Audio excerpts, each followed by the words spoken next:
Chapter 1566. Xiaoyang about this. Yang Tao tried to say something, but Yanlin didn't give him a chance. He tried to force Yang Tao to agree with him. Yang Tao looked at his childhood friend, who was kneeling on the ground and begging him. Everything he wanted to say was stuck in his throat. All right, I agree. Qiansu could only sigh. Only Yanlin could control his master. Of course, only his lord Yang Tao could tolerate Yanlin's occasional overbearing attitude. If Yanlin had been a petty lord, he would have been offended by Yanlin's forceful actions. After a while, Yang Tao said, I've sent people to escort my wife and sister away. Don't worry, Xiaoyang. One was his sister, and the other was his wife's first wife. They were the two most important women in Yanlin's life. Nothing could happen to them. Yanlin said, Your Highness is thoughtful. I thank you on behalf of my wife. Yang Tao didn't know whether to laugh or cry. Yanlin didn't need to thank him. Even if he didn't say anything, Yang Tao would still protect them. Yanlin continued, We can't stay here for long. We don't know when the enemy will catch up. Please leave first, my lord. Yang Tao left the water stockade with the rest of his troops. He knew the terrain well enough to shake off the enemy, but it wasn't a long-term plan. The fog on the river was still there. Yanlin planned to let Yang Tao board the boat and escape under the cover of the fog. If they waited until dawn, the enemy would catch up with them. It was too dangerous. Yang Tao nodded. He took 2 steps forward and was about to get on the horse. Suddenly he remembered something else. Xiaoyang, you're not leaving? Yanlin said naturally. The enemy is coming fiercely. I'll delay them for a while and leave when my lord is safe. That won't do. Yang Tao refused immediately. What if something happens to you? How can I explain it to my wife? Yang Tao's wife was Yanlin's sister. How could Yanlin stay and delay the enemy for him? Did Xiaoyang know what would happen to him if he stayed? Yanlin said calmly, My lord, I won't have to worry about anything if you leave first. If you stay instead. He didn't mention that Yang Tao would make enemies by staying. Not only would he not be able to help, but he would also arouse the enemy's fighting spirit. What fighting spirit? Killing the leader of the enemy's feudal vassals would not only leave a good name in the annals of history, but the rewards would also benefit him for a lifetime. Yang Tao was speechless. His eyes turned red. Obviously, he didn't agree to Yanlin's suggestion. Don't worry, Your Highness. I will protect myself and catch up with Your Highness as soon as possible. After that, Yanlin turned to Qiansu and said, I'll have to trouble you to keep an eye on Master Gu later. If there are any enemies chasing after you, remember one thing. Don't get caught up in a fight. Run if you can. As long as he escaped into Yang Tao's territory in Nansheng, he would basically be safe. He could not be greedy for a moment of merit and forget about the important matters. Qiansu nodded to show that she remembered and immediately mounted the horse. Yang Tao did not have a choice even if he did not want to leave. Yanlin left most of the wounded soldiers behind, while Yang Tao took the rest of the elite soldiers with him. It's my fault for underestimating you. To think that I would suffer such a crushing defeat. Yanlin sighed with emotion. He sent some of his soldiers as bait to confuse the enemy and mislead them. Fu Wang and the others did not know much about the terrain of Zhangzhou. They did not know that Yang Tao and the others would escape through the river mouth. What Yanlin needed to do was to buy as much time as possible. It would be best if he could escape unscathed. If not, he had to at least ensure the safety of his master. Thinking of this, Yanlin's head hurt even more. Perhaps it was because he was used to being a nanny for more than 20 years. He subconsciously worried about Yang Tao. He was worried that no one would be able to persuade Yang Tao after he passed away. Sigh, maybe this is the best for him. When Yang Jian was alive, Yang Tao was well protected. After Yang Jian died, Yanlin had to take on the responsibility of a father. Yanlin had to be a father and a mother at the same time. Although he had protected Yang Tao's temperament, his temperament was not suitable for chaotic times. Strangely, his current mood was somewhat similar to Nie Liang's before he died. Both of them were worried about their naughty child. Nie Qing was too kind, while Yang Tao was too sincere and passionate. Yanlin took out a handkerchief and wiped the blood off his sword. Then he put the plain handkerchief back into his sleeve. Report. We found traces of the enemy. Yanlin asked, how many of them? The soldier answered, about 1,000 of them. 1,000 of them? That was more than enough. They were probably sent by Fu Wang to look for the remaining soldiers. Listen to my command. Get into formation. Even if we have to die, we can't let the enemy win so easily. Yanlin swore that he had killed more people in his previous life than he had tonight. A rough calculation showed that he had killed more than 100 people. This was a good result for a counselor who worked as a civil servant for many years. Even if he went to hell, he would have 100 people to die with him. It was not a big loss.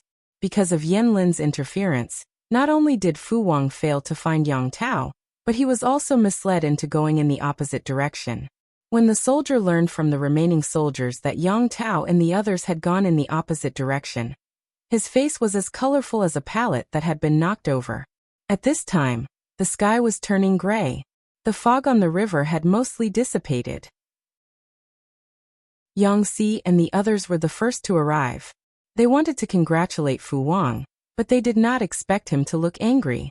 General Fu, what's going on? Fu Wang was hot-tempered when he was angry. He loosened his collar and said, we were tricked. Yang Tao escaped. The cooked duck had flown away, and the military merits that had been handed to them were gone. Hearing this, Yang Si did not stay silent. Instead, he smiled and spread out his hands. What a coincidence. I let Yanlin escape too. Were they born in the year of the rabbit? Fu Wang said angrily, come on. Have you ever seen a rabbit that can run on the river? How could he still be in the mood to talk at a time like this? Yang Si was born with a sarcastic face. No matter how nice the words came out of his mouth, they always sounded sarcastic. If Fu Wang did not know this man's temperament, he might have been angry. Seeing that Fu Wang was really angry, Yang Si did not have the guts to test the waters. Instead, he summoned Fu Wang's deputy general and asked him what was going on. This deputy general was brought by Fu Wang when he surrendered. He was honest and loyal, so Yang Si was not worried that he would lie. The deputy general told him all the details, and Yang Si listened attentively. After a while, Yang Si punched his palm and laughed. You're lucky. Someone slipped through the net. Someone slipped through the net? Who slipped through the net? Fu Wang asked. Yang Si said, Yan Xiaoyang, I suspect that the person who led the soldiers to trick you and mislead you here is Yanlin. Fu Wang frowned in confusion. Why are you so sure? Maybe there is someone else. Chapter 1567. Really? Fu Wang had already prepared himself to return empty-handed, but he had not expected Yanlin to slip through the net. Although Yang Si was usually not very reliable, he was still very serious when it came to business. He would not lie to him about this. Why would I lie to you? I heard that Yang Tao and Yanlin have always been inseparable.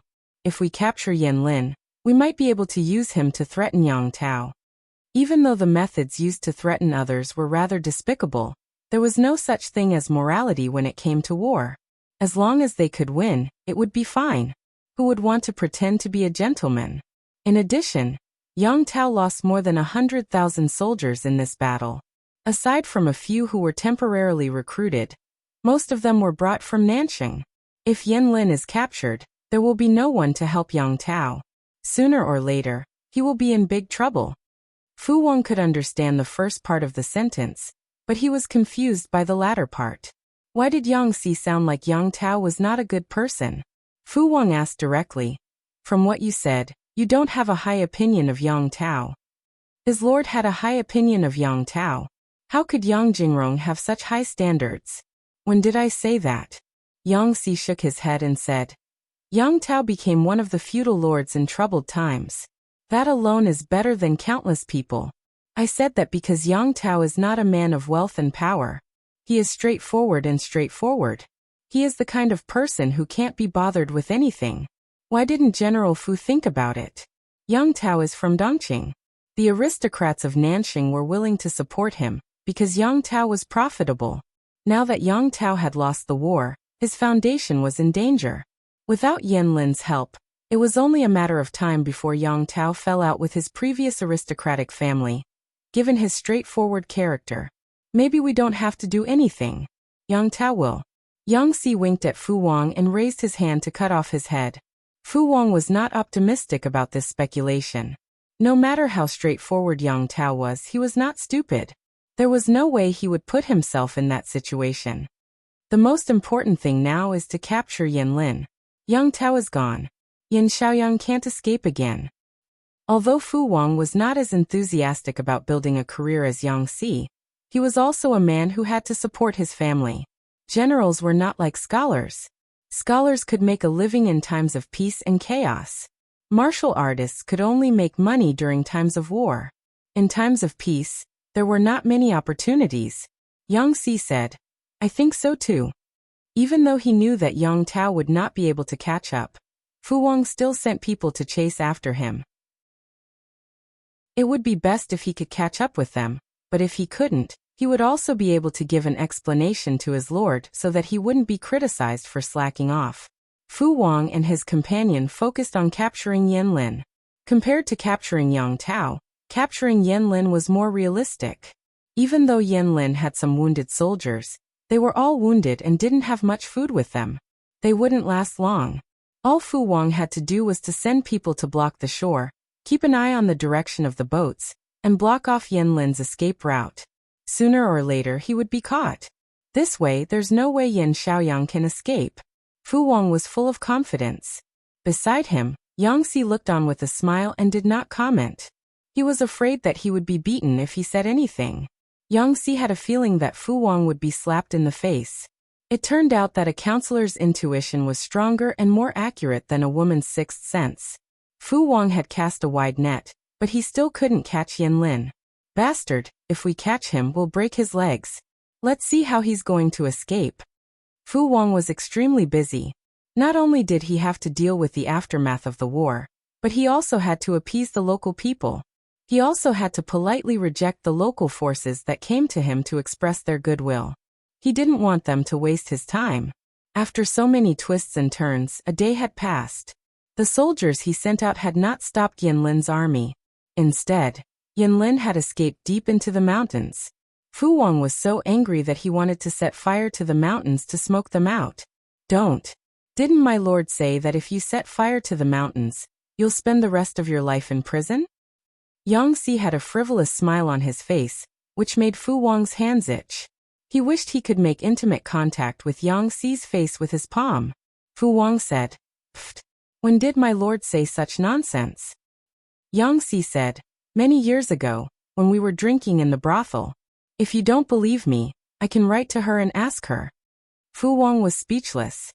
He thought that Feng Longzi was the only one who would bring his lord to a brothel.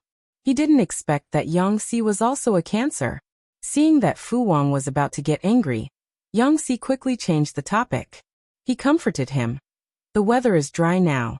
If he really set fire to the mountains, it won't just affect this area. I heard that there are many villages and terrace fields in the mountains. If General Fu sets fire to the mountains, many innocent people will be affected. If my lord finds out, General Fu will be scolded." Fu Wang rolled his eyes. He only said that because he was angry. Why would he really set fire to the mountains?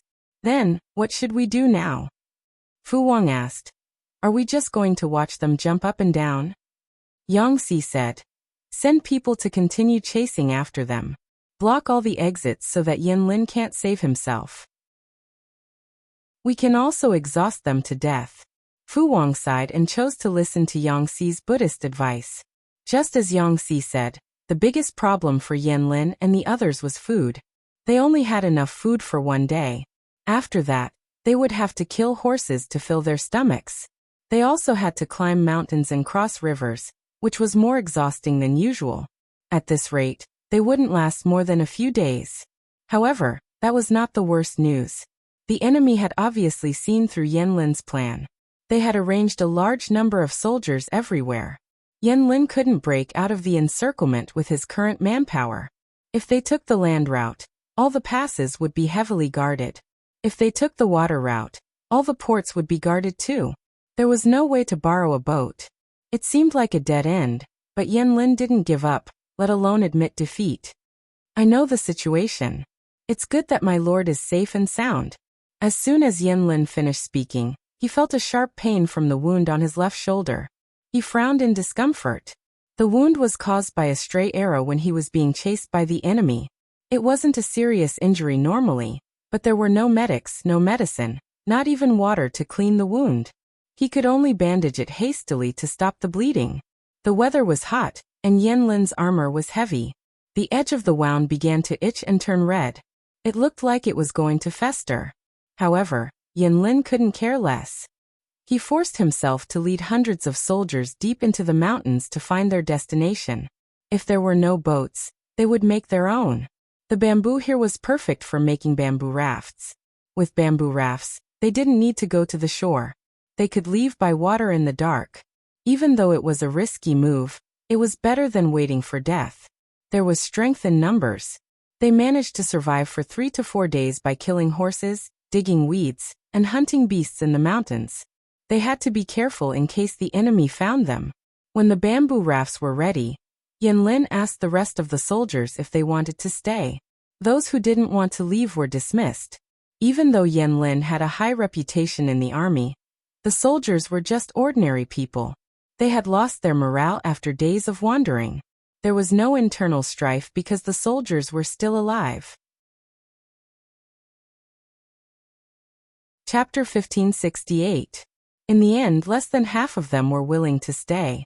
They were worried that Yanlin was testing their loyalty. If they said they wanted to leave, they would be killed to keep their mouths shut. If they didn't have this worry, it would be great if only a third of them could stay. Yanlin didn't say anything. He took off his valuables and handed them to a centurion. He asked him to exchange them for silver as food for the soldiers. The centurion trembled as he took the jade pendant, jade flute, and some gold from Yanlin. Tears rolled down his cheeks. They bowed to Yanlin and said their blessings, choking with sobs. Yanlin heaved a long sigh. He ordered his men to push the bamboo raft into the water. It was getting dark.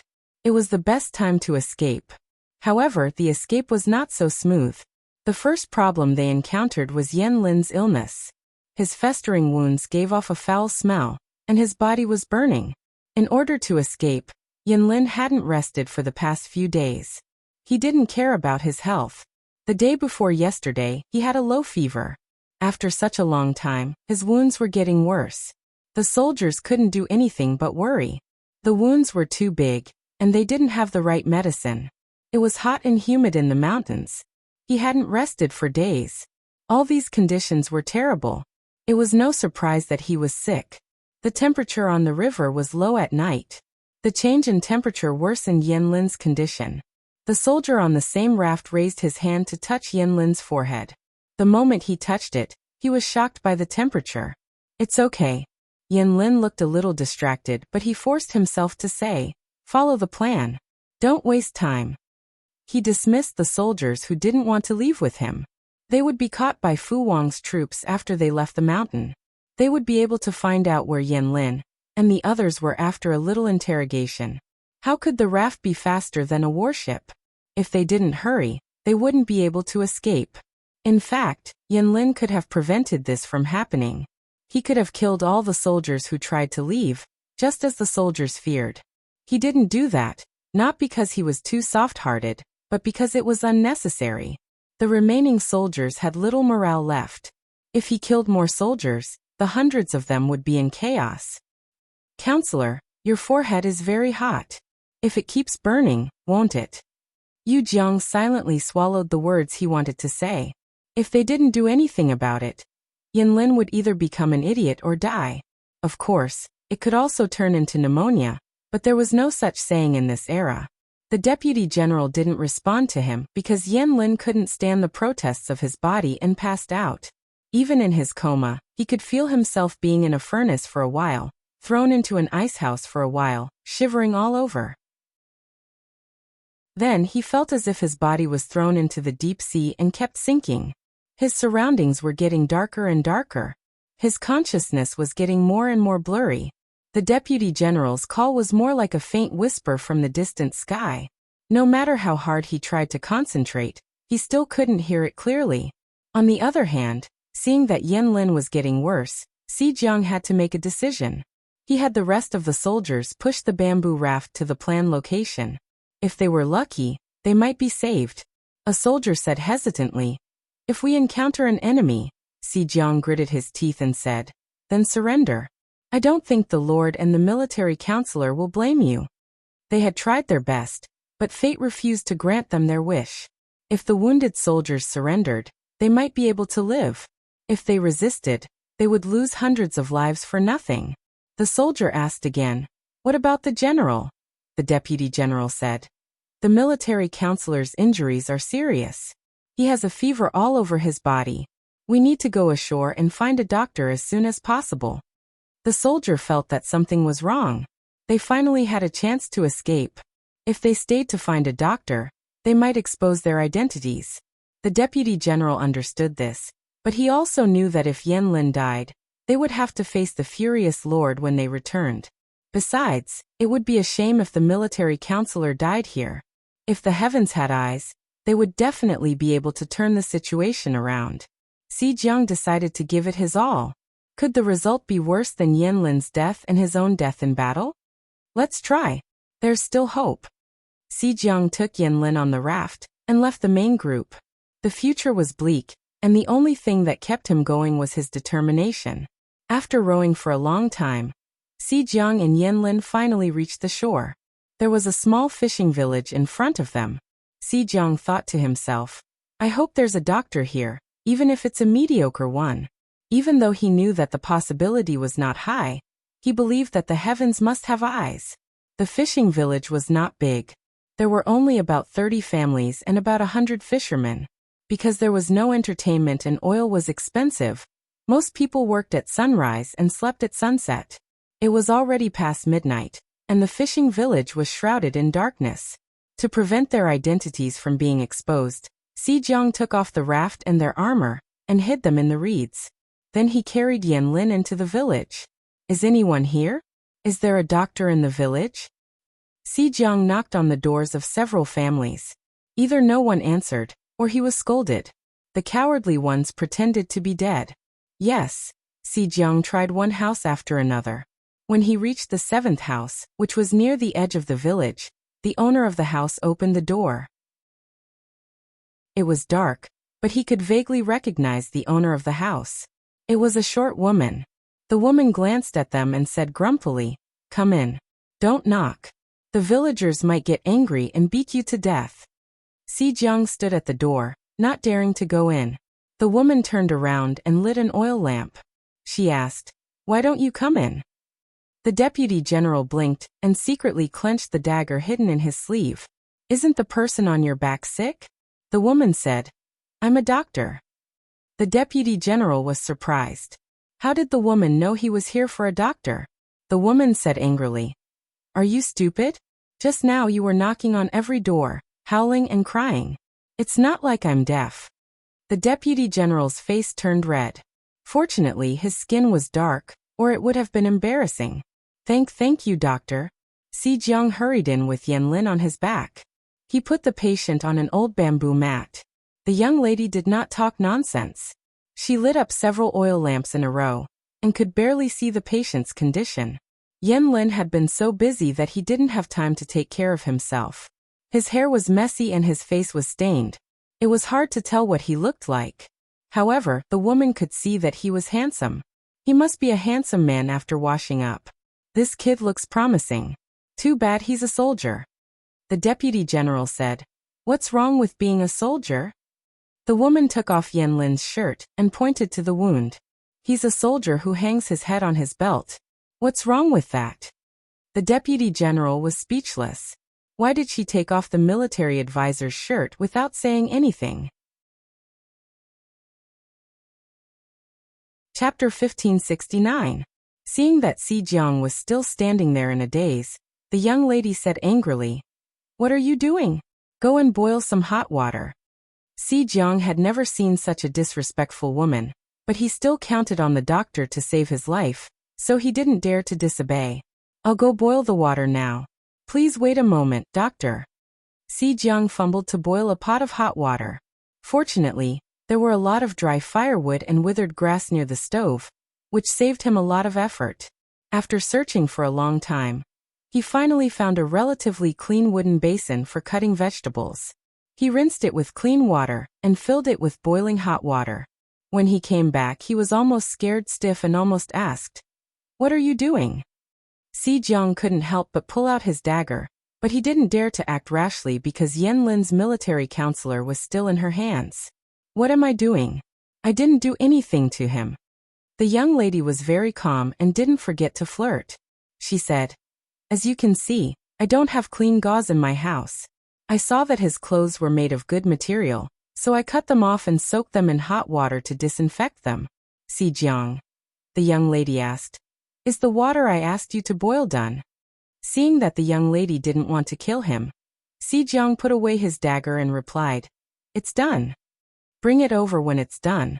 The conditions here are poor, so we can only use hot water for simple disinfection." Si Jiang didn't understand the latter part, but he understood the first part. He obediently brought the wooden basin over and put it within the young lady's reach. He muttered in a low voice, "My master has a family." The young lady had sharp ears. She said, "I didn't strip him naked. What do you mean by looking like I've ruined his innocence?" Si Jiang didn't dare to retort. He stared at the young lady's movements without blinking. The hem of his military counselor's clothes had been cut off by the young lady, and the pieces were piled up on the side. She soaked the cut cloth in hot water several times before picking it out with chopsticks and wringing it out slightly. "There's no hydrogen peroxide or salt water in this broken place. How can we wash the wound?" The young lady tucked her hair behind her ears with her free hand and wiped the rotten flesh around the wound with a piece of cloth with the other hand. At the same time, she commanded the deputy general, "Is there still hot water in the pot?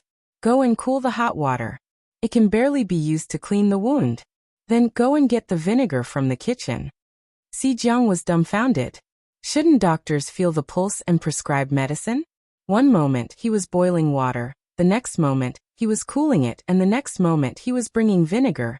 Si Jiang couldn't help but say, "Are you planning to wash my master and cook him in a pot, not forgetting to add vinegar to enhance the flavor?" The young lady's hand paused, and she almost poked Yan Lin's wound. She turned her head and rolled her eyes at the deputy general. "I told you to go, so go. Are you the doctor, or am I the doctor?" The boiling water could barely be used to clean the rotting wound, and the vinegar was used to physically cool it down. If you don't understand, then shut your mouth. No one will treat you as a mute. If you want this person to live, then do as I say. Si Jiang blinked. He was actually suppressed by this person's imposing manner, so he obediently said, "Oh." He found a palm leaf fan and tried to fan the hot water in the pot. It took him a lot of effort to cool the remaining water. When Si Jiang returned with the cold water, he almost went crazy when he saw that the young lady had stripped his military counselor down to his underwear. "What are you doing?" "Physically cooling it down," the young lady answered without raising her head. "Why are you so surprised? Are you trying to scare me to death in the middle of the night? This person's temperature is too high. There is no medicine here to reduce fever, and his family is so poor that they can't even afford alcohol. It's good enough that they have a small jar of vinegar. Of course, I remember that the alcohol here is not very strong. I don't know if it will be as effective as this jar of vinegar." The deputy general saw that the young lady was wiping Yan Lin's chest, back, forehead, armpits, and thighs with a piece of cloth that was stained with vinegar. She looked very serious, and it didn't seem like she was taking advantage of him. Si Jiang was finally relieved. Seeing that Si Jiang had brought the cold water over, the little lady threw the rags to him and warned, "Do you remember what I did just now? Wipe him with the vinegar, and I'll take care of his wound." The wound on Yan Lin's shoulder was not very deep, but it was very long. It had not been treated for a few days, so the wound was badly infected. "Give me your knife." The young lady reached out her hand to Si Jiang. He hesitated for a moment, then gave it to her. She brought over an oil lamp and put the blade over the fire to warm it. "What are you doing?" "Disinfecting." "I guess you don't know what disinfecting is. Your knife must have seen blood before. Who knows what's on it?" The young lady said, "I'm going to use it to clean up the remaining rotten flesh." The knife can't have any dirty things on it, so I'm going to use the fire to warm it. The young lady looked very young, but her hand holding the knife was very steady. Si Jiang clearly saw her raise and lower the knife to remove the rotten flesh. Soon fresh blood flowed out of Yan Lin's wound. Even though Yan Lin was unconscious, his body was still trembling. His brows were tightly knitted, and his cracked lips were trembling. The young lady did not move. She washed the wound with cold water several times, then threaded a thin thread that had been heated in the hot water into the needle. "What are you doing?" Si Jiang was wiping Yan Lin's wound for the third time when he saw the young lady was about to put the needle into his wound. "I'm stitching, silly boy." The young lady skillfully stitched the wound as she spoke. She said, "His wound is long, so stitching it has many advantages. For example, it can quickly stop the bleeding, prevent the wound from getting infected, promote the healing of the wound, and reduce the chance of the rupture of the wound. This boy is lucky. I've checked his wound and didn't find anything like rust. Otherwise, the chances of him being contaminated by Clostridium tetani would be greatly increased. The medical standards in this place are terrible. If it's tetanus, you should prepare for his funeral as soon as possible." In just a few sentences, Si Jiang became more and more dizzy while the little lady finished stitching up the wound. Looking at the ugly wound on his shoulder that looked like a centipede, the young lady sighed with regret. "I've been a doctor for so many years, and I've done hundreds of surgeries. This is the ugliest wound I've ever stitched. I'm going to fix the wound a little, so that it won't leave an ugly scar. Sigh, this young man is so handsome, and his body is so good-looking. It would ruin his beauty if he got a scar like this." Si Jiang cleaned Yan Lin's wound for a while, then touched his forehead with the back of his hand. "Sir doesn't seem to have a high fever anymore." "Yes, that's good news," the young lady said. "I'll go get some herbs and boil them for him to drink." Si Jiang nodded gratefully.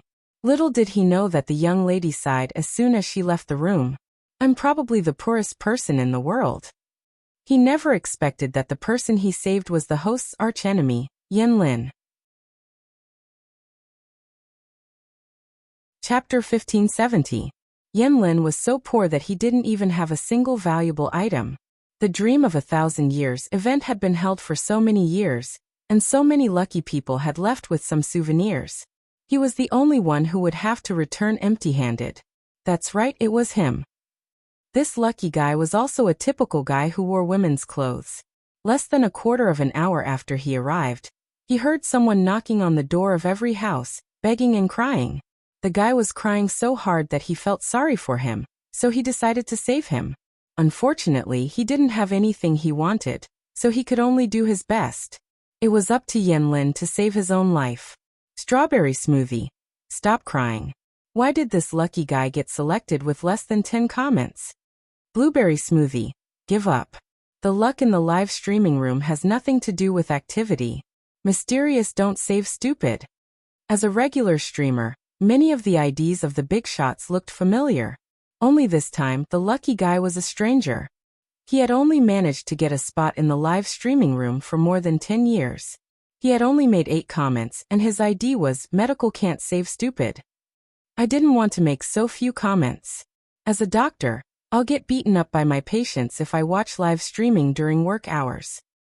He carefully identified the herbs in the room with the girl's body, and the viewers cheered him on. Judging from the situation earlier, this lucky guy should be a Western doctor, but he could identify Chinese herbs. That was amazing. Doctors had good job prospects. Many high school students asked the lucky guy if he had any recommendations. They wanted to learn medicine too. The lucky guy pouted and snorted. "You'll be struck by lightning if you try to persuade people to learn medicine." The viewers immediately applauded the lucky guy's straightforwardness. He had spoken out the thoughts of countless medical students and hospital workers. Tudo feitio. The lucky guy is complaining. Is work not going well? The viewers liked to chat, but they were more interested in digging up gossip. There must be a story behind the lucky guy's words. Sure enough, the lucky guy said coldly, "Of course work is not going well. Guess how I got here? In the end, it was the patient who hacked it." As a doctor who had switched from Chinese medicine to Western medicine, He had spent many years as an intern in the hospital before he became a full-time doctor, and worked diligently in the hospital. He asked himself if he was worthy of himself and his patients. Despite the bad atmosphere of medical disputes, he had worked hard for so long.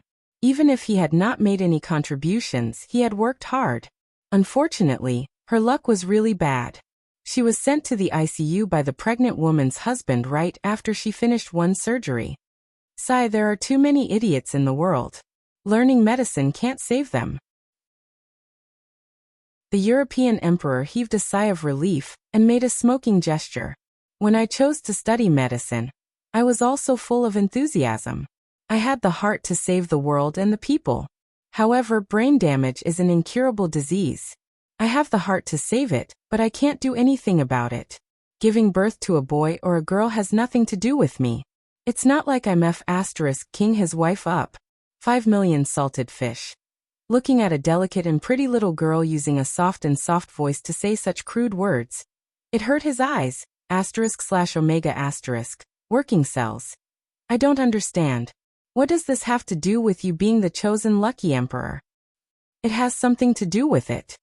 The European emperor sighed. About half a month ago, I performed a cesarean section. The pregnant woman and the baby girl were safe. However, the pregnant woman's husband and mother-in-law were not happy about it. They made a scene at the hospital, saying that they went to Hong Kong for an ultrasound and that it was a boy. They suspected that the hospital had sold the precious boy in exchange for a girl. They were very agitated and ignored the pregnant woman and the baby. They stabbed me with a fruit knife. I was sent to the emergency room and stayed in the ICU for a few days. I was hospitalized because of a work-related injury. That's why I have the time to watch the live broadcast. Do you know that the ICU costs nearly $10,000 a day?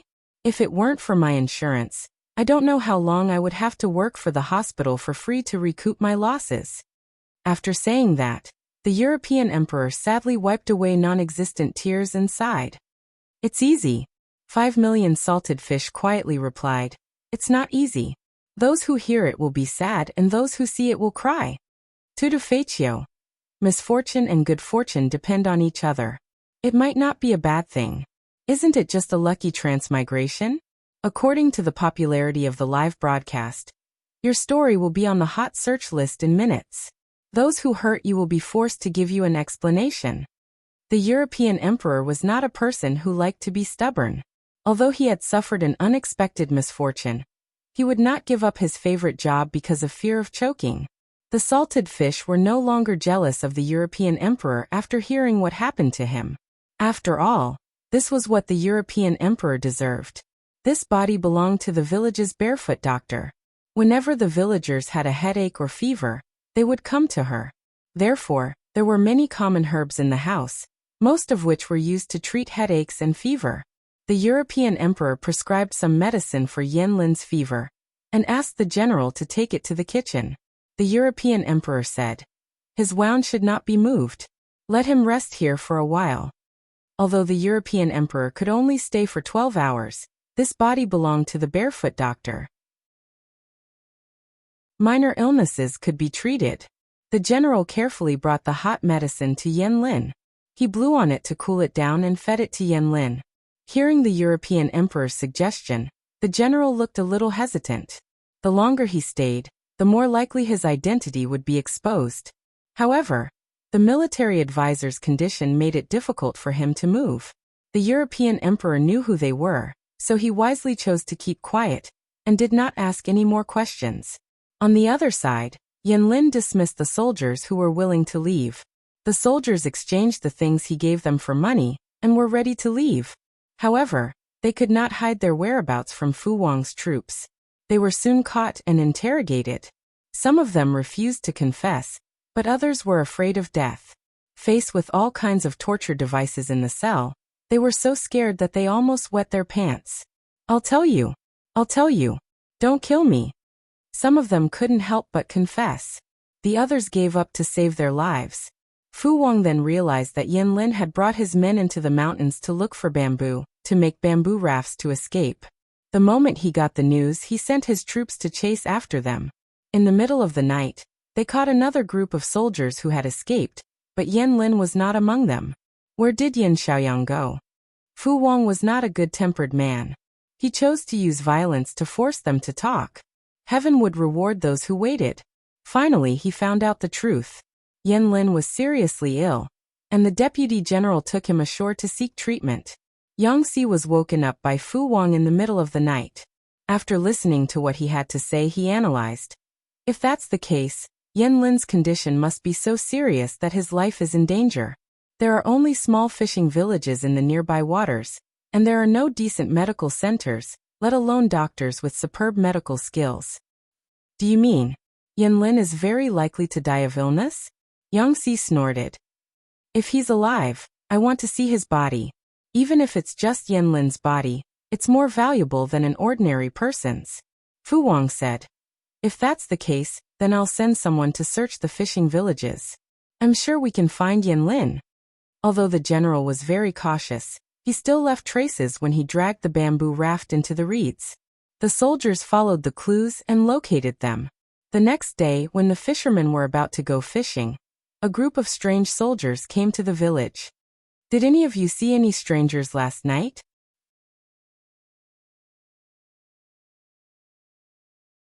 Chapter 1571. The fishermen didn't care who had sneaked into their village, as long as they didn't get involved.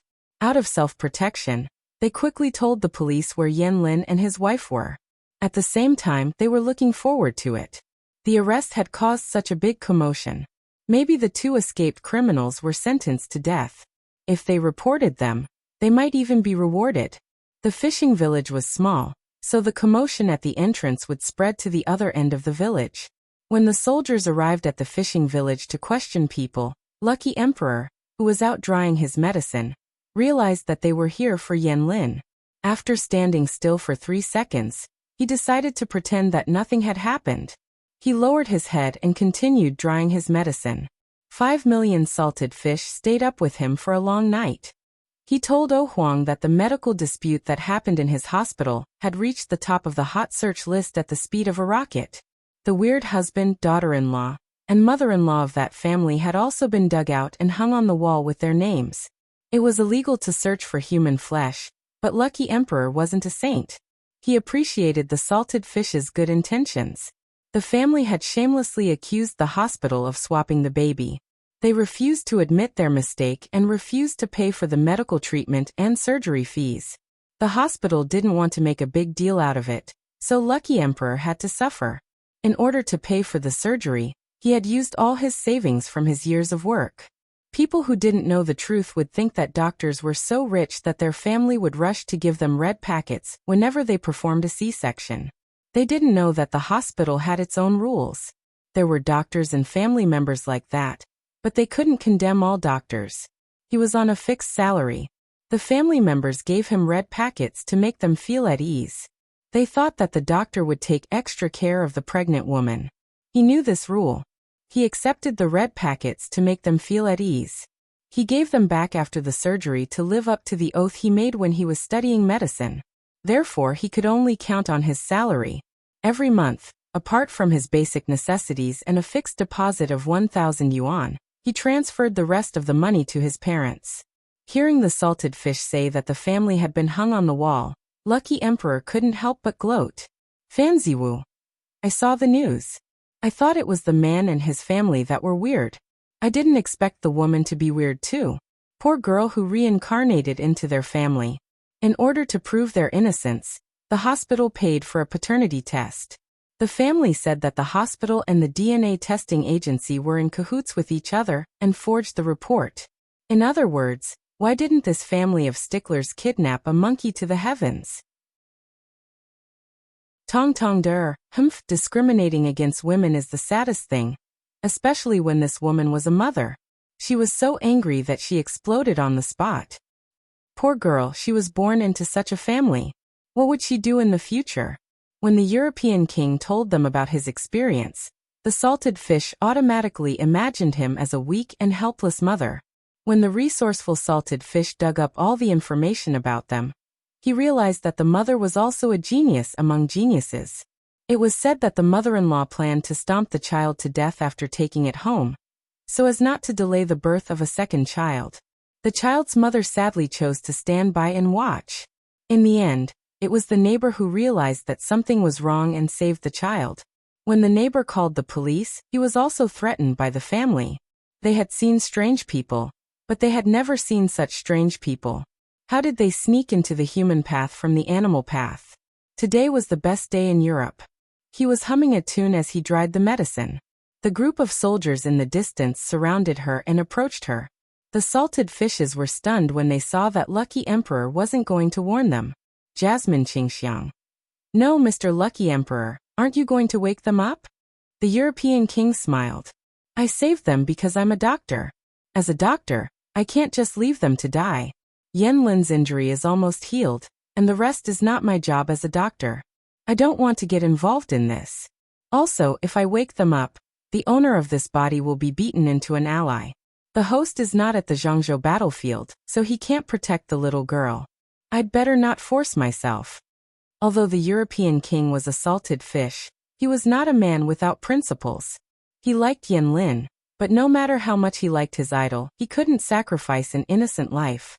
The best thing to do was to pretend to be deaf and dumb and stay neutral.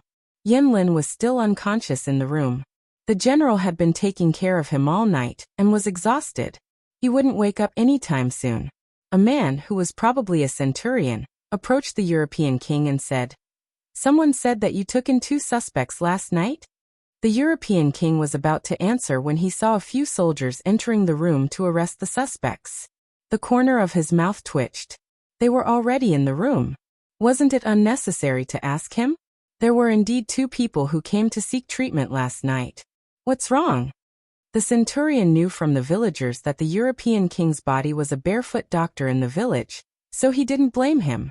There was a sudden shout from inside the room, followed by the sound of fighting. It didn't take long for it to calm down. Soon, the deputy general's hands were twisted behind his back and tied up. He was escorted out of the room. The European king said, "The one lying in the room is seriously injured and needs to rest. Don't move him. Be careful." "Thank you for the reminder," the European king added. "Remember to pay for the treatment of these 2 people and the damage to my room." The centurion couldn't help but laugh. He was a fierce man, and no one was afraid of him. How dare this young doctor bargain with him? "Don't worry, the young lady will be paid." Because Yan Lin was seriously injured, they didn't dare to act rashly. They could only send a message back, and hope that the higher-ups would send a skilled military doctor over. In the end, not only the military doctor, but Yang Si also came. "Yan Xiaoyang is still alive. He's really lucky," Yang Si sighed. After the examination, the military doctor told him that Yan Lin was still alive because of his luck, but most of the credit should go to the doctor. Judging from the residue in the room, Yan Lin's wound was very bad. His brain might have been burnt out. After the examination, the military doctor found that Yan Lin's body temperature was normal, and his breath was stable. The wound was in good condition and the stitches were very neat. Most importantly, the stitches were much better than the ones used by the military doctor in the casualty camp. Yang Si couldn't help but look at the European king. The European king was stunned for a moment, but he didn't show any fear. Was he trying to see whose eyes were bigger? Yang Si looked away and whispered to a soldier. The soldier nodded and ran out. He came back after a while. "That's strange. This young lady only knows how to treat simple headaches and fevers. How does she know how to do this?" Yang Si was suspicious. The European king felt a chill down his spine. Was he going to expose himself? At this time, the centurion mentioned the consultation fee and the renovation of the room. Yang Si signaled to his attendant. The attendant took off the cloth bag hanging on his waist.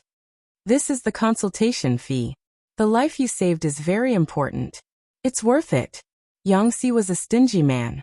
The consultation fee he paid was actually the money that Yan Lin gave to the soldiers. There was a finely carved jade pendant, a jade piccolo, and a dozen solid gold balls that weighed about half a kilo. Yang Si walked up to the European king, put one hand on his shoulder, and lowered his head. "Are you a mountain ghost too?" The European king's body stiffened. Yang Si chuckled. In Salted Fish's words, the laughter was very sad. Chapter 1572. What did you say? I don't understand you. Lucky King tried to struggle, but Yangtze didn't say anything. He just smiled meaningfully. Don't smile like that. I'm scared. Lucky King couldn't help but cower. He was a law-abiding citizen of the new era, but Yangtze was a ruthless man who had killed countless people in this chaotic world. Yangtze smiled and asked Lucky King, "Is it fun to see mountain ghosts as cowards?" Before Lucky King could answer, the 5 million viewers in the live broadcast room were the first to protest. What did he mean by mountain ghosts as cowards? Didn't he know that mountain ghost was the nickname of the viewers? Looking down on mountain ghosts was looking down on them. Sibei Fazang. Don't be scared, Lucky King. Beat Rongrong up until he calls you daddy. Midnight epilepsy. We can lose our heads and bleed, but we can't lose our reputation as mountain ghosts. We are advanced intellectuals of the new era. How can we be looked down upon by an old-fashioned person? Go up and beat him up until he calls you daddy. I believe you can do it, Lucky King. Lucky King was speechless. He suddenly realized that it wasn't easy to be a streamer. She had made it this far with 5 million viewers holding her back. Awesome. They were just a group of onlookers who didn't mind making things bigger. If he was really fooled by them, Yangtze might even beat his brains out. Television dramas kept saying that scholars were useless, but in fact, scholars in ancient times learned all 6 arts, including horsemanship, archery, and swordsmanship. If you really wanted to do something, you had to be resolute. I have a question.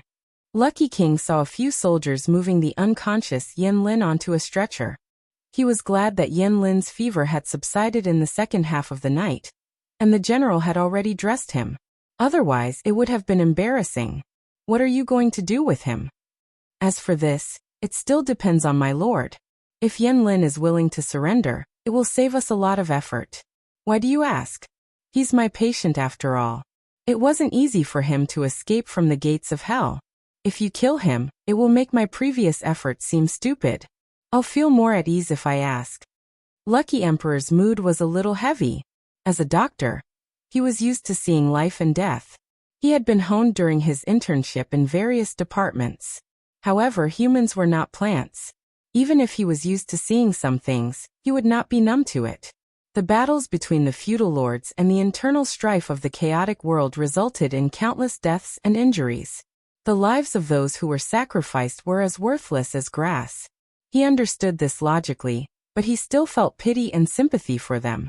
If these people lived in peaceful times, they would probably have a happier life. There are nobles and lowly people. Yen Xiaoyang's head is worth countless people's heads. Valuable people would not easily lose their lives, and Yen Xiaoyang was clearly such a person. He was far more valuable alive than dead. Unless he no longer has any value, or his death is more valuable, then.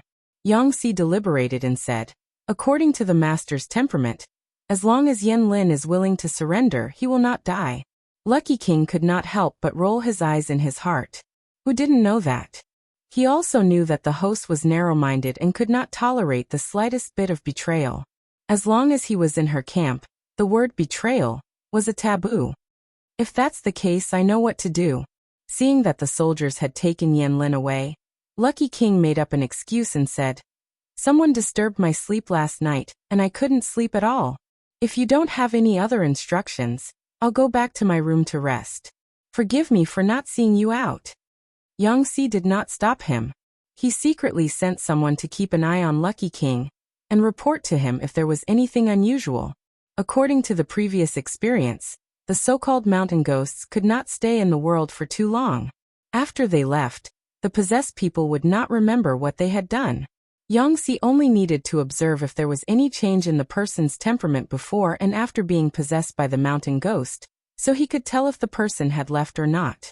Yangtze's mood was as bright as the spring flowers when he caught Yen Lin, the fish that escaped the net. However, the fish that escaped the net was not happy at all. Yen Lin woke up in the evening. As soon as he opened his eyes, he saw a strange beam on the roof. Instinctively, he wanted to jump up, but as soon as he tried, he found that his body was weak and he felt a sharp pain in his shoulder. Yen Lin lay back down weakly, panting slightly. His hands were clenched into fists by his sides. This was definitely not. His lips were pressed into a thin line, and his eyes were filled with complicated emotions. Sir, you're awake? At that moment, footsteps were heard from outside. A woman in a dark gray outfit with red trimmings came in with a medical kit. Even a prisoner gets this kind of treatment? Apart from Jiangpingji, no other feudal lord in the world would use a female military doctor. Yan Lin was even more certain of his situation.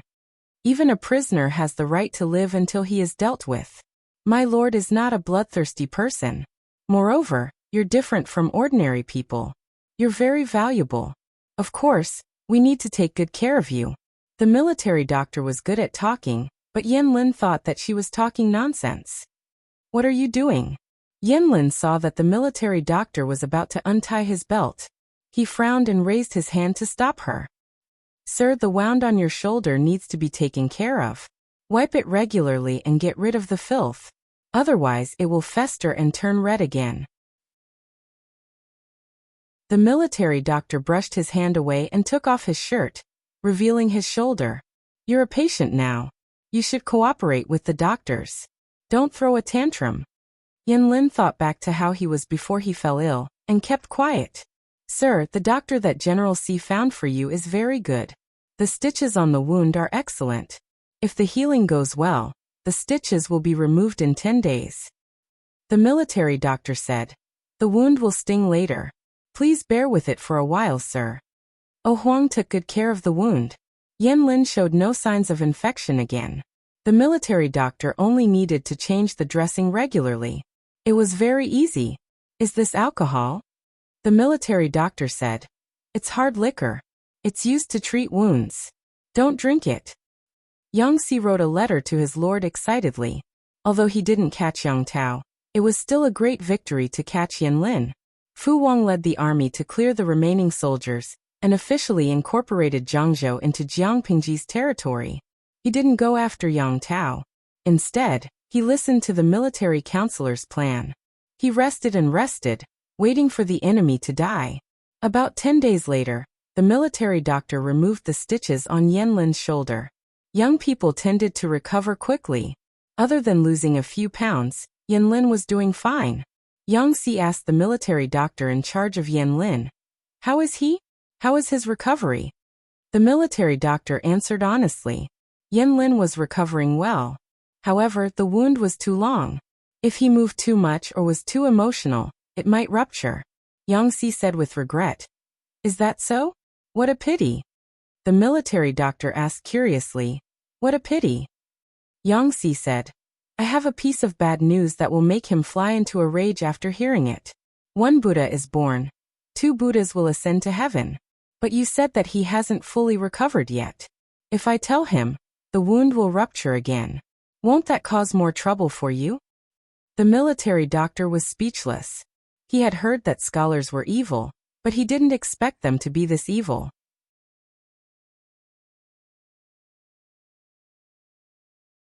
Chapter 1573.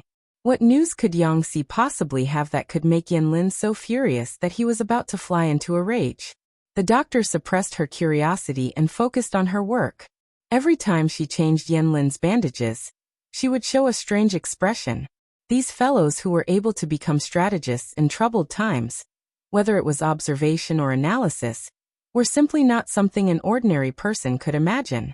After a few days, Yan Lin finally couldn't help but ask the doctor for more information. What happened outside? The doctor had just changed the bandages and was about to pack up and leave so that Yan Lin could rest. Suddenly hearing this question, she couldn't help but be startled. It wasn't that she was startled, but that she was flattered. She had been taking care of Yan Lin for a long time. Except for the first few words they exchanged on the first day, Yan Lin had been indifferent the rest of the time. Occasionally he would reply with oh, or it doesn't hurt. She couldn't expect him to initiate a conversation. Did the sun rise from the west today? Sir, were you talking to me? The doctor looked at Yan Lin, who was sitting up, and couldn't help but confirm. There are only 2 of us in the room. If I wasn't talking to you, would I be talking to a demon? There was a hint of mockery in his words, but it didn't give off an offensive or rude feeling. The doctor asked, Sir, why do you ask? Yan Lin straightened his clothes and fastened his belt. No one would have guessed that he was a prisoner. He looked more like a respectable young master than a prisoner. From a doctor's point of view, Yan Lin was definitely a patient who was very cooperative. It was also very comfortable to take care of him. With the patient's cooperation and the doctor's efforts, Yan Lin's injuries recovered quickly. He was able to walk a few days ago. Except for the fact that he couldn't do any strenuous exercises or carry heavy objects, he was no different from an ordinary person. Yan Lin said, "You've been changing the bandages these days. You look strange. Something must have happened outside. It has something to do with me." The doctor was speechless.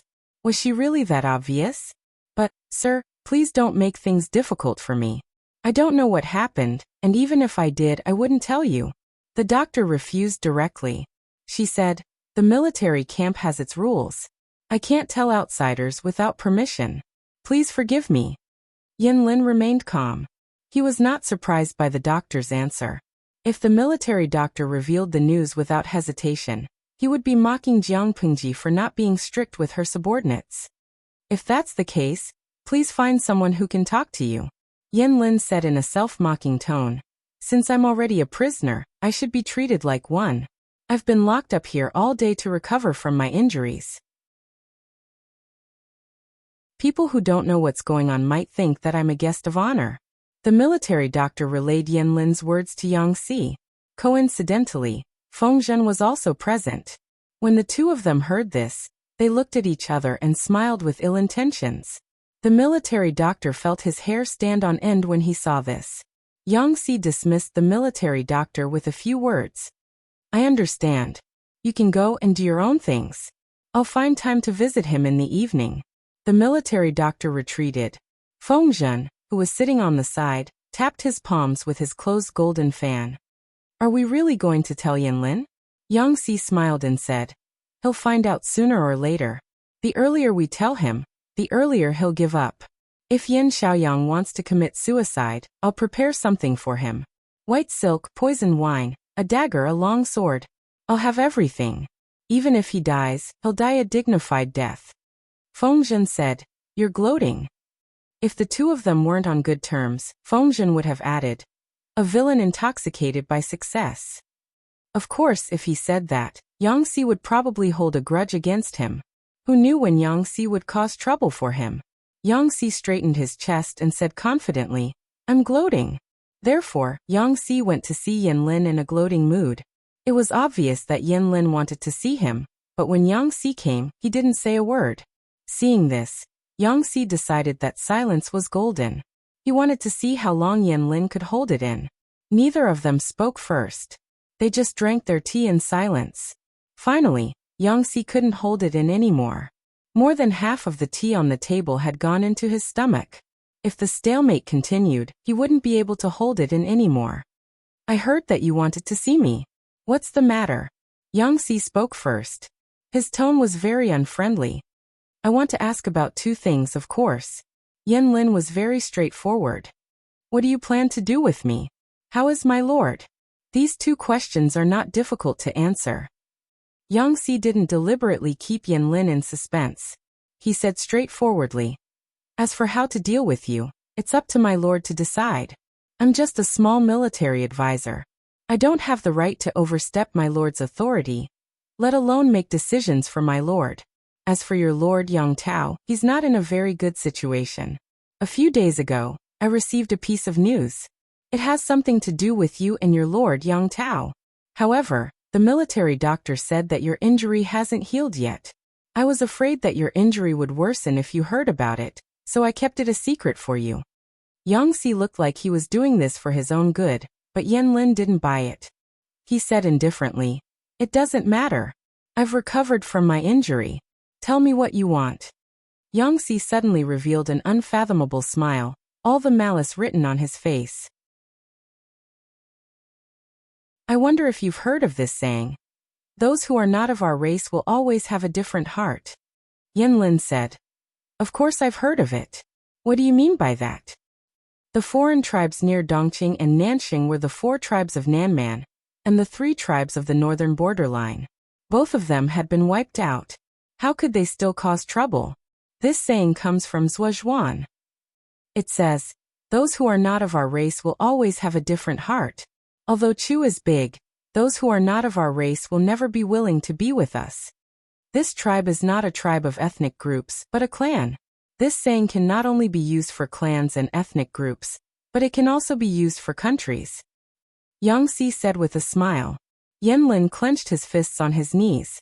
He had a vague guess in his mind. And then, Yang Si said, Yang Tao was born in Dongqing. He treated the old officials of Dongqing very leniently.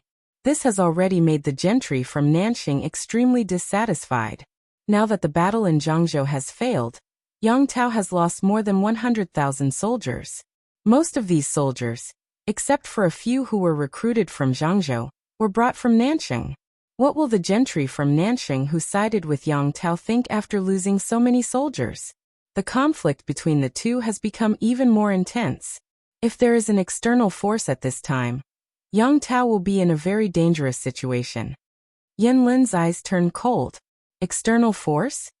Yang Si waved his hand and said, "Don't look at me like that. My lord is an upright person. He would never do such despicable things." Yan Lin snorted. Even a ghost wouldn't believe Yang Si's words. However, Yan Lin also knew that Jiang Pingji couldn't have done this. And Cui. Yan Lin's heart skipped a beat. He spat out two cold words.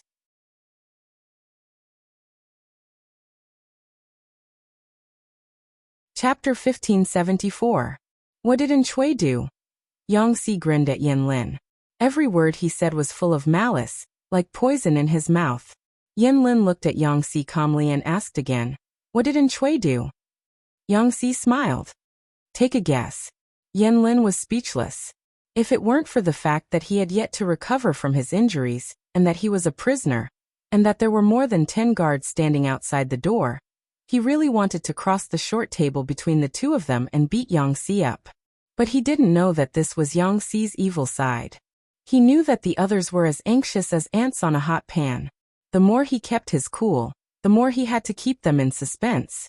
Only when they ran out of patience would he give in. Except for the Lord Jiang Pingji, all of Yang Si's colleagues had tried this trick. In Jiang Pingji's words, Yang Si was asking for trouble. He had the chance to build a good relationship with his colleagues, but he had to make enemies for himself. The 5 million salted fish gave him a nickname. Yang? Don't ask for trouble? Yan Lin's heart was in turmoil. His calm, dark eyes were filled with anger, but Yang Si didn't notice it at all. "No wonder you brought so many people. You know your place." Yan Lin mocked him. "I heard that Yan Lin of Zhangzhou is a man of both pen and sword. Even though he has been acting like a scholar in recent years, I have heard of his reputation when he was young. I dare not be careless." Yang Si winked mischievously. Yan Lin didn't think it was cute. He only thought it was disgusting. When Yan Lin was young, the situation in Dongqing deteriorated rapidly. Chaos broke out everywhere. Zhangzhou, which was controlled by the aristocrats, was no exception. Even though Yang Jian and his men had beaten the water bandits to the point that they didn't dare to show their faces, it didn't mean that the water bandits had completely disappeared. There were still many water bandits who raided homes and bullied the villagers. Yang Tao was young and envied the carefree life of the rangers. So he decided to take Yan Lin with him and explore the world. He was a righteous man who liked to stick his nose into things that weren't fair. Every time he did, he would be hunted down. At this point, most people would have thought that the two of them were just Yang Tao killing monsters to attract aggro, and Yan Lin killing them to gain experience. That wasn't true. In the years that they were rangers, most of the pirates were killed by Yan Lin. Yang Tao thought that the water bandits could turn over a new leaf by surrendering, but Yan Lin did not give them a chance to speak. In a group fight, Yan Lin could also fight well. His weapons were a pair of swords. It was said that the master blacksmiths of the present age had spent a great deal of effort to forge them. The sword in the left hand weighed 9 catties, while the right one weighed 10 catties. The two swords added together were much heavier than the weapons of ordinary warriors. It was very strenuous to carry them, not to mention using them to kill enemies. When Yang Si heard Fengzhen talk about this gossip, he couldn't believe it at all. Fengzhen said, "Believe it or not, it's up to you. Remember to bring more people with you when you provoke Yanlin. Otherwise, I'll have to collect your corpse." Therefore, when Yang Si saw Yanlin, his first reaction was to look at his face. His eyes moved from his shoulders to his arms to his hands to his chest. He was dressed in a scholarly robe, and his long hair was neatly combed and secured with a crown. His facial features were elegant, and his potential was outstanding. From head to toe, there was not a trace of a warrior's aura. Yanlin sneered. "If you don't want to say it, then don't say it. You can't change anything." Yang Si was speechless. This wasn't going according to the script. Yang Si was a man with a thick skin.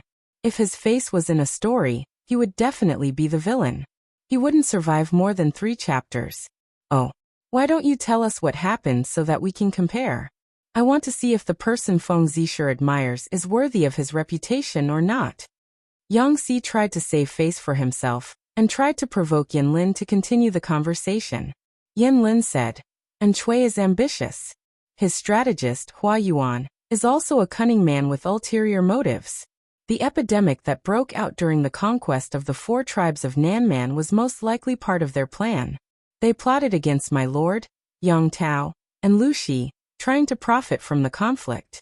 According to Chui's plan, Lu Shi would have lost many of his elite forces under the joint attack of my lord and the Nye family of Zhongzhou. That way, he could hide in the back and take advantage of the situation to devour the 3 families. Who would have thought that Lu Shi would win in the end? How could Chui sit still? He must have made a move. How many people in the world were watching the 2 battlefields? No one could have imagined that the ending would be like this. Jiang Pingji's family defeated the Yang and Nye families. She still had some troops left. The Yang and Nye families were greatly weakened. Nye Liang died of illness at the front line. More than 200,000 elite troops died at Zhangjiang Pass. Yang Tao lost Zhangzhou because of a mistake and lost more than 100,000 troops. How could Chui sit still in the face of such a situation? If he allowed Jiang Pingji to devour Yang Tao, he would be the next one to die. To save himself, Chui could only change his original plan. He went from behind the scenes to the front and joined the battle.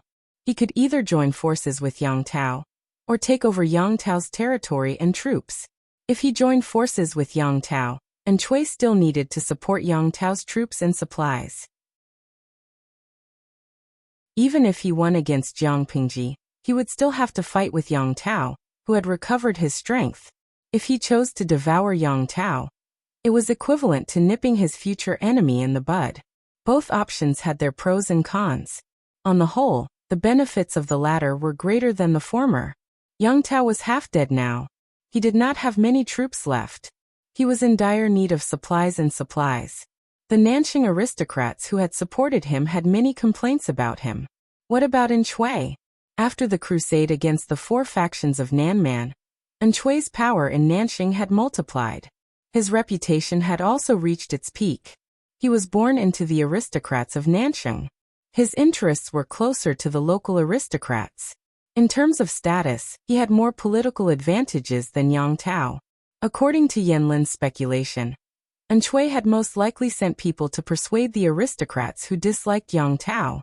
He would promise them benefits to win them over to his side. The aristocrats also cared about benefits. Yang Tao could not bring them any benefits. It was natural for them to abandon Yang Tao.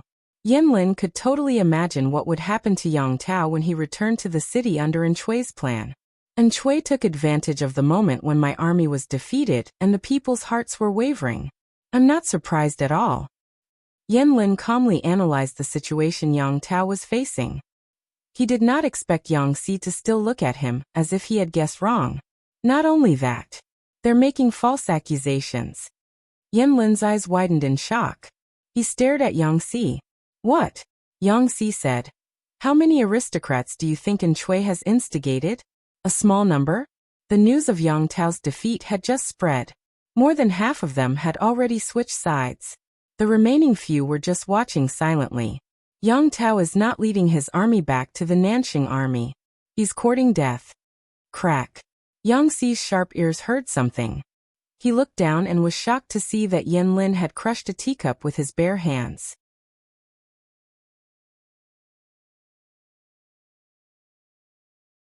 Chapter 1575. Yen Lin didn't take Yang Xi's provocation seriously at first, but now he wanted to kill him.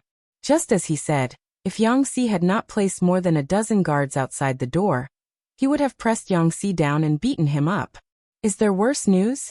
Yen Lin was a calm and collected person. He rarely lost his composure. Even if Yang Xi's news couldn't be any worse. Yang Xi smiled. Of course there is. I'll tell you. You have to stay calm. Yen Lin was silent for a while. He had asked around about Jiang Pingji's subordinates. Yang Xi was one of Jiang Pingji's most important officials, so he naturally paid attention to him. He just wanted to catch the person who collected the information and give him a good scolding. The information was so inaccurate. In the information, Yang Xi was described as cunning, and unruly. He didn't care about trifles. Except for his poor family background, there was nothing wrong with him.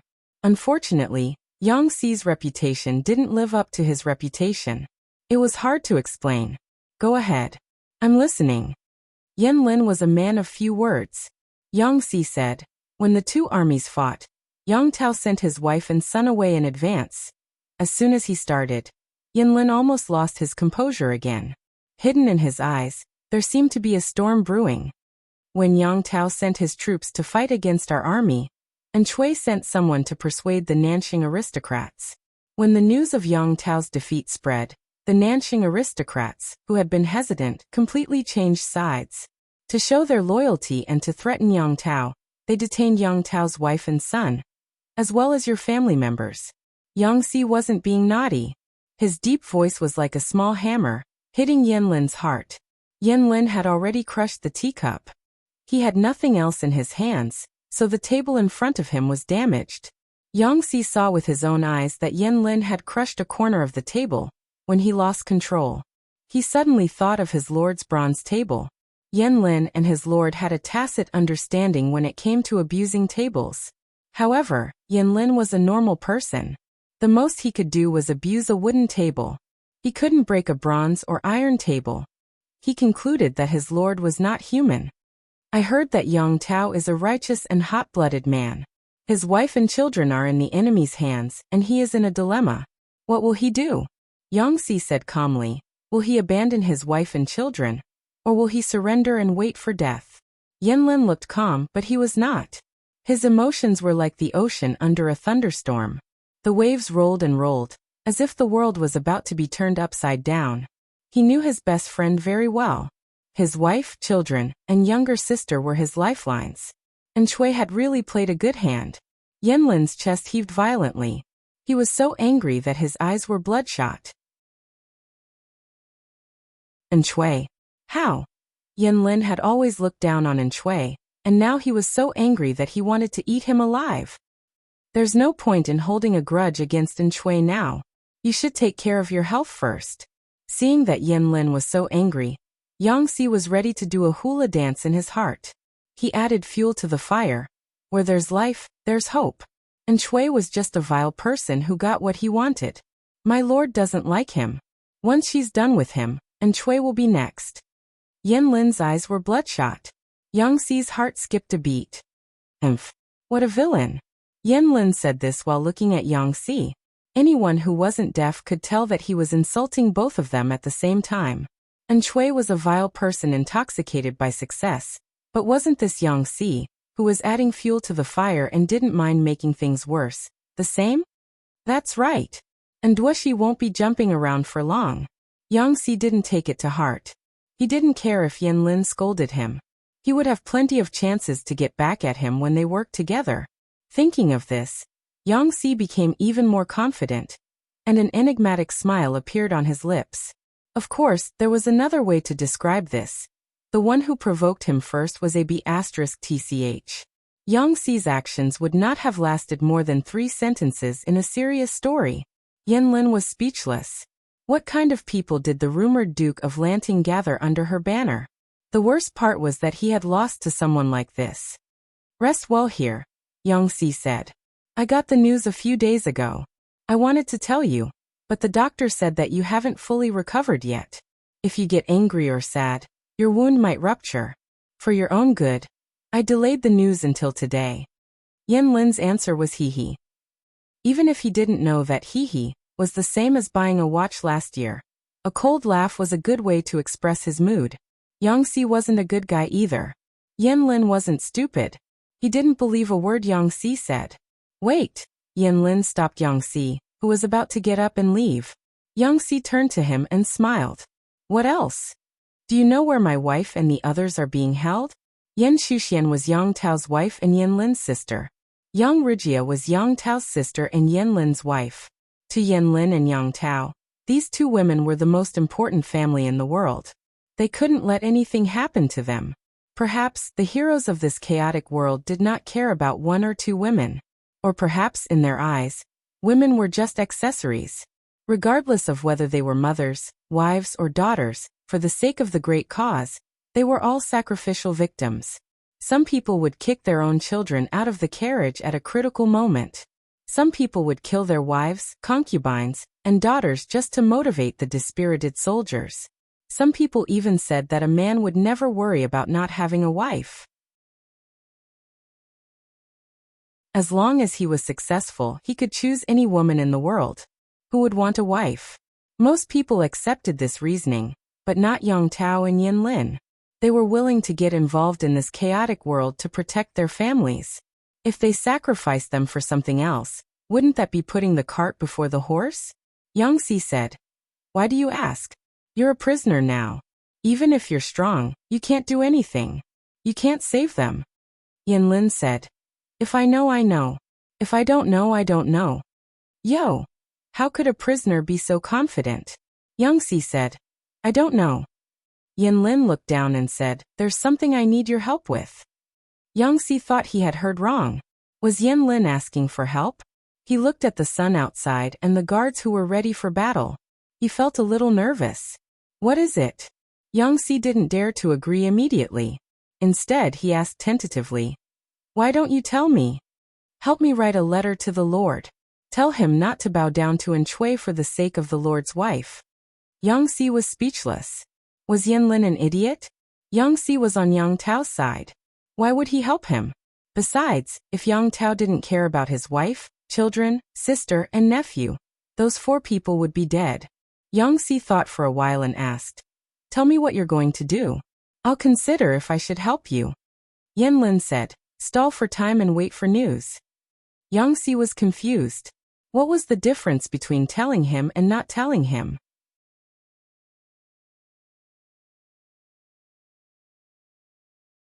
Chapter 1576. I can't make the decision on my own.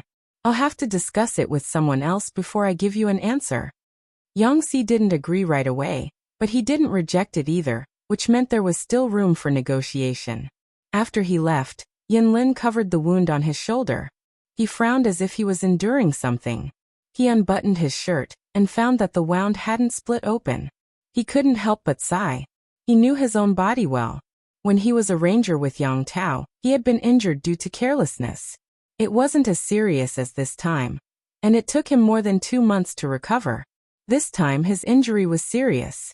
He had almost died, but he was still able to come back. In less than 20 days, his wound was almost healed. During this time his wound didn't fester, and he didn't fall into a coma due to high fever. His medical skills played an important role. When he heard that Jiangpingji's female doctor sewed people up like clothes, he thought it was scary. But after experiencing it for himself, he felt that the rumors weren't entirely true. This method of treating hand injuries was indeed unique. Not to mention other things, it was much more effective in stopping the bleeding than normal methods. Looking at the wound on his shoulder, Yan Lin thought that when it healed, there would only be a thin scar left. Unlike Zhang Zhe's scar, it was long and thick, as if a centipede was crawling on it. I wonder how Rujia and Ruojia are doing. Yan Lin murmured his wife's name, his heart filled with worry. Yang Tao had sent them away in advance to protect them. Who would have thought that Enchui would be so ruthless? The landowning households of Nanxing were also so supercilious and snobbish, betraying them and changing sides just like that. Not only was Yang Tao in danger, but the women and children in the backyard were also involved. Even though Yanlin was wearing a meter-thick filter, he wasn't blindly cheering for Yang Tao. According to the current situation, Yang Tao had almost no chance of turning the tables. If he wasn't careful, he could die without a grave. And Chui was a despicable person, and Hua Yuan was a lunatic. Even if Yang Tao was willing to surrender for his wife and family, they wouldn't let him go. If Yang Tao gave up his military power, he might still have a chance. If he gave up his military power and submitted to An Chui, there would be no turning back. In comparison, Jiang Pingji was much more reliable than An Chui. She had never mistreated the widows and orphans of Su Pei and Su Fei, much less tormented them. Even Huang Song, who was at loggerheads with her, was still alive and kicking even though Huang Song didn't have much of a presence now. According to the information sent back by the previous spies, it seemed that someone had seen Huang Song, who was gradually growing horizontally, walking his bird and listening to music. Yanlin didn't want Yang Tao to end up like Huang Song, but the most important thing right now was to keep Yang Tao and his family alive. Yanlin would be able to answer to his late lord, Yang Jian, when he arrived at the Yellow Springs in the future. He would be able to live up to Yang Jian's expectations. Of course, Yanlin didn't completely trust Yang Xi's information. He was only planning for the worst. Yanlin would not have given up so easily if Yang Tao could have saved the game.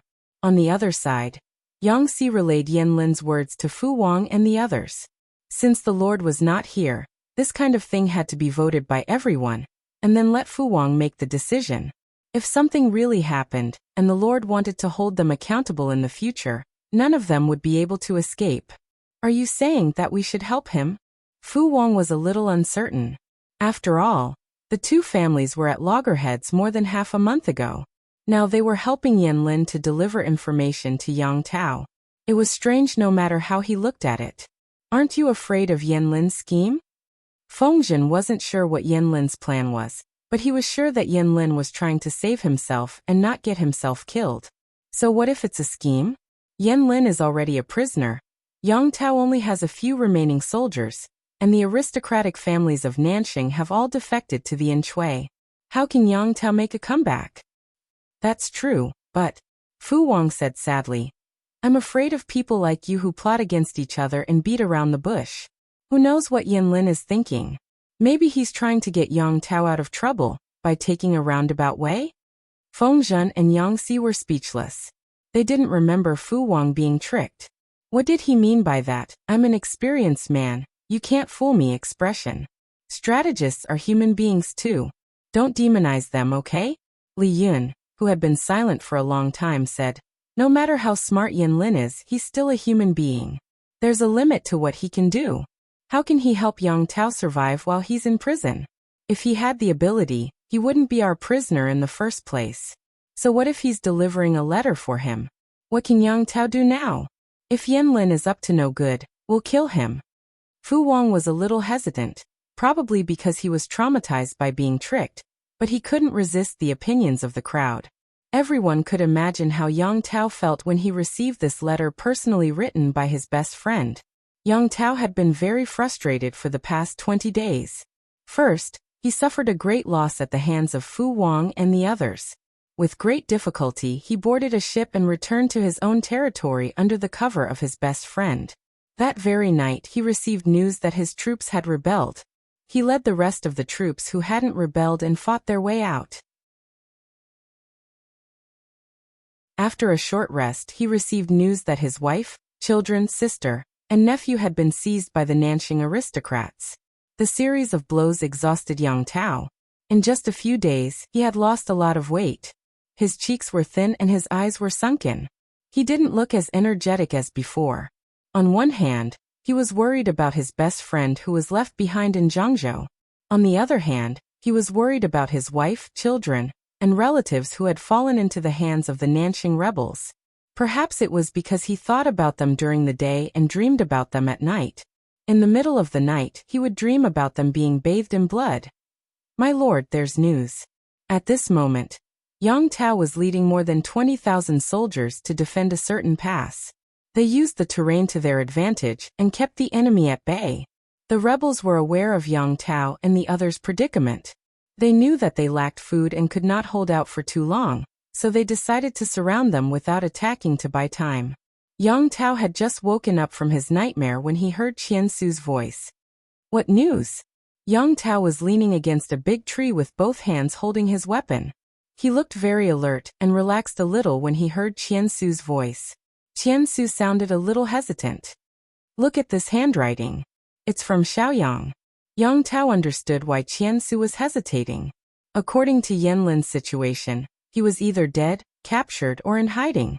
If he had the ability to send a letter in such a short time, the only explanation was that Yanlin had been captured or had surrendered to the enemy. What kind of lord would want their important minister to surrender to the enemy while they were still alive? However, Qian Su had underestimated the relationship between the two. When he heard about Yanlin, Yang Tao's first reaction was to be happy that his best friend was still alive. It was good that he was alive.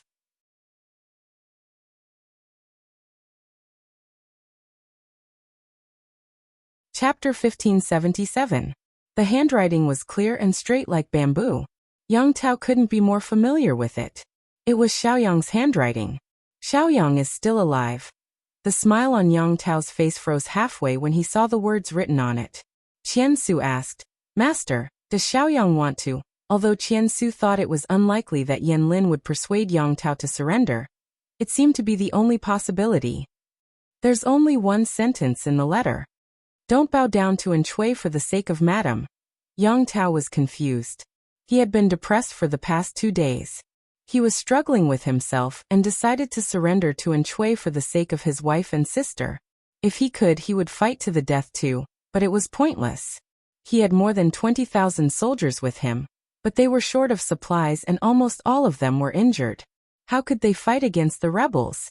If they fought to the death, not only would they lose their lives, but their wives, children, and nephews would also be sacrificed to the enemy. Yang Tao didn't know what to do. Yanlin wasn't around, so he had to make his own judgment. Qian Su asked, What does Xiaoyang mean by this? Is he really going to give up on Madam and the others? Yang Tao shook his head. Impossible. Xiaoyang isn't that kind of person. He must have his reasons. Qian Su asked, But it's possible that this letter was forged by someone working for Lu Shi.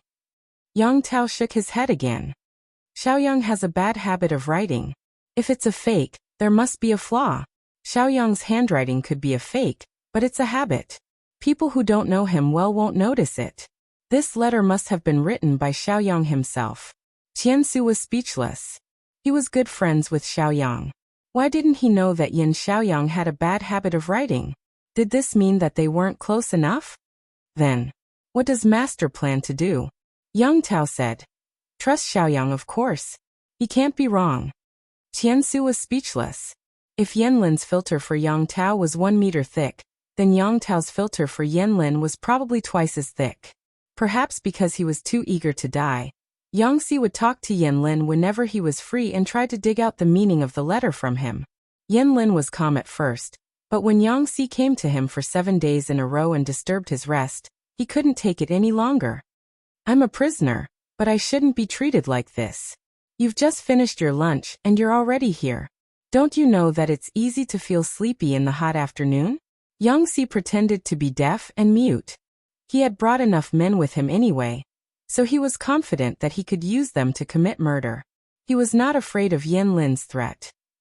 In the end, Yanlin had no choice but to divulge some information. Yan Shuxian and Yang Ruijia were best friends in their boudoirs due to their elder brothers. Their hobbies were similar as well. Yan and Yin family, Zhang Tisu said. Tifan either. Most of the landowning households had many industries, such as rice shops, wine shops, restaurants, and the more profitable cloth and rouge businesses. Yang Ruijia had a lively temperament, but Yang Jian was stricter with his daughter. In order to get out of the manor and have fun, she and Yan Shuxian began to study the art of disguise in the storybook. Yen master. He didn't expect them to know the essence of it. That pile of rouge and powder had been smeared on her face, and her entire face had changed. Of course, the makeup couldn't be compared to the real face, but it was still very deceptive when one's vision was dim. Yangxi couldn't believe it. How big of a change is that? Yanlin said quietly. My wife once pretended to be you. It was dusk, and even I was almost fooled. Yangxi accepted it for now and said, You're stalling to give them time to save themselves? The girls from the Yang and Yin families are not weak. Yanlin said calmly. The more the Lord values them, the more valuable they will be to the Nanxing rebels, and the easier it will be for them to be watched. Otherwise they will have a higher chance of escaping. Yangxi said, If you miscalculated, you can still survive if you take a risk. If you don't do anything, you'll die. Yanlin said quietly, The Nanxing rebels will be so easily persuaded by Shui. Do you think they will be kind to the Lord? Even if the Lord is willing to surrender, they won't let this matter go easily. They can kill them with any excuse. So what if outsiders know that they are the ones who did this? They can't do anything to them. Taking advantage of the enemy's unpreparedness to intercept the captive's family and use them as a threat was despicable. If they could do such a shameless thing, how could they expect them to have basic morals? In troubled times, princes could fight however they wanted, but which shameless person would target innocent women, children, and children? Yanlin sighed. Even Lu Shi, the Duke of Lanting, wouldn't do such a thing. Yangxi was speechless. Was there any ambiguity in his words? Wasn't it too much to mock his lord right in front of him? Did his lord eat Yanlin's rice? My lord is a gentleman. He wouldn't do something like an animal. As it turned out, Yanlin knew his sister and his wife very well.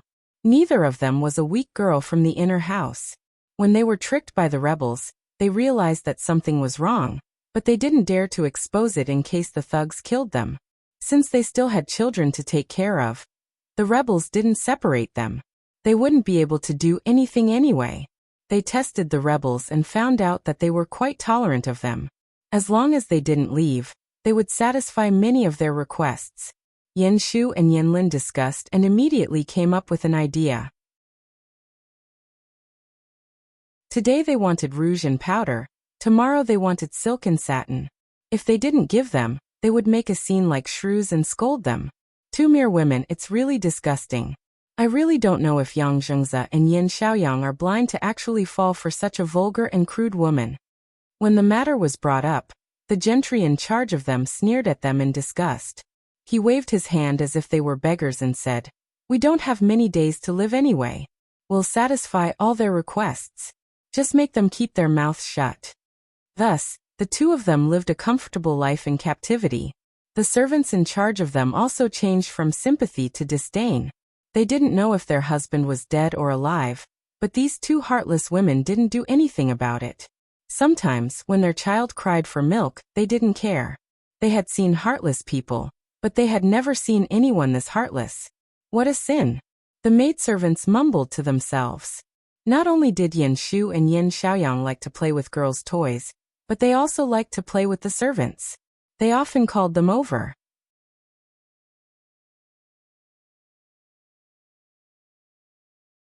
Chapter 1578.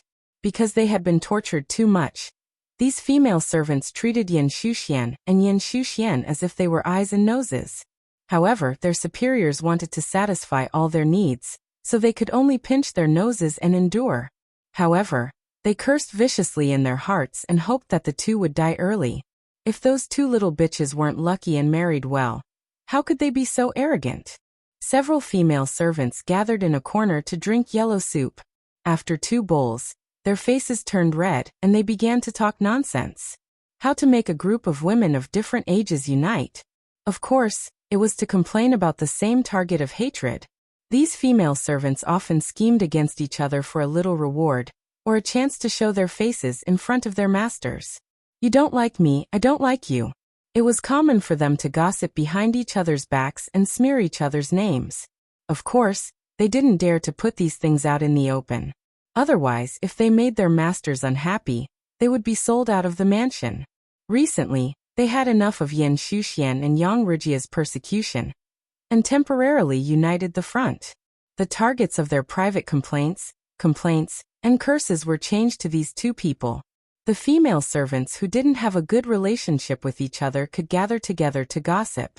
Humph, they can't be arrogant for long. They are both blind and stupid, a rather mean-looking servant girl said. At this time, we don't even know if the man in the family is alive or dead, but they still have the mood to put on makeup every day. When their men are really gone, their lives will come to an end. Let them be arrogant, sooner or later, they will cry. The other female servant was white and chubby. She looked very kind, but in fact she was a gossipy woman who liked to sow discord. I pity those two babies. They cry every day until their voices are hoarse. Others feel sorry for them, but the two mothers don't care. They are a piece of flesh from their bodies. How heartless. How long has it been, but the babies are as thin as beggars. Everyone gathered together and said that Yan Shuxian and Yan Shuxian were heartless. They didn't care about their husband and son, and only knew how to eat, drink, and have fun. Little did they know that their husbands were gone. Their status and the sky had collapsed. Their son was gone, and their hope in this lifetime was gone. Even an illiterate person would know these principles, but those two don't. Children raised in wealth may not necessarily be good. Everyone agreed with this statement. Yan Shu and Xian looked at the well-read aristocratic ladies of the aristocratic families. Unfortunately, they didn't know as much as the few of them who were illiterate. Vaguely, they felt a sense of superiority over the noble women of the gentry clans. As they spoke, they even made up a plausible rumor. For example, Yan Shu and Xian were so cold to their children's husband. It was most likely that they already had a man in their heart. They might even have a few gigolos. Taking a step further, it was possible that their children were not their husband's children. After they had said enough and satisfied their addiction to gossip, they reluctantly dispersed. The next day, everyone received a piece of good news that made them rejoice in other people's misfortune. At the same time, it was also the irrefutable evidence of Yan Shu and Xian's indiscretions. Yan Shu and Xian's husband, the feudal Lord Yang Tao, had been forced into a desperate situation by the rebel army. He would rather his wife and children die than surrender. When these maidservants heard this news, they were overjoyed.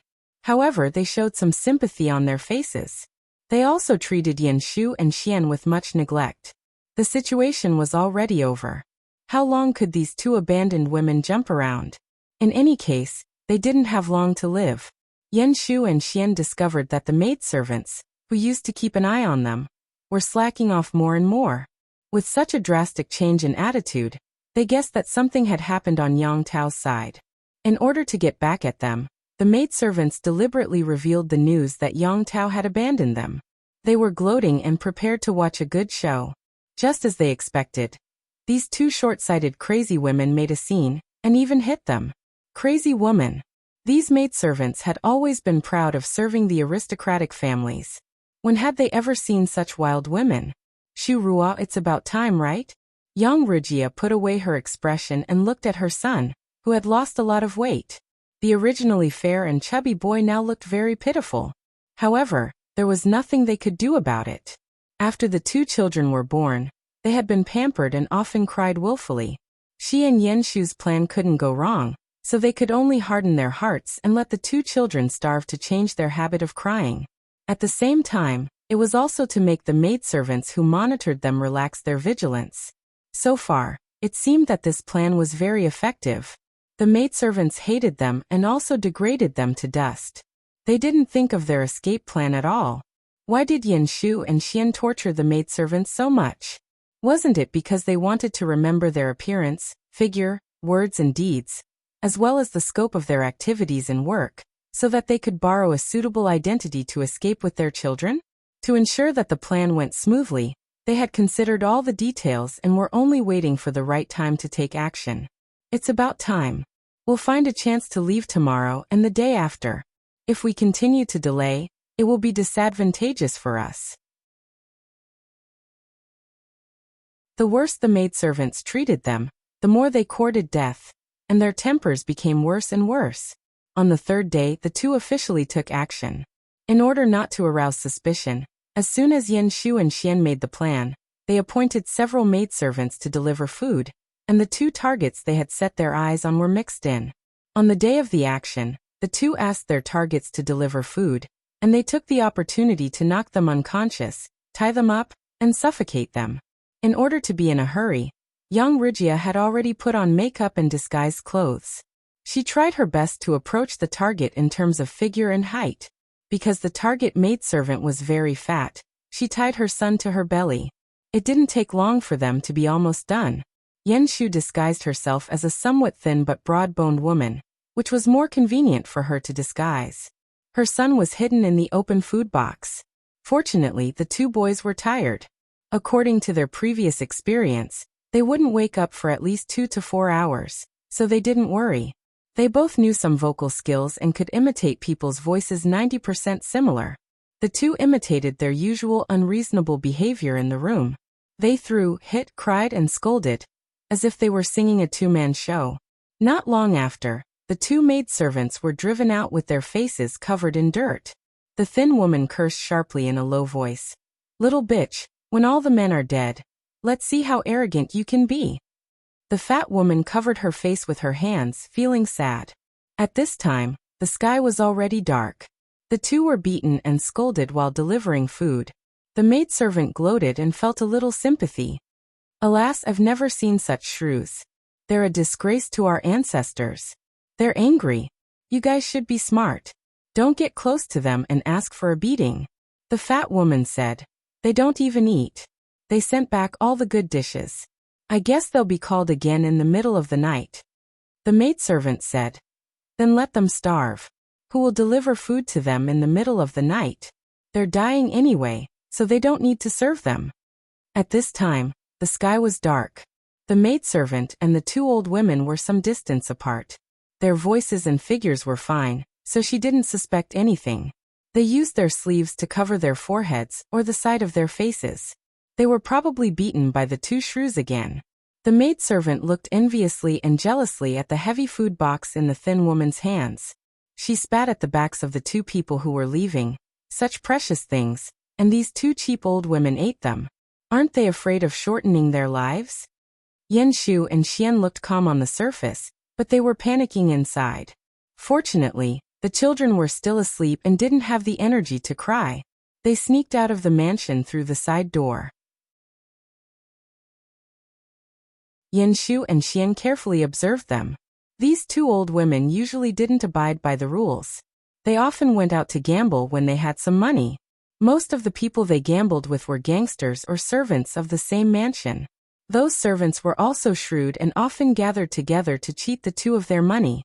Therefore, it was normal for the two to not abide by the rules to leave the mansion. They didn't arouse suspicion at all. After the two left the mansion, they found a small alley and changed into other clothes. They planned to sneak out of the city among the common people when the city gate opened at dawn. These two children. Fortunately, they've lost some weight. Otherwise, I'd know they're not from common people.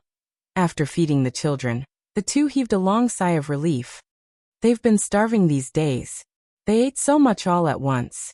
Young Wuxia said. It's better than dying.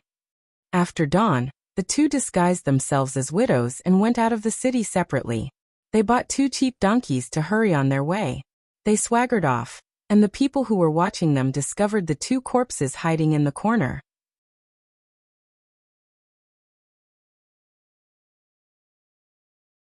Chapter 1579. Hey, you look good today. Did you sleep well last night? Early in the morning, the maid who got up early was about to come over to take over. Seeing that her companion looked good, she couldn't help but ask. I was free last night, so I secretly slept in. The maid who was on duty last night yawned. She still looked tired, but she looked good. It was obvious that she had slept well last night. Hey, that's strange. Those 2 crazy women didn't make trouble in the middle of the night? Why didn't I come at such a good time? The maid who was on duty was very surprised. She was on duty last night, but the crazy woman wanted to eat and drink every now and then. She even wanted them to empty the night buckets so she couldn't sleep all night. The maid's yawn froze and she said suspiciously, Yes, why didn't the crazy woman make trouble? Did something happen? Another maid said harshly, In my opinion, It would be better if these two scourges were dead. Although they said so, they still went into the room and took a look. They didn't even bother to inform the others, which showed how disdainful they were. They walked around and found no one in the room. They didn't even hear the crying of a baby.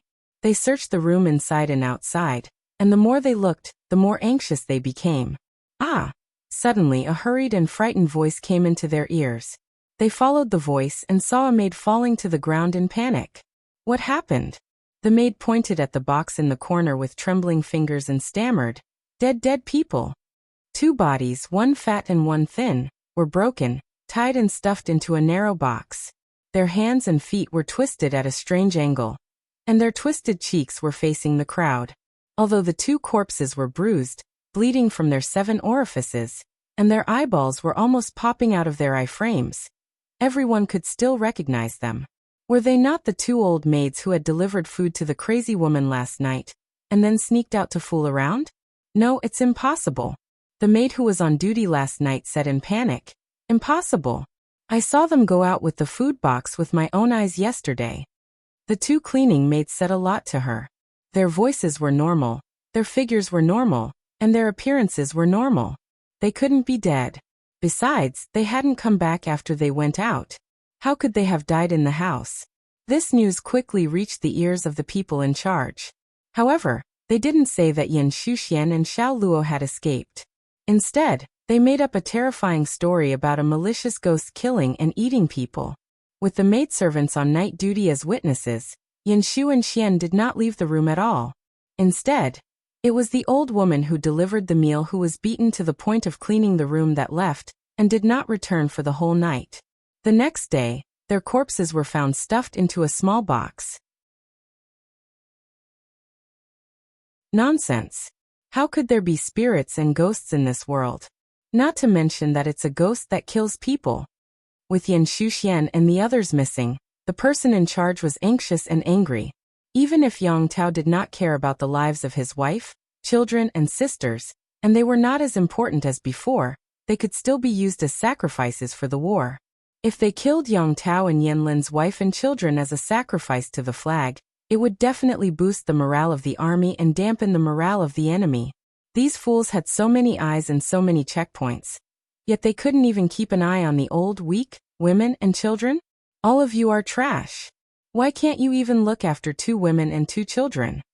The person in charge called the servants and maidservants who were on night duty last night to interrogate them, but the result was unexpected. They all said in unison that they did not see Yan Shuxian and the others, but they saw 2 old women who were cleaning the room go out with their own eyes. The person in charge also hesitated and asked, Are you sure that the 2 old women went out? Yes, it's them. Their voices and appearances are all right. The servant who guarded the door nodded vigorously. It must be them. Seeing that the servants were so sure, the person in charge was not so sure anymore. Instead, he felt creeped out. It was not that he did not suspect that the 2 old women who were cleaning the room were Yan Shuxian and the little girl, but they were all noble ladies of aristocratic families. Their height, weight, voice, and appearance were very different from the old women. Even if it was dark at that time, the servants should not be so blind and deaf that they could not tell them apart. Unless they knew the art of disguise? After so many twists and turns, it finally came to the level of ghosts and gods. Whether or not it was a ghost that killed people, it could not hide the fact that Yan Shuxian and the others were taken away. The person in charge could only report to the higher authorities. At the same time, the person in charge also took remedial measures. He ordered the city guards to pay attention to the 2 suspicious women who were carrying babies. In this era, there were many widows with babies. It could not be that every one of them was a suspect, right? The person in charge circled a few conditions. For example, the babies were less than 1 year old. The women were very good-looking, had good temperament, and had never done farm work. After a series of conditions, a few suspicious people were detained, but they were not the people they were looking for. Could it be that ghosts and gods are playing tricks? The person in charge tried hard to suppress the fear in his heart. At this time, Yan Shuxian and Yang Rijia had already ridden the donkey for more than 10 miles with their children. In order to go out and protect themselves, Young Wuxia disguised herself as a male ranger, and Yan Shuxian disguised herself as an ordinary peasant woman. The two of them were like a family of four carrying two children on their way. This identity allowed them to avoid many dangers. They crossed mountains and ridges all the way to the place where Yang Tao was trapped. Young Wuxia stepped forward and scolded the soldiers who stopped them. "Get out of the way. The mistress and young master are both here. Who allowed you to be so presumptuous?" The soldiers were stunned. They had shown their identities. Whether they were real or fake, they could not offend them casually. One of them hurriedly reported this to Qiansu. Qiansu was shocked. She grabbed the soldier and asked, "Did they really say that?" The soldier nodded. Qiansu hurried over. "You." Qiansu looked at the strange man and woman. She felt angry that she had been fooled. At this time, Yan Shuxuan's voice returned to normal. "Where is Langjun?" Qiansu stared at Yan Shuxian in a daze. This voice was clearly the mistress's, but this appearance was not. Qiansu took a closer look and found that the skin on their cheeks was very unnatural. If she looked at them for too long, she would think that they were wearing a layer of fake skin. When the two of them took off their disguises, Qiansu's expression completely froze. Yan Shuxian said apologetically, "I had to disguise myself like this for the safety of the mother and child." They briefly told Qiansu how they escaped. Qiansu was impressed. At the same time, he was also shocked by Yan Lin's accurate calculation. Yan Lin dared to plot anything, Yang Tao dared to believe anything, and their wives dared to do anything. He couldn't understand the operation of these two families. After almost a month, Yang Tao almost cried when he saw his wife and sister again. Even though he didn't see it with his own eyes, he could imagine how dangerous it was for them to escape. If they were not careful, they would have been smashed to pieces. Now that his family was safe, Yang Tao had no more worries. It was time to think about what to do next. If they fought, it would be like throwing eggs at a rock. They would lose the remaining 20,000 soldiers for nothing. If they surrendered, that was impossible. Otherwise, Yang Tao wouldn't have chosen Yan Lin's suggestion to let his wife take the risk to escape. Who to surrender was a difficult thing to learn.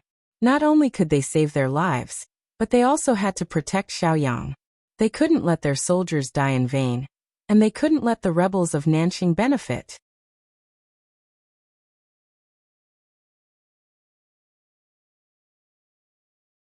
Chapter 1580. Yang Tao tossed and turned and made a difficult decision. At the same time, Yang Xi's life was in Yan Lin's hands. His life was hanging by a thread. As the old saying goes, "Don't go overboard in case we meet again." Don't tell me Yan Xiaoyang doesn't understand that. Yang Xi knew that Yan Lin was not easy to deal with, but he still tried to provoke him. Finally, he was pinned to the ground and threatened. The soldiers outside heard the noise and rushed in. They saw Yan Lin pressing the glass shard against Yang Xi's neck. He was surrounded by a murderous aura. The guards knew that Yan Lin was good at martial arts, so they didn't dare to act rashly. For a moment, the two sides were in a stalemate. Yang Xi still dared to provoke Yan Xiaoyang. "Langjun of Xiaoyang, please hold your hand steady. If this shard cuts my fragile neck and something bad happens, it won't end well." Compared to the guards, Yang Xi was not worried at all. Instead, he waved his hand at the guards, signaling them to leave. "You really have no eyes. Can't you see that I'm joking around with Langjun of Xiaoyang? What are you doing in here?" Yan Lin's breathing was heavy and rapid. His fingers were pale from holding the shard too hard. His wrists were trembling. He had never seen someone as disgusting as Yang Xi. He was disgusting to the extreme. Yan Lin was a good-tempered man, but he had his bottom line.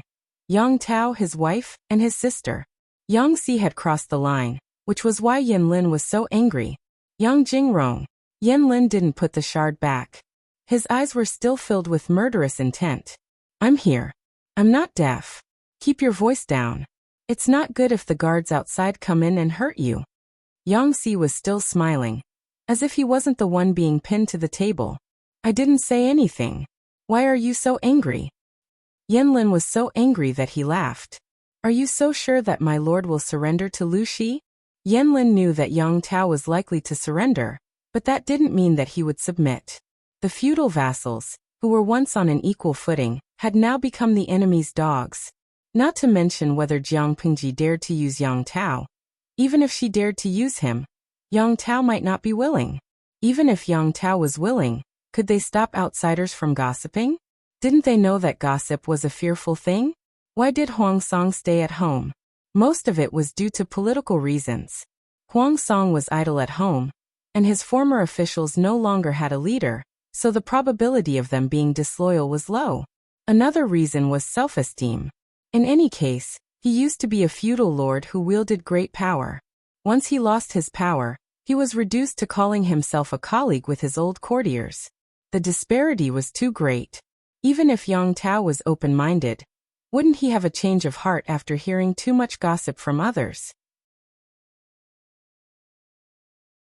Rather than letting Yang Tao submit to Jiang Pingji and stay in a position that was neither high nor low for the rest of his life, he would be hurt by the rumors and slanders of the outside world at all times. It was better to completely sever all ties. Regardless of Jiang Pingji's achievements in the future, she had to give Yang Tao the glory and reputation she deserved in order to appease the old officials under Yang Tao. Why did he have to do such a thankless task and end up being suspected and depressed by others? Yang Si grinned and said fearlessly, "To this day, apart from my master, no one can protect the lives of Yang Tao and his family. You are also a smart person. How could you not see through the trick in this? If Yang Tao had the guts to sacrifice everything in his family, you wouldn't have sent that letter. Since he didn't have the determination to give up everything, isn't it natural for Yang Tao to submit to my master?" Yin Lin said. "You said you submitted. Submitting is submitting and submitting is submitting. They are two different things." Yin Lin could be Jiang Pingji's official, so could Qian Su, but not Yang Tao. Yang Si couldn't help but say, "Are you so angry just because of these two words?" He had almost lost his life. Yin Lin put away the glass shard, but his expression was still gloomy. Yang Si took the opportunity to get up from the table.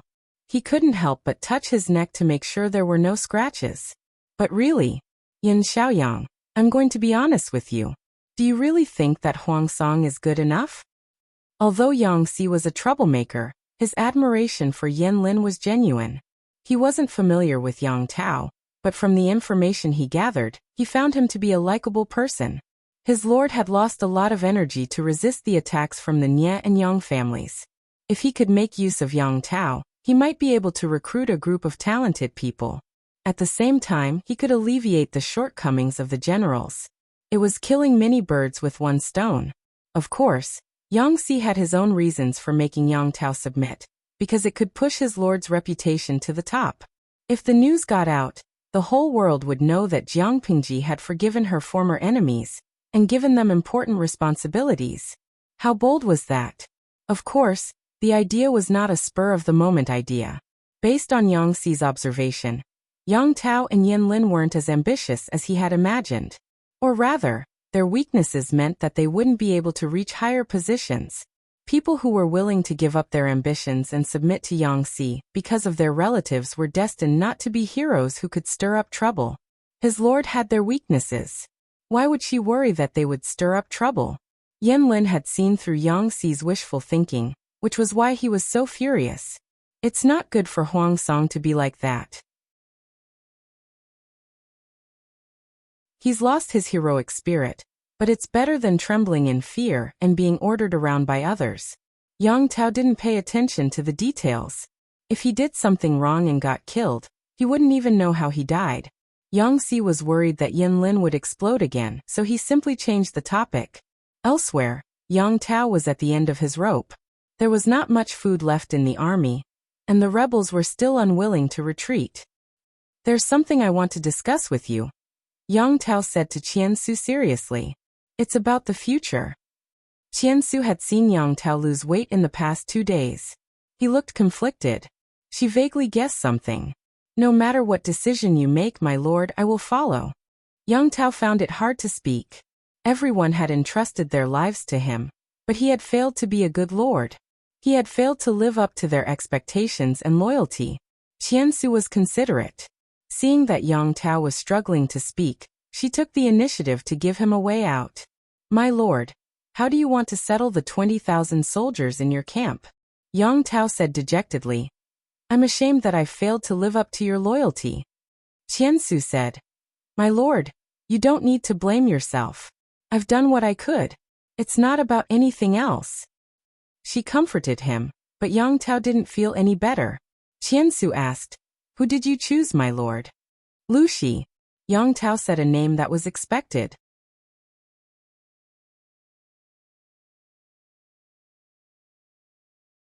Chapter 1581.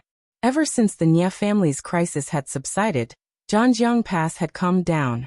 Jiang Pingji became a hands-off shopkeeper after being busy for a while. She claimed that she was training the new generation. Therefore, she threw a lot of trivial chores to the two little kids, Feng Yi and Sun Lan. Seeing this, Sun Wen was especially distressed. He kept saying, Lan Lan has lost weight again. Her clothes seem to be a size bigger. Good grandson, this is the chicken soup grandpa asked someone to make. Jiang Pingji looked at him coldly, until her teeth hurt. However, Sun Wen was right in front of her, so she couldn't say it out loud. Salted fish in the streaming room didn't have to worry about that. He quickly uploaded a post titled Self-Cultivation for Sun Complex to the top of the trending list. Almost everything Jiang Pingji wanted to complain about had been said by them. Fairy Queen's Crimson. Old Sun Wen is a textbook example of a grandson complex. He can't wait to take his grandson away with him. Jumping Little Apple's Xianggu. Sigh, other people's grandfathers never disappoint me. I envy and hate them. He Tang Yi say. Old Sun can take his grandson to the variety show. Where are we going, grandfather? He'll definitely be the most popular. Although he doted on his grandson, Sun Wen had a sense of propriety. He wouldn't interfere with his grandson's training. He watched Sun Lan struggle. In comparison, Feng Yi was much more pitiful. He bowed his head at the table every time, and visibly became thinner. Qiguan Rang couldn't stand it anymore. Occasionally, he would stand up and help to prevent the child from ascending at such a young age. Thank you very much. After nearly a year, the last bit of childishness on Feng Yi's face had disappeared. His brows were filled with determination that didn't match his age. His height had grown like a bean sprout. He was now only half a head shorter than Qiguan Rang. One had to know that Qiguan Rang was of mixed blood. His frame was much taller than the average Central Plains man. Feng Yi was still young. There was still room for him to grow taller. He would become taller in the future. Your father said all kinds of nice things and gave me gifts to take care of you. If I don't do something, won't he make a fuss if he finds out? Qiguan Rang had no intention of covering up for Feng Zhen. After all, Feng Yi knew what kind of person his father was. His words were laced with sarcasm and harshness. However, in front of Feng Yi, Qiguan Rang was much gentler. He would even instruct the guards to hunt some wild game for him in the mountains to nourish him. He had the demeanor of a loving father. He said, Eat more. I've been growing recently. The food in the military camp is still too plain. Feng Yi agreed with a smile. Her gaze landed on the pile of unfinished military affairs on the table, and her head started to hurt. Has my lord's health improved recently? My lord's body is stronger than a bear's. What discomfort? That's just an excuse to be lazy. Qiguan Rang knew what he was trying to test and said, That's just her personality. She can't stand the tedious paperwork. It's not a big deal, so I threw it to you and Sun Lan to practice. Feng Yi asked, Does the lord often do this? Previously, when the war was intense, Feng Yi often saw that Jiang Pingji's camp was brightly lit. No matter how many military affairs he brought in, they would always be cleaned up the next day. Therefore, Jiang Pingji left an impression on Feng Yi that she was diligent in government affairs until recently. Wrongly, she's the lord. If she had to do everything herself, why would she need so many officials? Qiguan Rang said naturally. After you graduate from the Golden Scale Academy and become an official, you'll most likely need to adapt. The officials have their duties, and the ruler also has the duties of a ruler. The lord is like a human head. She doesn't need to do everything well. She only needs to know which tasks are done by which people. Being diligent in government affairs was a good thing, but it was a pain in the ass to forcefully intervene in everything when one didn't know anything. In this world, Not everyone was as omniscient and omnipotent as the Lord. There were too many fools who thought they were smart and pretended to know when they didn't know anything. That there's something. After eating, Feng Yi showed a rare hesitation. I don't know. Qi Guanrang raised his eyebrows and noticed a faint blush on Feng Yi's face. Just say it. In the afternoon, I went to the main tent and saw. The Lord and Mr. Wei seemed to be a little intimate. Qi Guanrang said. Don't worry about it. Don't make it public. Feng Yi was shocked. Those two are really, Qi Guanrang said. The man is unmarried and the woman is unmarried. They can do whatever they want. Why are you so surprised? Feng Yi was speechless. The man and the woman were unmarried? Feng Yi silently swallowed her sarcasm when she thought about the Lord and Wei Xi. Qi Guanrang said with a standard Buddhist expression. Now that the war is almost over, it's time to look forward to the arrival of a young lord. After a while, he asked the guards to go into the mountains to look for wild animals that could enhance male vigor. Wei Zixiao's body was still a little thin. Feng Yi nodded slowly. Yes, the Lord still has no children. It's quite worrying. She pinched her fingers and counted. In a few months, the Lord would be 24 years old. It was indeed worrying to not have children at this age. At this moment, what was Jiang Pingji, who was supposed to stay in the main tent, doing? She was having a picnic outside and taking an afternoon nap on Wei Xi's lap.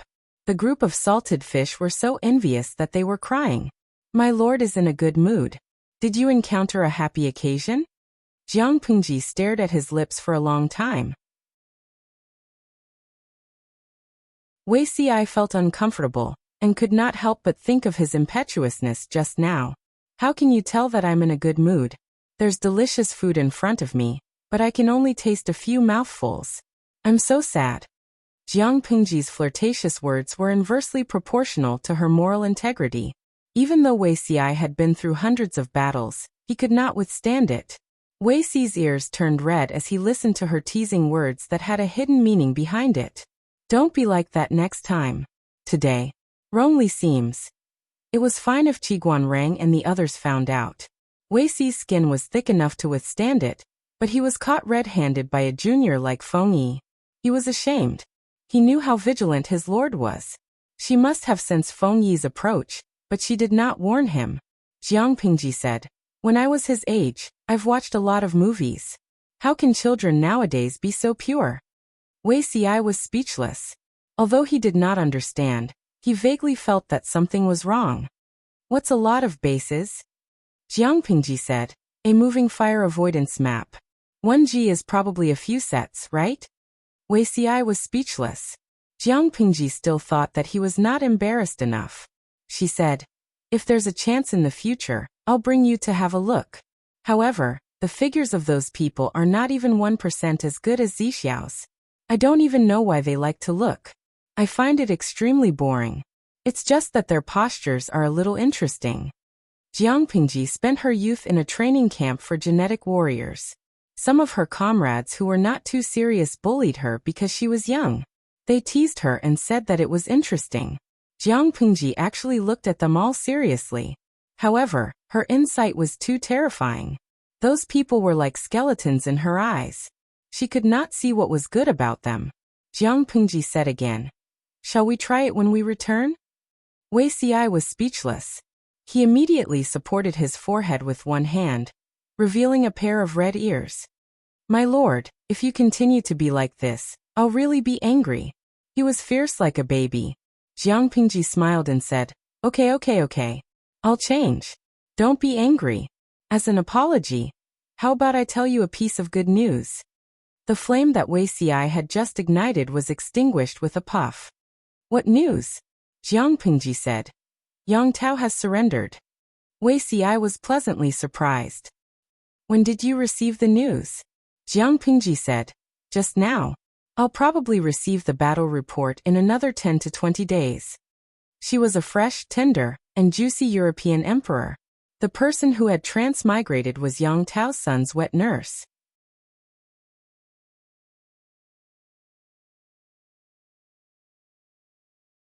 Chapter 1582. Ever since the first episode of 8,000 Years in a Dream, The lucky guy in the live streaming room had been through hundreds of battles. What had he not seen? Some of them were men dressed as women, some were women dressed as men, and some were dressed as non-human animals. There was no trace of where they landed or who they were.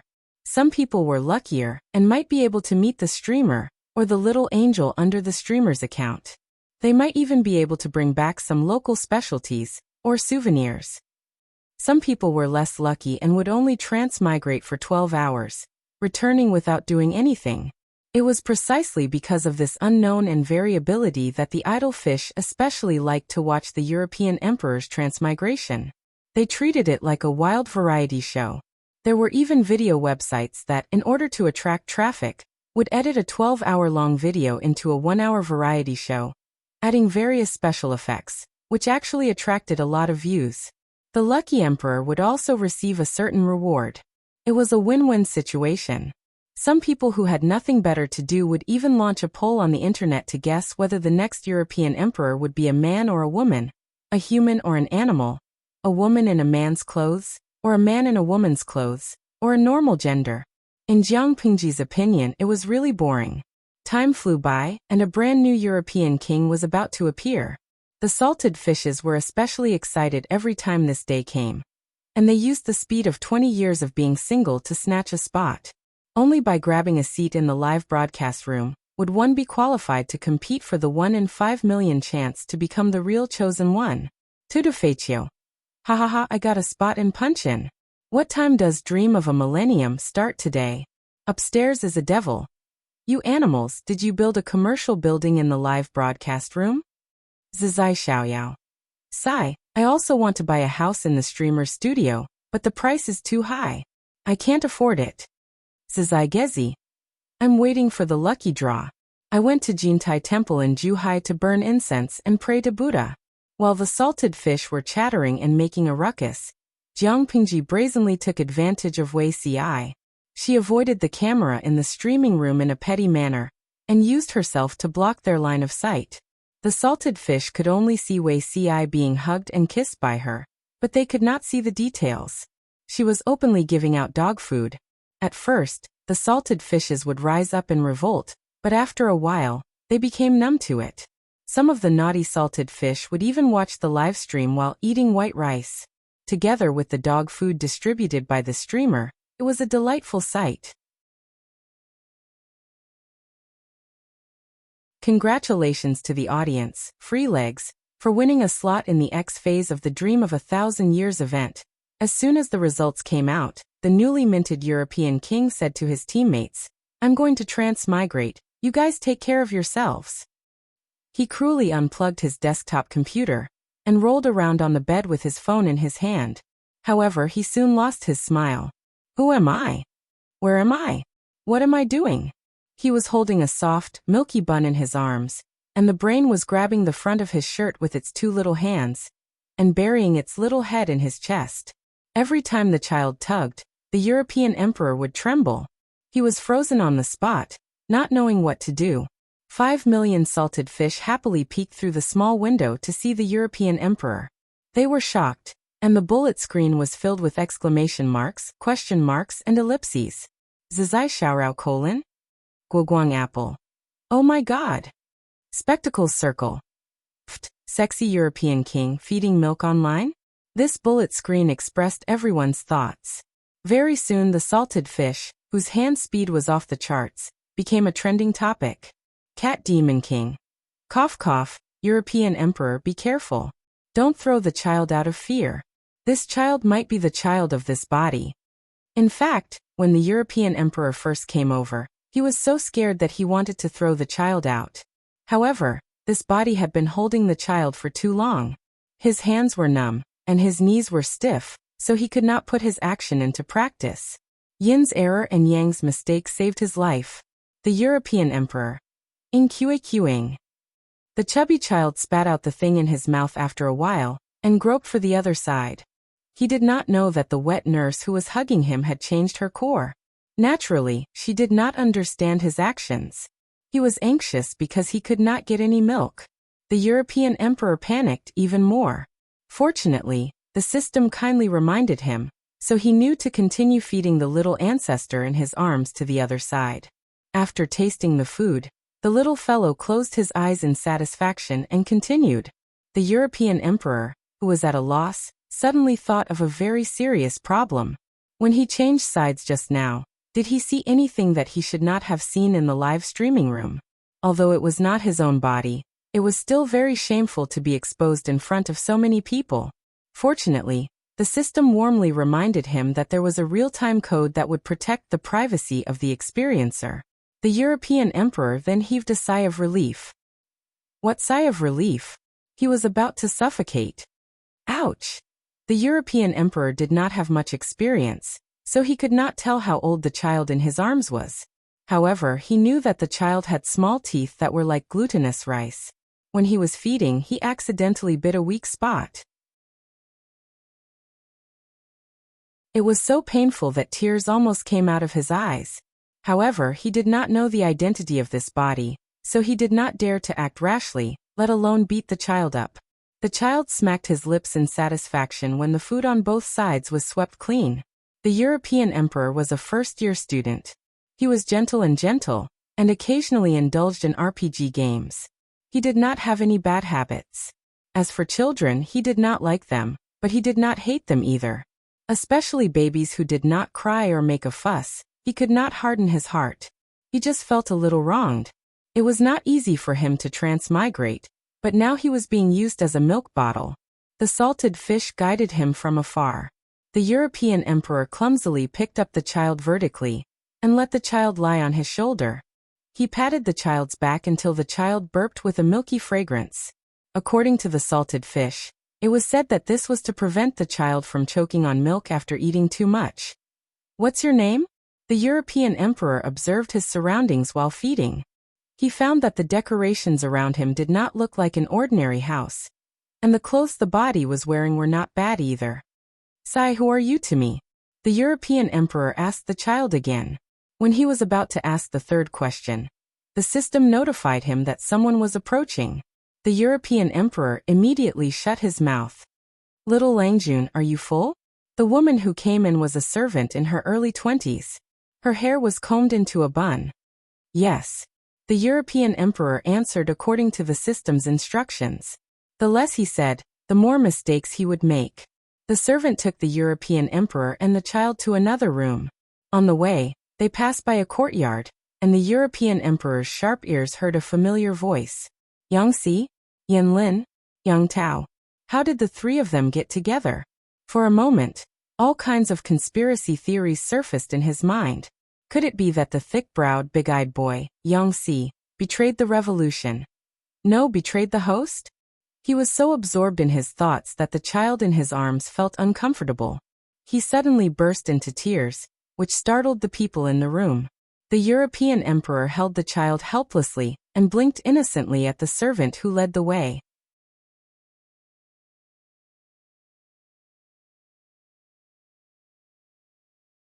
Chapter 1583.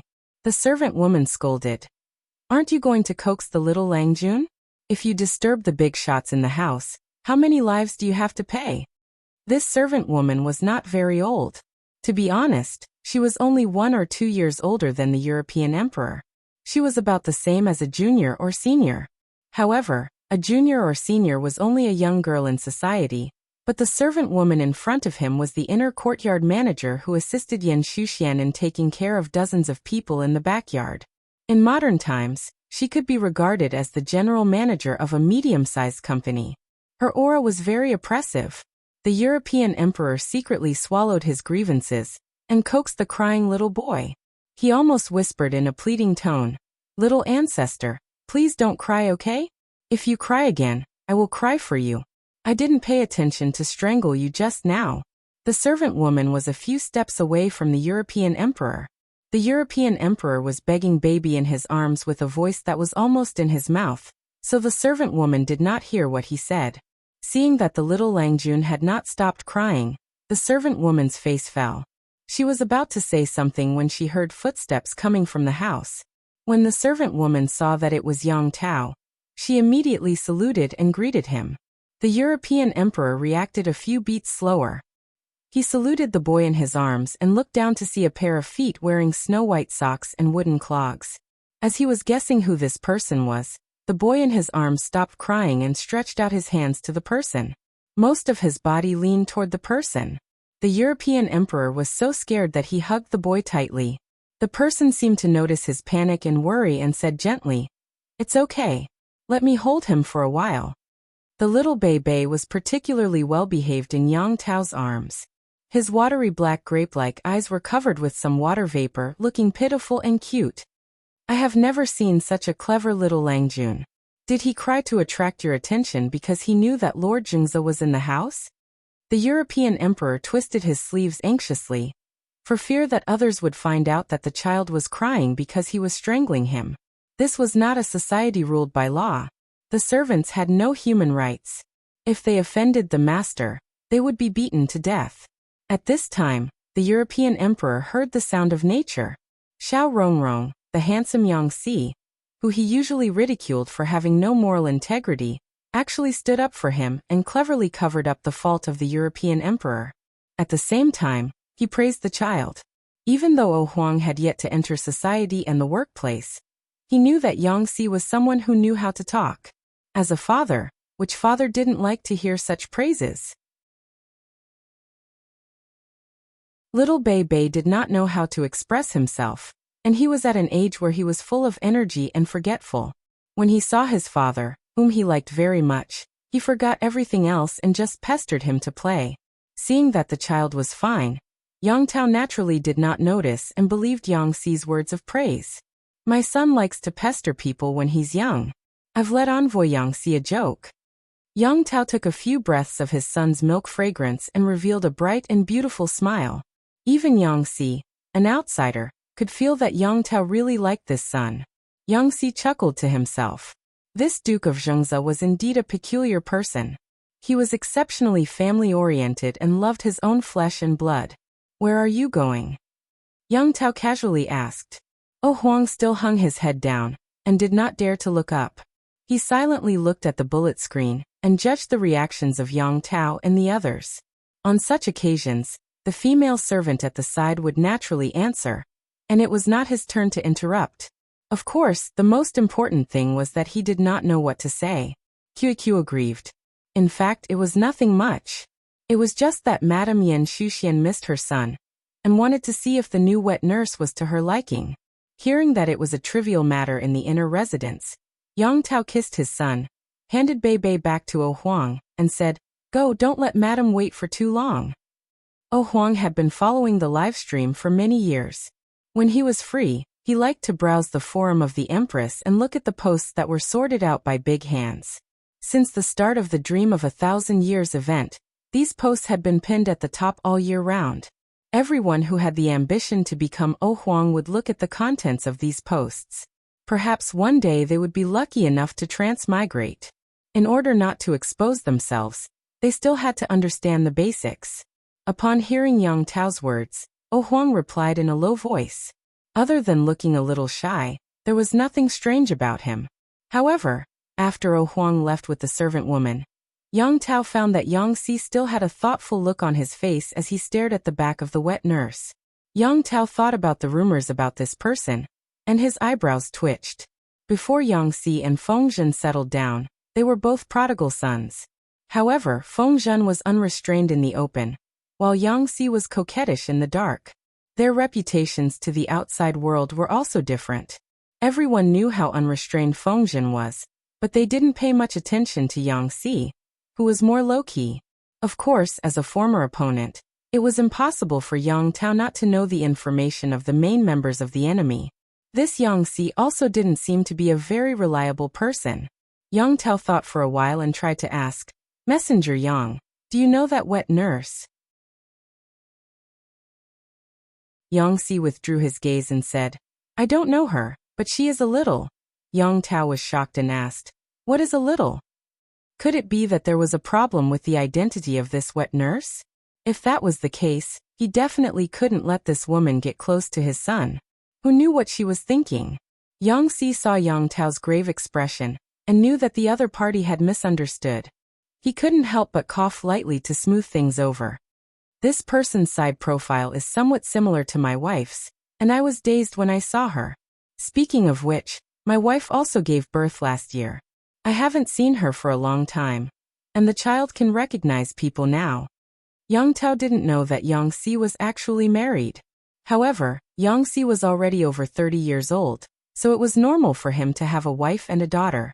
When he looked at the unfamiliar wet nurse just now, he was also touched by the scene and thought of his wife and daughter at home.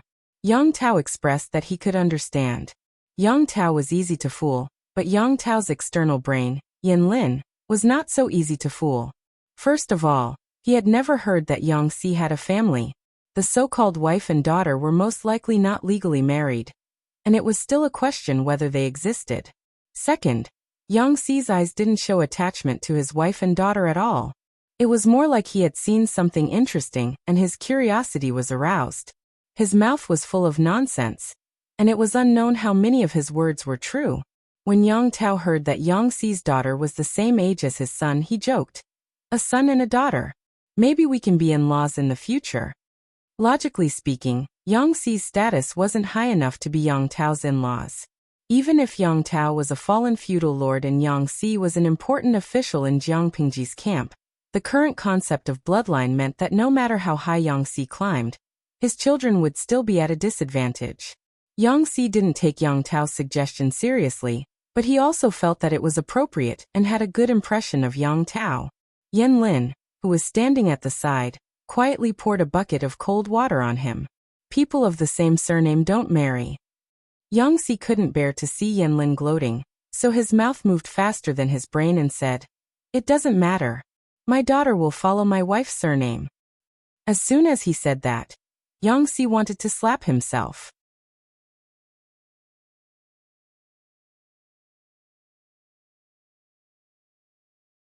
Chapter 1584. Yin Lin and Yang Tao, on the other hand, were shocked. Children follow my mother's surname? Unheard of. Even if the husband and wife divorced, there was no reason for the child to follow the mother's surname. Could it be that Yang Si's wife and daughter were fabricated? Yang Tao was a little confused. He secretly asked his lost friend with his eyes. How should he continue this topic? After a while, Yang Si said, "Many years ago, my lord agreed to the decision of the soldiers in the female battalion to have an independent household. Although it's not perfect, it's possible for one household to have two households. My wife's background is special, so it's unlikely that she will be registered under my household register. It's fine if the child takes her surname." Hearing this, Yang Tao and Yin Lin became curious about Yang Si's wife, who had never been heard of before. According to Yang Si's analysis, Yang Si's wife was most likely a member of the women's camp. Based on Yin Lin's understanding of Yang Si, this man looked casual, but he was actually very demanding. His wife couldn't be an ordinary soldier either. She might be someone with a military rank or a real power. In this chaotic world, it was not easy for men or women to reach this stage. This was because the ways of the world were harsher and stricter to women. If a woman wanted to reach the same height, she had to put in more effort and toil than a man. From this, it could be seen how outstanding that woman was. She was good in every aspect, but unfortunately she was blind. Why was it snatched away by Yang Si? Yin Lin was hesitant, but Yang Tao was much more casual. He asked directly, "If that's the case, I'm curious. What is your wife's name?" Yang Si hesitated for a moment. After all, his relationship with Colonel Jiang was tacitly acknowledged by everyone, but it had not been made public yet. "My wife's surname is Jiang." Martial artists did not have so many elaborate formalities, but Yang Si was a scholar. It was impossible for him to casually tell his wife's maiden name to a man outside. Yin Lin and Yang Tao thought of a girl at the same time. Yang Tao was shocked. Could it be Jiang Nongqin, Field Officer Jiang? Yang Si said, "It's my wife." The number of warriors under Jiang Pingji's command wasn't small, but it wasn't large either. Apart from a few who had the ability to command troops independently, most of them came from the wilderness. Their shortcomings were very obvious. They could fight battles, but they couldn't lead troops. As the only female general who held military power, Jiang Nongqin was naturally the center of attention. According to the information obtained by the spies, This female general had always been unmarried. When did she have a husband and a daughter? Yang Tao looked at Yang Si with some eagerness in his eyes. If the child betrothal before was a joke, then this time, it was a little serious. Anyway, Yang Si had agreed just now. Yang Tao only needed to go with the flow. Yang Si was miserable. He tried to refuse, but Yin Lin interrupted him. Yang Si was not in the mood to think about the wet nurse. Why was he thinking about this wet nurse? Of course, it was not because Yang Si had taken a fancy to her, but because of something else. To be precise, Yang Si had encountered a total of 2 mountain ghosts. Although these mountain ghosts didn't have any ill intentions, there was a saying that went, "Those who are not of our race are bound to have different intentions." Yang Si couldn't guarantee that these mountain ghosts wouldn't cause trouble at the critical moment. He carefully recalled the details of his brief interaction with Mountain Ghost, trying to find a common characteristic between the two. Because of his strong memory, recalling the details was like dragging the mouse to watch a video frame by frame, not missing a single detail. He didn't make any progress until he saw the wet nurse today. His heart was filled with good fortune, and a flash of inspiration appeared in his mind. He found a clue. Do they have anything in common? Yes. Whether it was the first mountain ghost of the fisherwoman, or the second mountain ghost of the physician, Yang Si had close contact with them. The first mountain ghost, a fisherwoman, sat on the deck in Ta Chi Kuang shipbuilding. From his perspective, Yang Si could see her neck. It was faintly green, but he didn't take it seriously at the time. That was also the first time. How could Yang Si know that mountain ghosts would appear so frequently? The discovery of the second mountain ghost of the physician was purely an accident. Yang Si found that the other party's behavior was unusual. She wasn't from the women's camp, but she had more advanced and skilled trauma suturing skills than the women's camp medics. The soldiers sent out to investigate also got some clues from the fishermen. They all agreed that this doctor's medical skills were ordinary, and there had never been a precedent of suturing. Thinking of the mountain ghost, Yang Si lied to the other party. As expected, the person gave himself away. Yang Si was very close at that time. With his height advantage, he did see some green lines on the back of the other party's neck.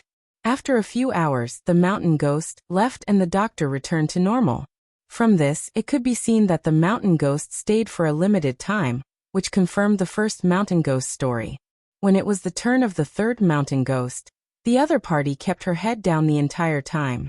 Her collar was relatively short, revealing a section of green lines. When Yang Si saw this, he suddenly thought of the 2 mountain ghosts from before. If this was the mark of the mountain ghost's possession, didn't it mean that there was something wrong with the wet nurse? Thinking of this, Yang Si secretly tested Yang Tao. From Yang Tao, he learned that Yin Shuxian, who was in charge of the inner residence, valued the child's new wet nurse very much. She didn't hire anyone with a bad smell, an ugly appearance, a lazy personality, a loose mouth, or a damaged skin. Among them, tattoos belonged to the category of damaged skin. In other words, this tattoo should have been obtained after the successful application. Otherwise, it would have been impossible for her to be hired. Although Yang Si didn't learn from the rangers to get tattoos to show off, he also knew that after the tattoo was done, the skin would feel uncomfortable for a while, and it would take time to recuperate. This wet nurse had only been in office for a day or two. There was no time for the tattoo to return to normal. All kinds of inferences suggested that the wet nurse was most likely a mountain ghost. Only a wild spirit would have the ability to do something that didn't make sense to this extent. After coming to this conclusion, Yang Si wanted to meet the mountain ghost of the wet nurse. Not knowing that he was being watched by Yang Si, Lucky Emperor shuddered secretly. When Yin Shuxian met Lucky Emperor, she saw that he was a little shy but very dutiful. Her son also liked to drink his milk, so she allowed him to stay. Although Lucky Emperor didn't know how to chat, he could copy the flirtatious words from the Empress's forum. This amused Yin Shuxian, who had been depressed recently. The 5 million salted fishes were secretly jealous. They thought that Lucky Emperor would have a good show to watch when he was breastfeeding. They didn't expect him to turn around and flirt with a girl. Not only was he flirting with a girl, but the girl was actually Yang Tao's wife. Yinlin's biological sister. This made the fans of both families grit their teeth in jealousy. Soon Lucky Emperor was out of luck. Why? Because Yangtze found an excuse to see him. The salted fishes were stunned when they heard this. Could it be that the theme of today's live broadcast wasn't sexy Lucky Emperor breastfeeding, but scumbag Yangtze, cheating on a woman online? A grown man suddenly wanted to see a married woman who was crouching in the inner courtyard breastfeeding. Put together, it made people's imagination run wild. Lucky Emperor didn't think it was messy enough. He asked anxiously, "If Master Yang wants to sleep with me, do you think I should comply or not?" The salted fishes were speechless.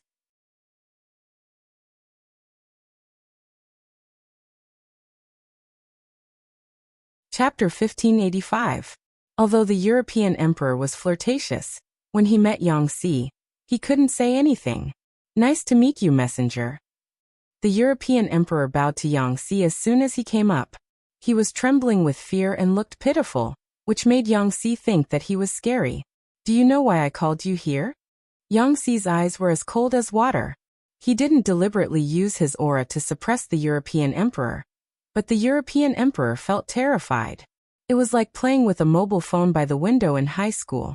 The teacher was standing outside the window and looking at the back of the European emperor's head with a cold face. Unspoken rules? The European emperor was also scared and very nervous. When he realized what he had said, he quickly changed his words. "I didn't mean that. I don't know why you called me here." Yangtze listened to the European emperor's lame speech with a cold face. He seamlessly switched between servant, I and servant. The European emperor was too nervous. As an otaku who had just graduated from high school and entered college for less than 2 months, he blushed when talking to a girl. He dared to say all kinds of flirtatious words through the internet, but when it came to face, he couldn't even say a word. He was timid, weak, and pitiful. Yangtze also noticed this. He simply got up and walked to the European emperor. The European emperor was afraid to look at Yangtze. He lowered his head slightly and stared at Yangtze's socks. He thought to himself, "There's no foot odor?" Yangtze didn't know the European emperor's flirtatious words. In front of the 5 million people, he touched the European emperor's neck with his 2 fingertips. He curled his fingers slightly, and there was indeed a green line on the back of the European emperor's neck. Before he could react, the European emperor jumped up like a cat whose tail had been stepped on. The bullet screen in the streaming room was in an uproar. Jiang Pingji, who was far away in Zhangjiang Pass, also stared at Yangtze. What are you doing?" The European emperor grabbed his clothes with one hand and covered the back of his neck with the other. His cheeks were flushed, and his eyes were slightly red. He was obviously dressed like a married woman, but he revealed the shyness of a virgin girl. He cried out involuntarily, "How dare you sleep with me?" Yangtze looked at his fingers and was stunned for a moment. Then, he immediately burst out laughing. "I don't even know if you're a man or a woman. Did I sleep with you?" Yangtze was not a fool. From the tone and context in which the European emperor mentioned the unspoken rules twice, he roughly guessed what the unspoken rules meant. Humph, it was most likely something between a man and a woman. Even though he had settled down now, Yangtze was still a veteran when he was young. What kind of beauty had he not seen before? No matter how bad his taste was, he wouldn't fall for a married woman, right? Tell me honestly, why did you sneak into Yang Tao's residence? The more a person liked to laugh and act coquettishly, the more pressure they would give others when they were serious. Looking at Yangtze, Europe King was so scared that he almost cried, especially when Yangtze's dagger was still on his neck. What are you doing? I didn't provoke you." Yangtze sneered and spat out 2 words, which made the European emperor's body stiffen. Mountain ghost. Lucky Emperor was lying on the ground, and Yangtze's dagger was placed across his neck. The back of his neck was facing Yangtze, and the green tattoo was particularly eye-catching. This should be the sign of a mountain ghost possessing a mortal's body, right? Yangtze's fingers brushed past the skin, and there was no protrusion. It was as if it was not stabbed by an external force, but more like it was coming out from the inside. "I don't care how you mountain ghosts run around. I owe a debt of gratitude to your kind. I won't do anything to you because of this debt of gratitude. However, you have to tell me your purpose in coming to Yang Tao's residence. Don't you know that Yang Tao wants to surrender to my master? If something happens now, how many twists and turns will there be?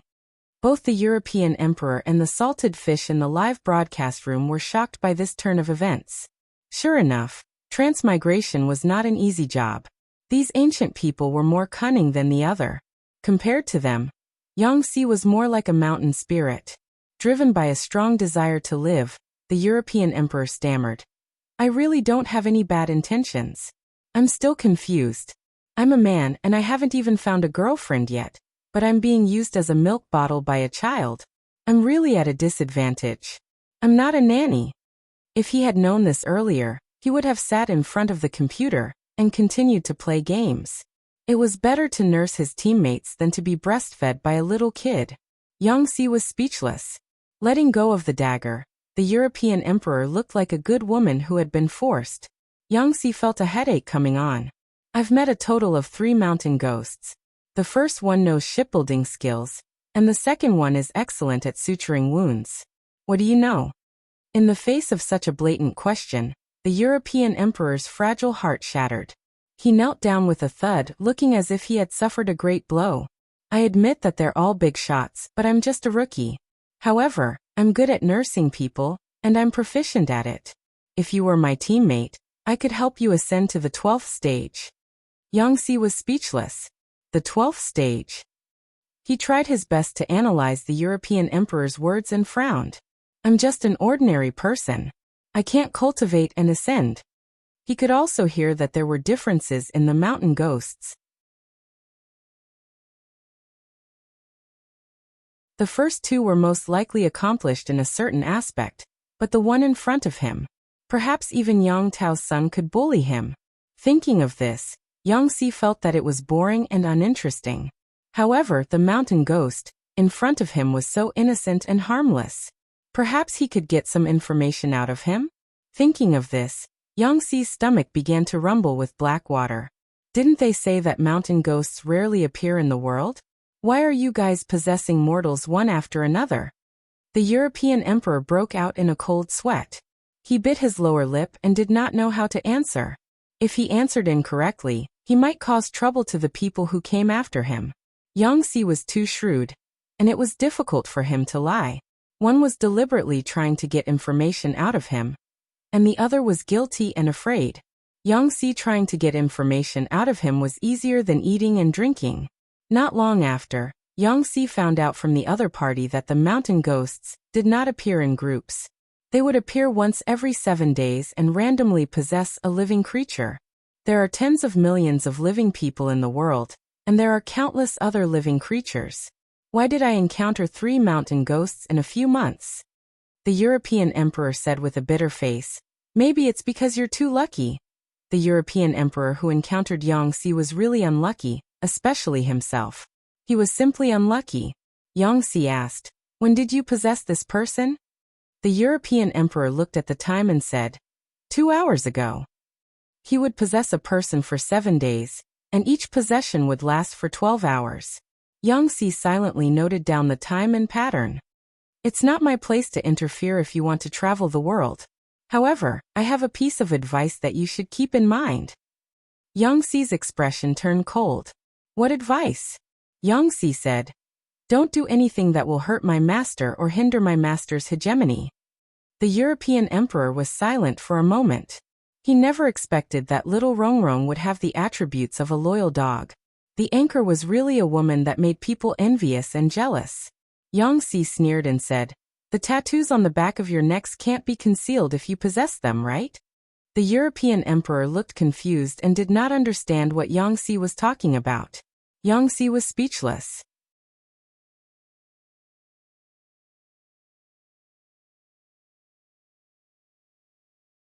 Chapter 1586. Perhaps it was because the onlookers saw the game more clearly than the players. The salted fish would not be able to react to Yangtze's aura in person, but when they watched the live broadcast through the screen, their reaction speed was very fast. This was probably due to the bombardment of palace dramas. How scary the women in the palace dramas were. It was as if every word and every look carried a deep meaning. At this time, every salted fish was like a detective with an IQ of more than 200, using a magnifying glass to dig out every hidden meaning. Of course, the salted fish would not be as nervous as the lucky emperor, so their brains worked quickly and they quickly figured out what he meant. Yudiandu. Well, did I hear it wrong? Is Boss Yangxi threatening us? Tudufetio. No, you didn't hear it wrong. He is threatening us, and it's a ridiculous threat. We are all the streamer's sweet little cotton-padded jackets. How could we do anything to hinder the streamer's hegemony? Xiao Cici's worried look is so cute. Guangchang Wuwang. That's not the point. The point is that the streamer saw Yangxi secretly expressing his loyalty. This boss will have a rich future in the future. The most important thing is that he has taken a big step toward marrying Jiang Xiaowei. If Jiang Xiaowei knew about this, her favorability would be off the charts. As salted fish who liked any popular couple, they once supported Jiang Peng and GX Jiang Nongqin's Frost Jiang. However, the streamer still chose Wei Ci, who was more popular. This made many lesbian fans of the cute couple wring their hands. Even though Jiang Nongqin and Yang Xi had become a couple in the past 2 years, and they even got pregnant and gave birth to a daughter, the group of lesbian fans did not climb over the wall. Instead, they imagined a sadomasochistic love story. At the same time, they were even more happy to see Yang Xi's recent situation of being a father and still being single. To return a beauty, one had to first increase the favorability of the Lord, rival in love. It was a sour feeling. Looking at the salted fish's bullet screen, the originally nervous and afraid Oh Huang could not hold it in anymore. He burst out laughing. Yang Xi's eyes narrowed and he asked, "What are you laughing at?" Oh no. The lucky emperor's cheeks, which had been flushed with great difficulty, turned pale again. He said, "I just think you are thinking too much. I have no ill intentions." Whether the lucky emperor was swearing or something else, Yang Xi would not easily believe him. He remained vigilant. Those who are not of the same race will surely have different intentions. Mountain Ghost was not a human, so how could he believe everything? After asking what he needed to ask, Yang Xi let the European emperor leave. He didn't expect the European emperor to hesitate. He wanted to say something, but he didn't. Yang Xi asked, "Is there anything else?"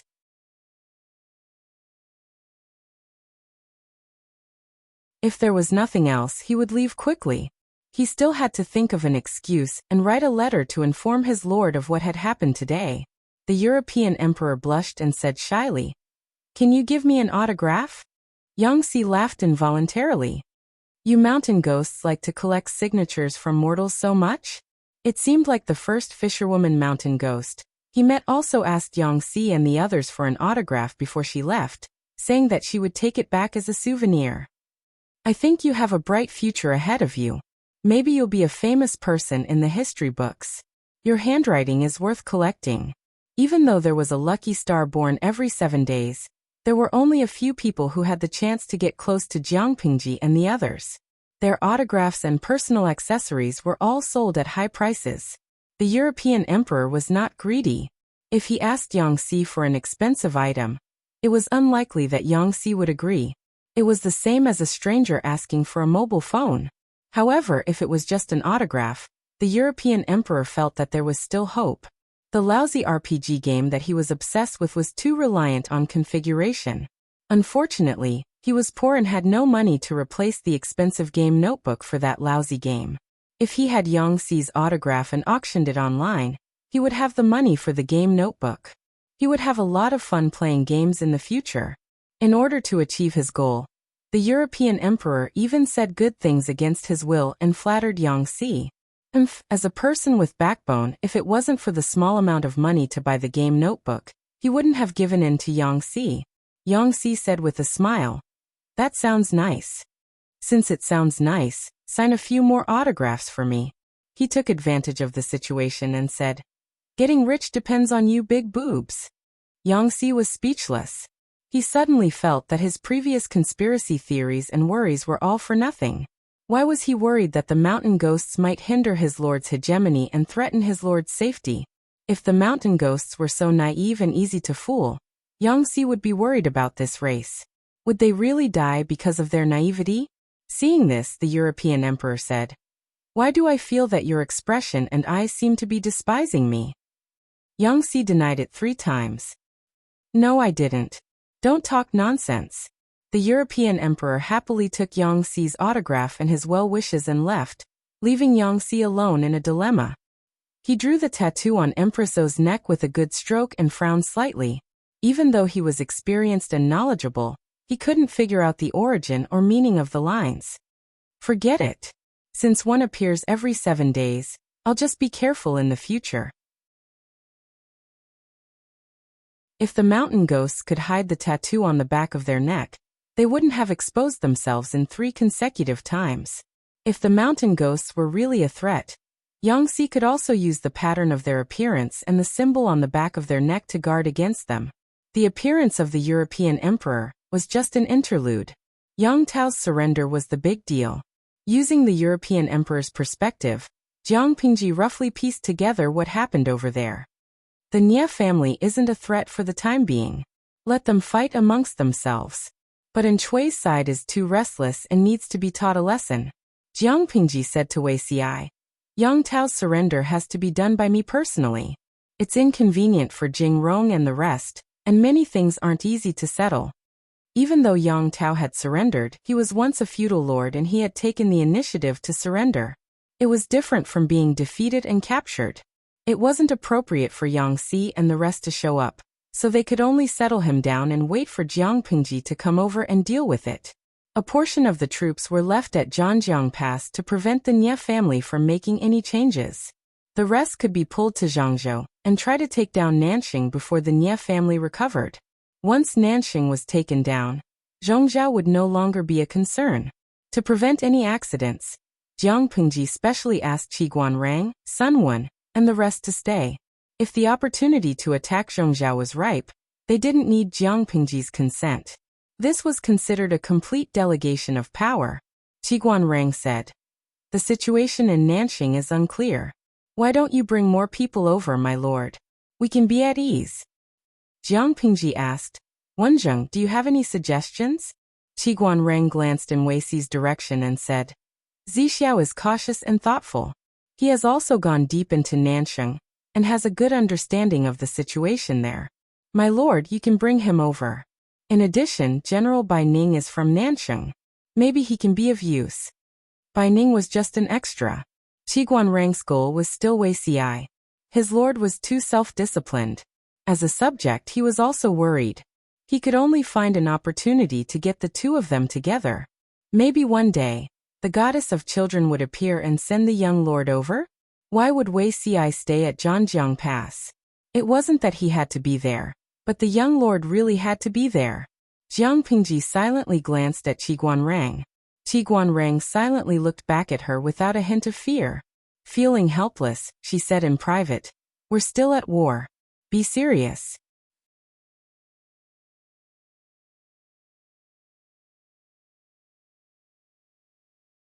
Chapter 1587. I've lived for more than 70 years, but this is the first time I've been hastened. I feel like I have an additional mother-in-law. She needed time to prepare for the journey to Zhangzhou. As the lord, Jiang Pingji did not need to be busy. Naturally, someone would arrange everything for her. She had nothing to do and told Wuxia about Qiguan Rang hastening his pregnancy. The latter's expression was like an overturned pallet. Jiang Pingji thought he was puzzled about the 70-plus years. She smiled faintly and explained, "The world I lived in my previous life is very different from this place. Ordinary people can easily live to 150 or 200 years old. Those who are strong and talented can even break through the limit and live to 300 or 400 years. As for me, although I have this potential, I'll most likely die in the line of duty because of my job. Don't think that I'm very old at 40 years old in my previous life. According to the average lifespan of this world, I'm considered to have just reached adulthood. I'm still young." Jiang Pingji emphasized the word young. She did not want others to say that she was an old cow that ate young grass. Moreover, Wuxi's age in his previous life was not as young as Jiang Pingji's. Wuxia laughed and said, "No, my lord, you've misunderstood. I'm just curious. Where did the term mother-in-law come from? If the Lord compared Qiguan Rang to a mother-in-law, wouldn't Wei Xi have an additional mother for no reason? Jiang Pingji said matter-of-factly. Have you ever seen a father-in-law urge his son-in-law to have an heir as soon as possible? Usually, it was the mother-in-law or mother-in-law who hastened the pregnancy. Wei Xi held his forehead speechlessly. Was that the main point? Wasn't the main point why Wen Zheng was a mother-in-law, and not a mother-in-law? Wei Xi felt relieved after thinking about it. His lord could not be the one who married, and he did not want to have a mother-in-law like Qiguan Rang. No matter which one it was, it sounded like a nightmare. Wen Zheng is also confused because of his concern. Wei Xi looked like he understood. As someone who had been through it, he had been anxious about the young lord's affairs in his previous life. He never expected the emperor to take a fancy to him. He inexplicably felt like he had shot himself in the foot. Wei Xi's mind was wandering. Jiang Pingji's words pulled him back to the human world. Jiang Pingji smiled and said, "A few days ago he sent people into the mountains to look for wild animals that nourish yin and strengthen yang. Do you feel that your diet has changed?" Upon hearing this, Wei Xi's face immediately turned a little livid. Seeing his cute reaction, Jiang Pingji couldn't help but laugh out loud. "Wen Zheng, you're really... It's fine if you don't help Ci, but why are you mocking me?" Wei Xi held back for a long time but could not find the right words. Jiang Pingji, on the other hand, smiled happily and leaned half of her body toward him. To prevent Jiang Pingji from falling to the ground, Wei Xi stretched out his hands to support her. From an outsider's point of view, the two of them were in an intimate position. A third person could not intervene. How is this a mockery? Jiang Pingji cupped his cheeks with both hands and took a deep breath. Wei Xi turned his head with difficulty to avoid her and said with difficulty, "One must not have sex in broad daylight." Even though the two of them had a relationship that was not supposed to have, Wei Xi was still conservative in his bones. He was very conflicted about his lord's frequent intimacy. She was clearly very happy in her heart, but when she sobered up, she felt ashamed. From time to time, this would happen. Wei Xi even suspected that he was the femme fatale, in the eyes of others, seducing the originally wise and mighty monarch into indulging in his beauty. Even the empress in her previous life was not so passionate and open. She was especially reserved in her feelings, and was even as indifferent as water. Jiang Pingji glanced at the clothes of the two of them. They had not taken off a single piece. This can be considered as sex in broad daylight? She smiled and said, "Zixiao's standards for sex in broad daylight are really low." Wei Xi coughed lightly. Seeing that Jiang Pingji's eyes seemed to have a strange look, he understood and changed the topic with a strong desire to survive. "Speaking of Wenjing's matter, I'm afraid it's not his idea alone." Jiang Pingji could not help but laugh, but she did not expose Wei Xi's lame actions. "Young lord, what will come will come. No matter what, we have to wait until Nanxing and Zhongzhou are conquered. Only when the world is stable can I have the energy to consider the matter of the heir." Due to the limitations of technology in this era, Jiang Pingji could not enjoy the benefits of waiting for a baby to be born after an operation. She had to give birth to the heir herself. Women used their bodies to give birth to life. There were many inconveniences in life. She had to make thorough preparations before considering this. Anyway, our bodies are not bad and we don't have bad habits. Maybe we can have a child in one go. Wei Xi agreed with this. In the previous life, Her Highness Jiang Yan was born not long after their first time. At that time, their physical conditions were not as good as in this life. From the time Her Majesty discovered that she was pregnant to the time she gave birth, everything went smoothly. Her Highness Jiang Yan was born in only 2 hours. However, there was an unforeseen event when she gave birth to Wei Kong. The delivery room was mixed with something evil. It was difficult to give birth to that unfilial son after a day and a night. When talking about children, Wei Xi was easily distracted. "My lord is in good health. You can have the young lord at any time." On the other hand, Wenjing and the others have to wait. Jiang Pingji said, "What is obtained too easily is often not cherished. Let them look forward to it so much that their necks grow, and they will know how to cherish it." Wuxia thought of the previous life and could not help but laugh. My lord, aren't you afraid that the young lord will be spoiled? Do you think that's possible? They don't even spoil their own children. How can they spoil the young lord? Jiang Pingji had seen the children of the next generation. None of them were crooked, especially Fengzhen's family. If the upper beam is not straight, the lower beam will be straight. That's true. They are already deeply grateful to have a young lord. They look forward to becoming dragons and phoenixes. How would they dare to spoil others? In the previous life, Jiang Yan was also highly anticipated by everyone. Even though she was a girl, no one said anything about it. She was raised according to the standards of the crown prince in all aspects. Even when Her Majesty was pregnant with another child. Apart from most of the disloyal fellows, Qiguanrang and a few others were the few officials who did not propose to abolish the crown prince, Jiang Yan, and cultivate a male heir again. Their political stance was also biased towards Jiang Yan. Of course, this was also related to Crown Prince Zhang's premature death at birth. If Fushou had not faked his death and hidden, Her Majesty and Her Highness Jiang Yan would have been in danger. It would not have been easy for Jiang Yan to win against her brother. You're distracted again. This is the third time. Jiang Pingji gently pinched his cheeks. Recently, she had been feeding him delicious food. Why did his cheeks not grow fat? Wuxia said. I can't help but think of Fushou. Jiang Pingji said. Why do you think of him? She had seen two children in Wuxia's spiritual world. The child named Wei Tsong was quite likable. He looked like Wuxia. Wuxia said. As a father, I didn't do my duty to teach him and caused him to go astray. I'm ashamed of Her Majesty's trust. Wei Zixiao, I've tolerated it for a long time. Jiang Pingji's face darkened when she heard that. She pinched his cheeks with both hands and pretended to be angry.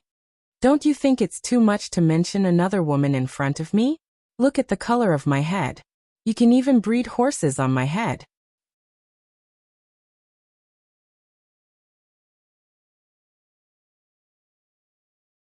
Chapter 1588.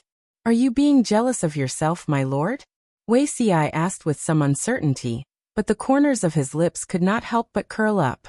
He was already in his 70s in both his previous and previous lives, but his mentality now was like that of a reckless boy who had just awakened to love. If his sweetheart was willing to pay more attention to him and look at him more, he could not help but be overjoyed. Jiang Pingji admitted it openly and said, So what if I am? Even if Her Majesty in your previous life was me, I don't have that memory. To me she is another person. You always feel sad when you mention her. Isn't it normal for me to be jealous? She was not like the man in front of her who said one thing but meant another. She had seen through Wuxi's temperament. He said whatever he wanted to say. She did not expect his brain to guess the feelings she wanted to express. She admitted that she was jealous. So what? Wuxia held back his laughter and said, My lord and I are almost 150 years old. We are an old couple. Let's not talk about this. Jiang Pingji raised her eyebrows and pouted. Tell me honestly in your heart, who is more important, me or Your Majesty? Wuxia was speechless. His strong desire to live told him that this was a terrible question that would kill him. Even though Wuxia was usually eloquent, he did not dare to answer rashly for fear of stepping on a landmine. In a dilemma, he could only seek help from the culprit who looked at him with a faint smile. How do you think I should answer, my lord? Jiang Pingji said, Lust. What? Lust? Jiang Pingji gestured a peace sign. There are no lovers' conflicts that can't be settled with a kiss. If there are, then kiss both of us. Wuxia was speechless. Even though Wuxia had seen all kinds of storms, he still could not withstand his lord's flirtatious tricks from time to time. Sometimes he wondered if he was blind. Her Majesty and his lord were clearly the same person. The former was cold and reserved. She would occasionally laugh heartily, and was rarely affectionate. The latter seemed to dig out all her feelings, making him unable to resist. Even so, he had to accept it even if he could not resist it. After all, she was the person he looked up to, chased after, and loved for 2 lifetimes. Their relationship grew steadily. Jiang Pingji was not a petty person. She often shared her feelings with others. For example, if Wuxia sent her supper in the middle of the night, she would turn on a live broadcast to abuse the single men in the middle of the night. Why did he say that he was abusing the single dogs? Which couple with a nightlife would fight for a spot in the live broadcast room at this time? Only single dogs would starve to play games, play on their phones and watch live streams. Adults who were no longer single were all enjoying life. Therefore, during this period of time, the streaming room was filled with the wails and cries of the salted fish. It was as lively as the new year. Only Jiang Pingji was happy. Her happiness was built on the pain of 5 million salted fish, so it was precious to savor it. Fortunately, these painful days did not last for too long. Tudufeichio. Thank you, Boss Jiguan. I've finally completed the prerequisites for the expedition. Otherwise, the host would have gone crazy. Little luck. Thank you too. The host seems to have taken the wrong medicine these days. She's been showing off her love life. The whole world knows that she's no longer single. Have a dream is great. Wrong. It's not the whole world. It's 2 dimensions. 12 billion people know that she's no longer single. Jiang Pingji changed into her military uniform again and leaped onto the horse's back. Let's go. The towering mountains near Zhangjiang Pass slowly descended into the horizon behind her. Qiguan Rang and the others stood on the city wall and watched the army leave. They were bathed in the afterglow of the setting sun. Their bodies seemed to be surrounded by a golden glow. If we can take down Nanxing this time, the world will be within reach. Qiguan Rang's voice was not loud, but it had a certain power, as if he was talking about the future. Sun Wen corrected him. It's not the world will be within reach. It's clearly, the golden age will be within reach. Yes, the golden age will be within reach. Qiguan Rang revealed a rare smile. We have to work hard too. We don't want to be a burden to our Lord. Sun Wen raised his eyebrows. He did not think that Qiguan Rang's words were said casually. They were obviously filled with ambition. What do you plan to do? Qiguan Rang replied. Of course, I want to make Zhongzhou even more chaotic. I want them to be tired of fighting amongst themselves. If possible, I can even coordinate with them from the inside. Speaking of sowing discord, Qiguan Rang was also an expert. He was no weaker than Sun Wen when he provoked the 3 tribes of the northern borderline. From what you're saying, you plan to secretly support the forces in Zhongzhou. The situation in Zhongzhou was already chaotic enough, but in the eyes of the 2, it was still lacking. They still needed to fan the flames. If we personally send troops, it will easily backfire and cause the aristocratic families of Zhongzhou to unite against the external threat. Qiguan Rang understood this point very well.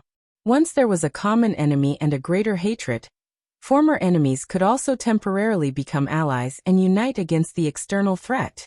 This was not what Qiguan Rang wanted to see.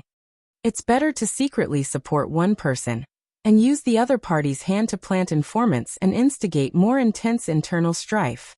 The fiercer the internal strife in Zhongzhou, the greater Qiguan Rang's profits would be.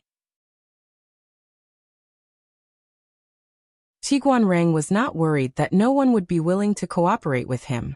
Standing in front of sufficiently tempting benefits, not many people could resist, let alone those who only had ambition but no intelligence to match it. Qiguan Rang asked Sun Wen, Zidao, what do you think? Sun Wen smiled and said, very good.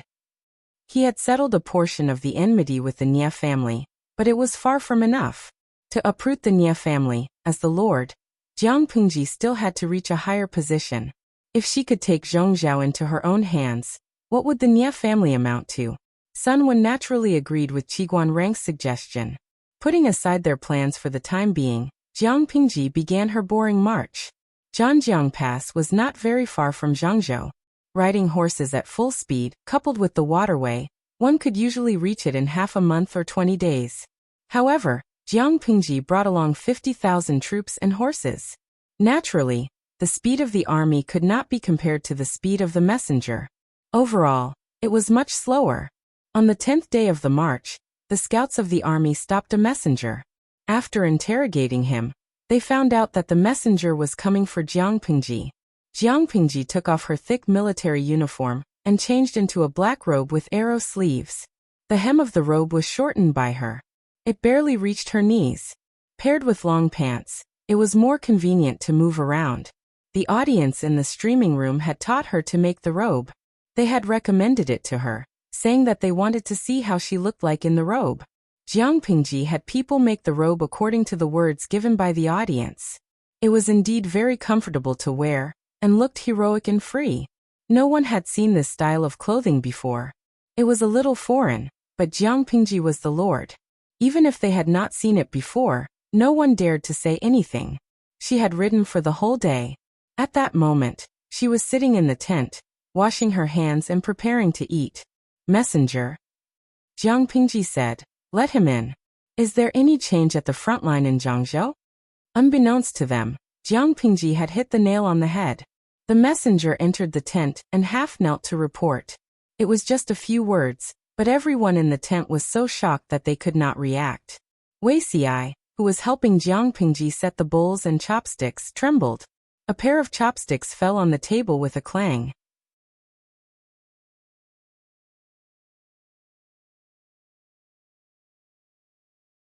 Chapter 1589. Young Tao. Rebelling with his troops? Jiang Pingji was stunned for a moment. She calmly reached out to tidy up the ivory chopsticks on the table, and took the rice bowl that Wuxia had filled. Wuxia came back to his senses and quietly stepped aside. Jiang Pingji asked the messenger, "What's going on? Tell me everything in detail." Was Yang Tao's brain filled with water or kicked by a donkey? Otherwise, why would he do such a stupid thing? He led his troops to surrender, and there were only slightly more than 20,000 remnant troops under his command. Nearly half of these remnant troops had been used by Yang Si to break them up and transfer them to other places with honorable reasons. In other words, Yang Tao only had about 10,000 troops at his disposal. What could he use to rebel? When Jiang Pingji heard the absurd news, she was not shocked or angry. Instead, she was confused. Even with her brain, she couldn't figure out how Yang Tao would betray her after pledging allegiance. Was he going to openly send his head to her? Jiang Pingji was not the only one who thought so. Many people who were watching the live stream were also shocked by Yang Tao's actions. Don't be unsatisfied. Although it's normal to fake surrender when two armies fight, it's not a jack of all trades. It can't be used at all times. It depends on the situation. Yang Tao's actions were like throwing an egg against a stone. It was no different from seeking death. Love 36 stratagems. Yang Tao faked his surrender and rebelled. He almost handed the streamer a knife that could stab him to death without tarnishing his reputation. Even if he's stupid, the people around him shouldn't be brainless, right? Streamer, I think there's something fishy about this. Liang Tian Shuizi too. I think there's something fishy too. Maybe there's an inside story? Luo Luo Peanut Candy. Yang Tao is stupid, but Yan Lin definitely has a brain. He wouldn't let Yang Tao do this, would he? Historical experience tells us that the officials who surrender can still live. At most, they will change to a different monarch. But the enemy leader who surrenders will not have it so easy. Yang Tao didn't tuck his tail between his legs and reduce his presence to avoid becoming a thorn in the streamer's side. How dare he jump out and court death? Jiang Pingji's career fans analyzed the situation seriously, while the gossip fans were focused on talking nonsense and watching the show. For them, they didn't care who was killed by the streamer, as long as they enjoyed watching. Amidst everyone's anticipation, the messenger told the truth one by one. Jiang Pingji frowned slightly after hearing that, but Wuxia, who was beside her, relaxed his expression. Instead, he revealed an expression that said, "As expected." Without waiting for Wuxia to speak, Jiang Pingji said to the messenger, "I already know about this. Go back and tell military advisor Yang to pay attention to Nanxing's army. Don't let them take advantage of the situation. Let's not deal with Yang Tao's matter for the time being. We'll make a decision after I arrive with the army." Hearing that Jiang Pingji didn't plan to deal with Yang Tao, the salted fish couldn't help but heave a sigh of relief. If Yang Tao was hacked to death by the host, wouldn't there be one less male god in this world that they could lick up to?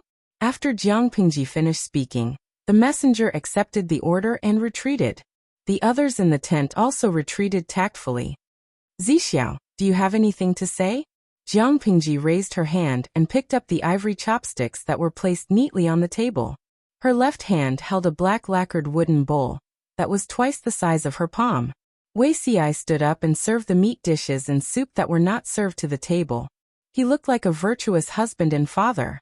Wei Xi smiled and said, "Seeing your expression, I know that you have already made up your mind. I'm afraid that there is more to Yang Tao's betrayal than meets the eye." It was not that they believed in Yang Tao's character and thought that he would never betray them once he surrendered. It was simply that betrayal would not benefit Yang Tao at all. Instead, it would bring about the destruction of his entire clan. After questioning the messenger in detail just now, Jiang Pingji had other conjectures. Jiang Pingji said, "If this matter is not handled properly, Yang Tao will be accused of leading the troops to rebel, without any explanation. That will be terrible." Moreover, Yang Tao did not rebel at all. Jiang Pingji had a simple lunch.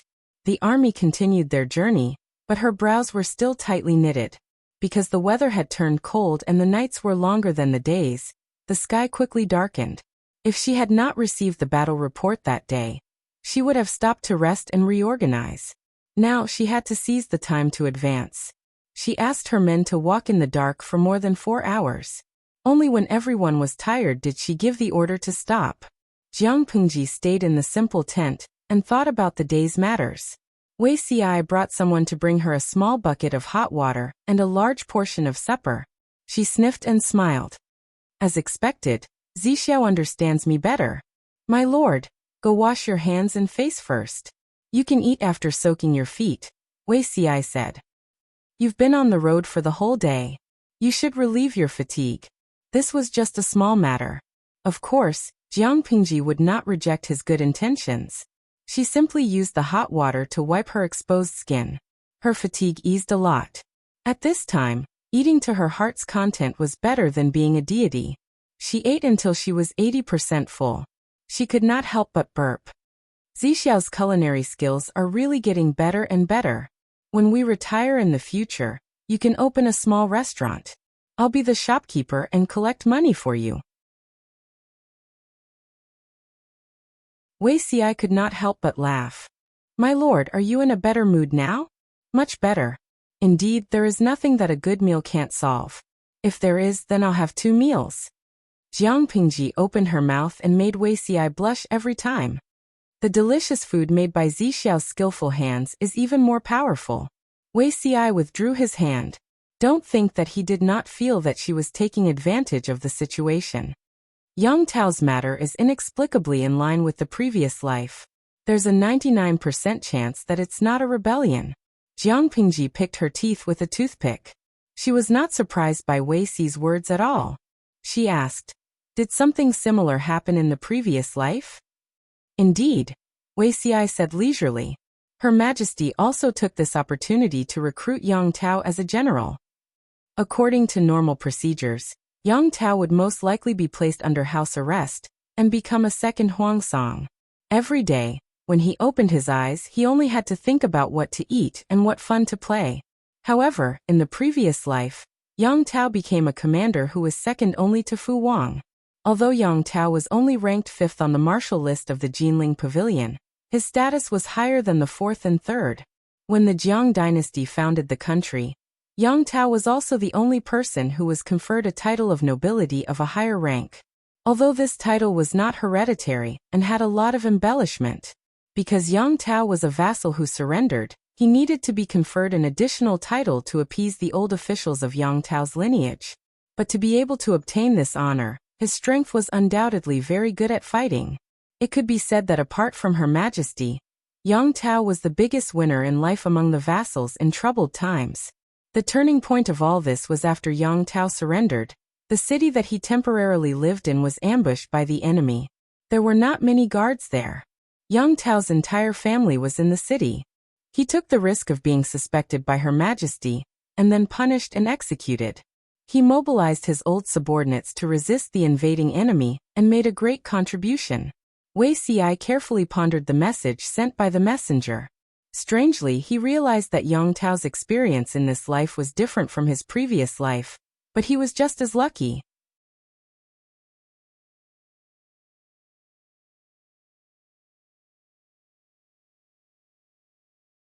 Chapter 1590.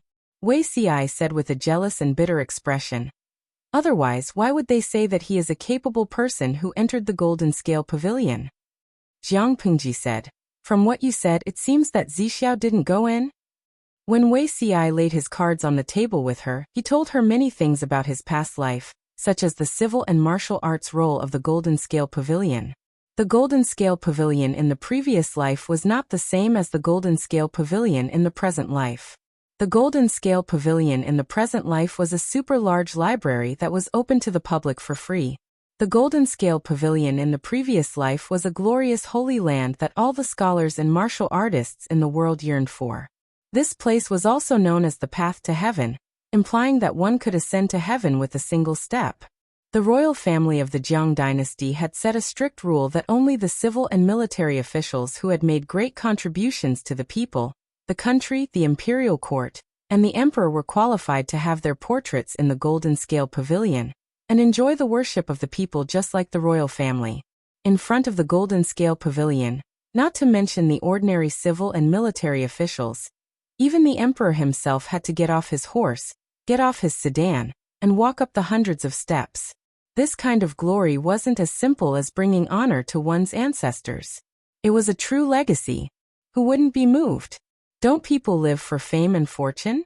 The glory of the Golden Scale Pavilion was the goal that civil and military officials would strive for their entire lives when they entered the imperial court. Wuxia was a commoner, not a saint. Of course, he also wanted to, due to certain reasons. Wuxia did not mention whether he had achieved this achievement or not. His lord did not ask too much either. Now that he was exposed, he felt bitter in his heart. Wuxia looked dejected and sighed. Of course there isn't, Jiang Pingji comforted him. It's okay. Even if you can't enter the civil and martial arts role of the Golden Scale Pavilion, entering the coffin of the #1 empress in the world is still worth it. Live in the same quilt, die in the same hole? How would Wuxia dare to think about it? In his previous life, less than 4 hours after His Majesty's ascension to the throne, that brat Wei Song was used by the landowning households. He brought people to force His Majesty to abdicate the throne and said that he was Crown Prince Zhangzhua. In such a dangerous situation, not to mention Wuxia, even the Crown Prince Jiang Yan was very passive and was almost forced to a dead end. What else could Wuxia do when his son, whom he had personally raised, did such a disgraceful thing? He was only a powerless grand tutor. The only thing he could do was insist that Wei Song was his biological son.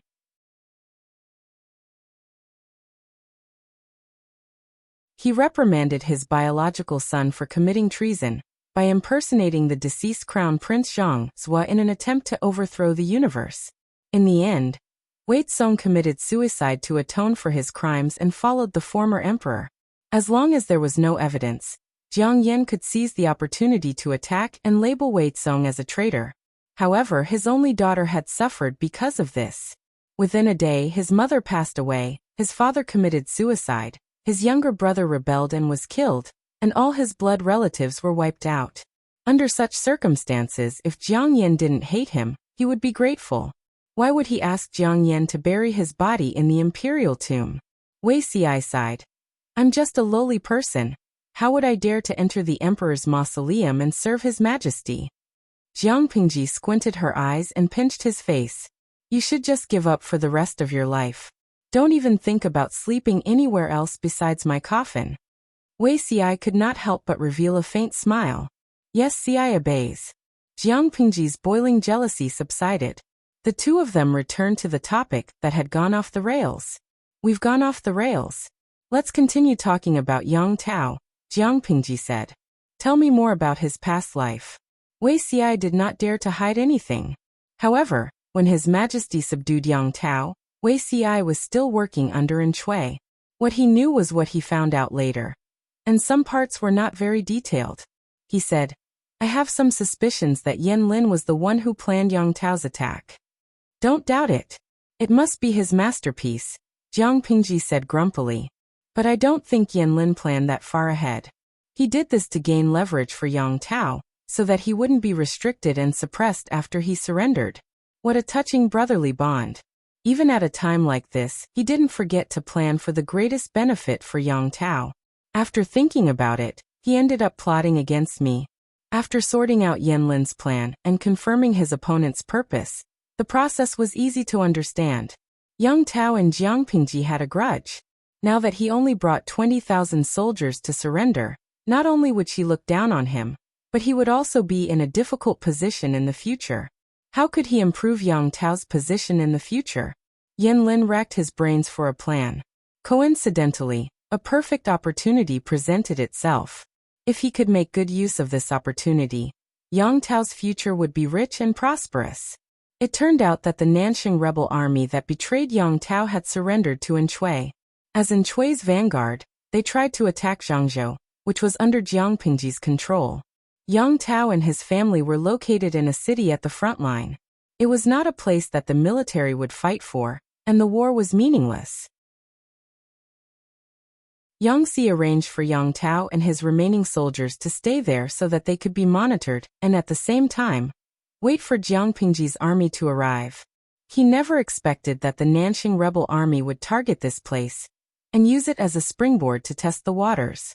When Yang Tao and the others received the news that there were enemies outside the city, he was also dumbfounded. Yanlin realized that this was a godsend opportunity. There were few soldiers guarding the city.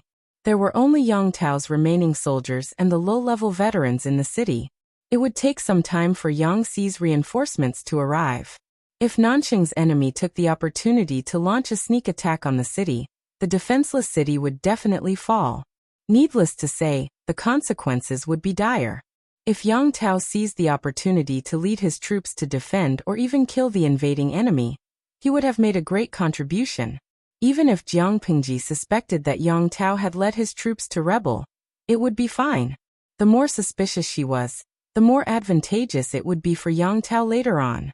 For the sake of her reputation, and to appease Yang Tao's old subordinates, she had to treat Yang Tao well, and ensure that his family would be wealthy. Whether it was in her previous life or this one, it was all part of Yanlin's plan. However, Yanlin probably didn't expect Yang Tao to use this opportunity to make a comeback. His gains were far more than he had expected. Wuxia said, "If it wasn't you, my lord, but someone else, Yanlin's plan would at most protect Yang Tao's wealth for the rest of his life." Jiang Pingji said, "Isn't Yanlin's plan for this lifetime of wealth? From this point of view, he has achieved his goal." Even though she had been tricked, Jiang Pingji didn't feel angry. At most, she was a little depressed. At the same time, Yang Tao was also very nervous.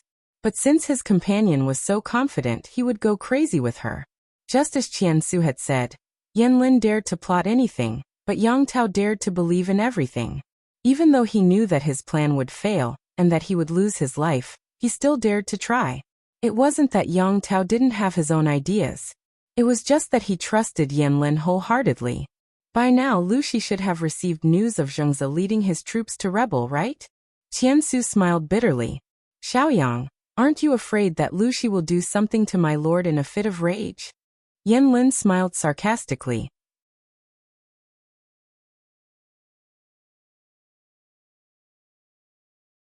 Chapter 1591. Qian Su sighed. "Because I'm not stupid. I thought you would be in danger." There were coincidences in the world, but most coincidences were driven by someone, such as Yanlin's game of chess. Yang Tao had been extremely lucky in both lives. Even though the beginning and the process were different, the results were the same. Was it really history correcting itself? Not really. Among all the princes who had fallen from grace, Yang Tao was the only one with 90% luck. From a certain point of view, even Jiang Pingji, who was the last to ascend the throne, was not as lucky. After she ascended the throne, she plotted against the officials, the aristocrats, and the poor families for 18 years. Long Yubin, the empress, almost lost a son and a daughter. On the other hand, Yang Tao was a winner in life. He held a high position, had many children, and finally enjoyed his old age. Of course, luck and coincidences played a part, but there was also a lot of planning and calculation.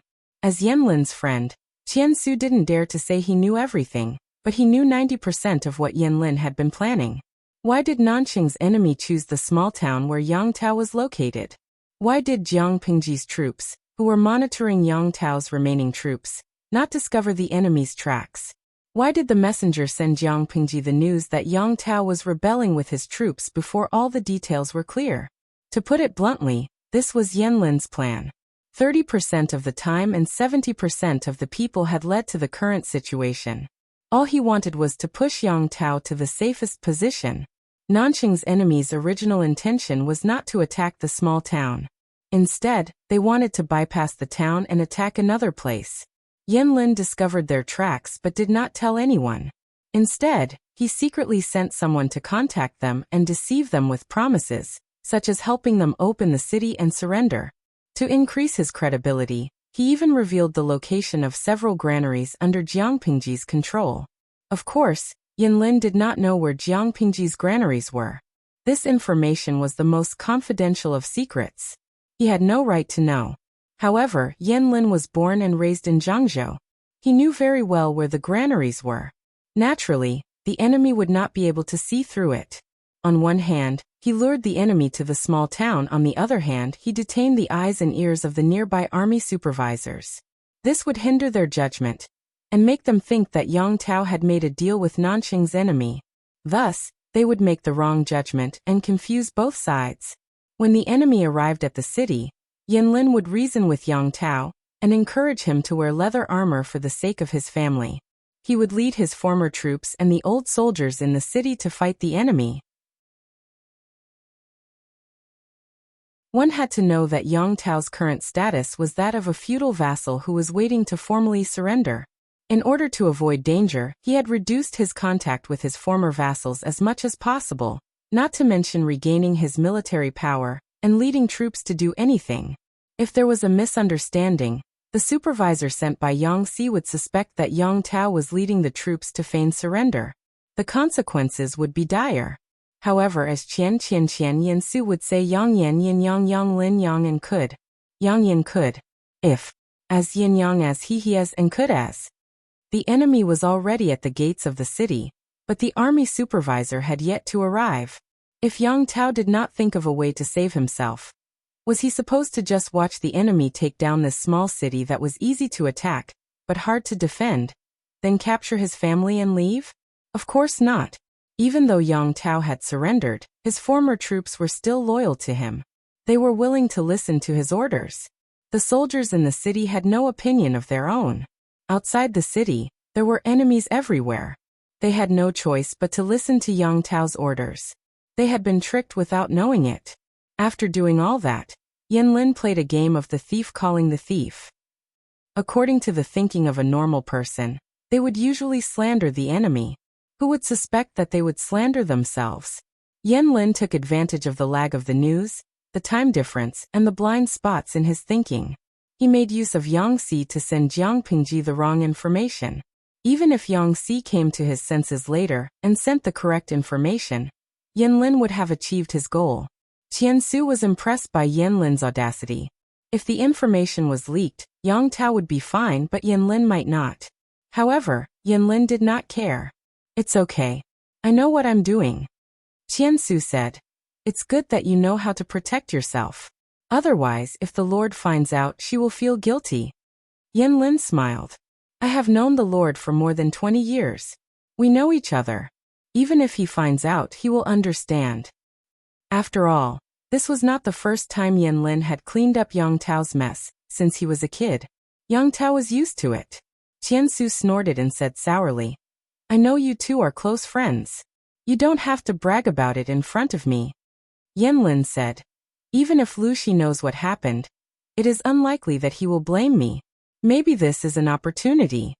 The bigger Jiang Pingji's business was, the more talented people would try to get close to her. When there were more people, there would be less attention for each person. Naturally, there would be fewer opportunities. Apart from the old people, it would be much more difficult for new people to make a name for themselves. It would also be harder for them to get promoted and be put in an important position. Yan Lin was not a stubborn person. Assisting Yang Tao was his first choice. If he did not have this option, he would have chosen something else. If he could make a name for himself in Jiang Pingji's camp, it would be easier for him to take care of Yang Tao in the future. After all, He had to show respect for Yang Tao. If there were blind people who tried to harm Yang Tao, Yanlin's power would more or less make the other party wary. What he was afraid of was that he did not have any cards up his sleeves. If he ran into trouble in the future, no one would be able to help him. Most of the time, staying aloof from the outside world did not mean staying away from it. Yanlin had been living in a chaotic world for a few years. He knew what it felt like to be powerless. He was at the mercy of others and had no control over his own life. Whether it was for himself, for his family, or for Yang Tao, his sister, and his nephew, he had to do what he had to do. I hope you didn't make a mistake this time. Qiansu understood Yanlin's difficulties. She could only smile bitterly and support him. Yanlin smiled. I am not a god. How can I control everything? I just do my best and leave the rest to fate. While they were talking, Yang Tao had just finished clearing the battlefield. Although the terrain did not give them much of an advantage, the enemies of Nanxing were not elites. In Yang Tao's eyes, they were just a motley crew. It was just that they had more people. The two sides, one attacking and the other defending, fought for several days. The city gate was not broken, and the walls were not lost. Instead, they won several battles in a row. Because of the victory, Yang Tao's life was no longer in danger. He was in a much better mood. Xiaoyang, have you gotten in touch with the people outside? The outside that Yang Tao was referring to was the tens of thousands of soldiers and horses stationed nearby. Yanlin said, I've sent someone to contact them. There should be a response. If we can defeat them before that, we won't have to worry about rumors. Yang Tao crossed his arms and said, Okay, I got it. Qiansu was speechless.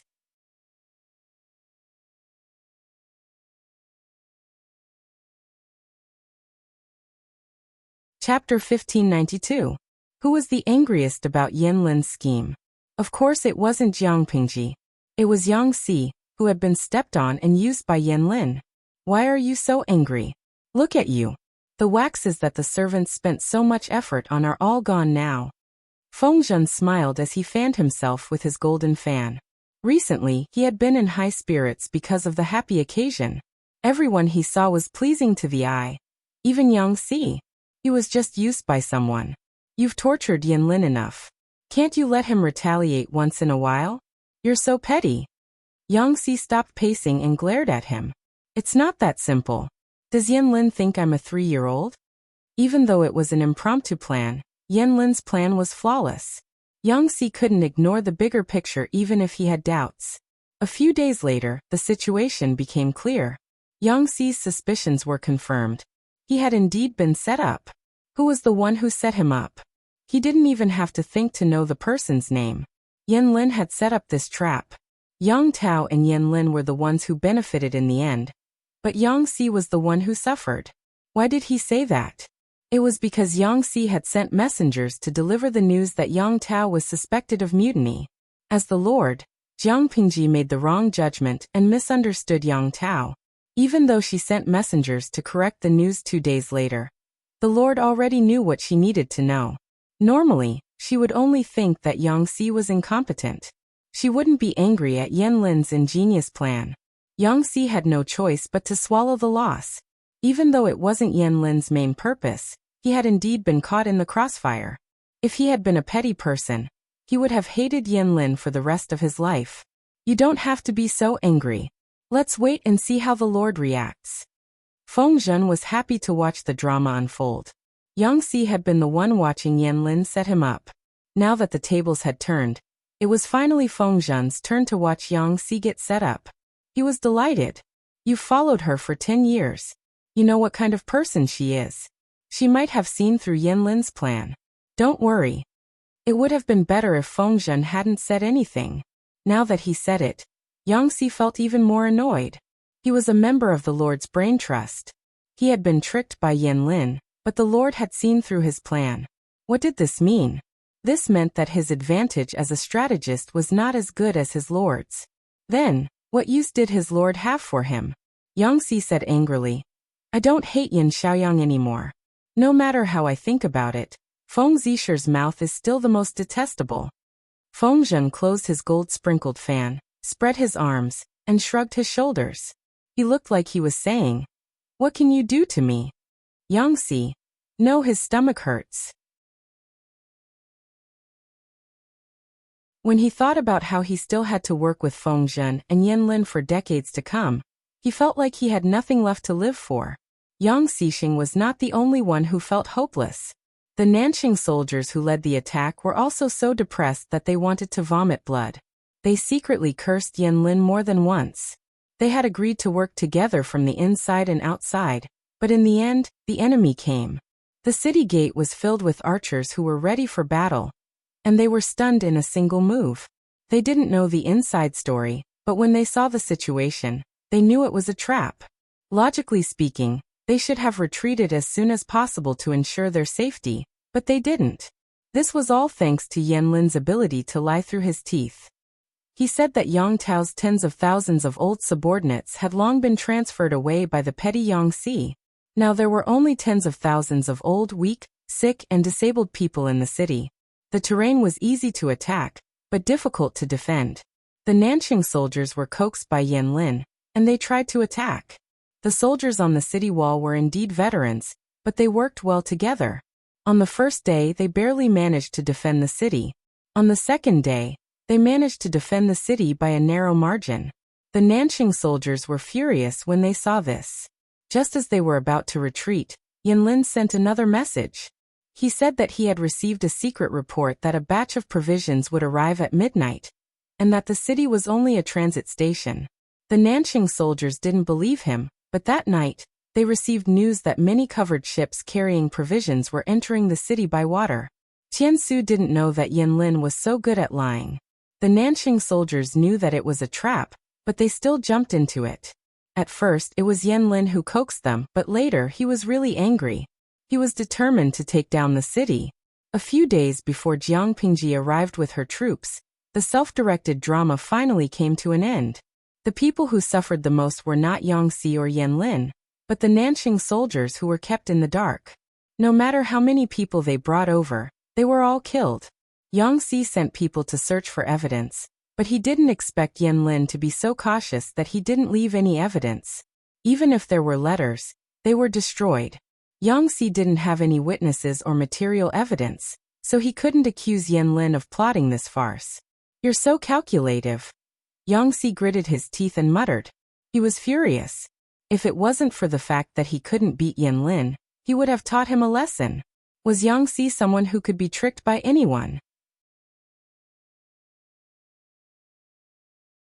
Yanlin stared at him with his pure and righteous eyes and asked, "Messenger Yang, can you explain why the soldiers who were watching us didn't come to help when the Nanqing soldiers were at the city gate?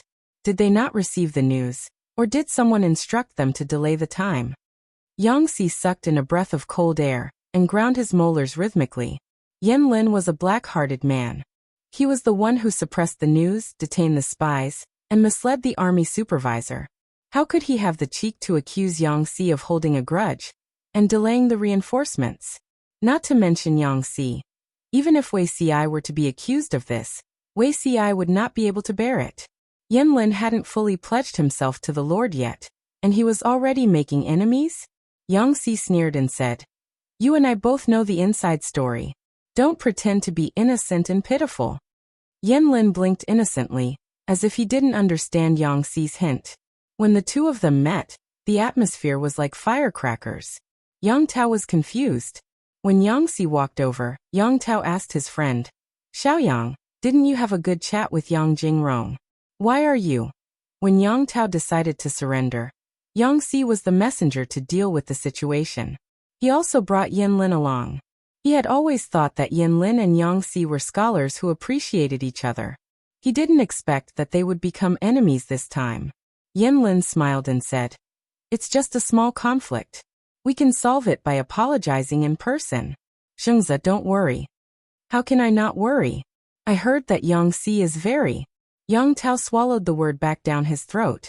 Everyone knew that Yangtze held a grudge. Putting everything else aside, when Yangtze kicked the First Lord, Prince Changshu, he almost caused him to bleed. He was a ruthless person. Yanlin said, "It doesn't matter. He can't touch me unless he has something that will kill me. So what if he holds a grudge?"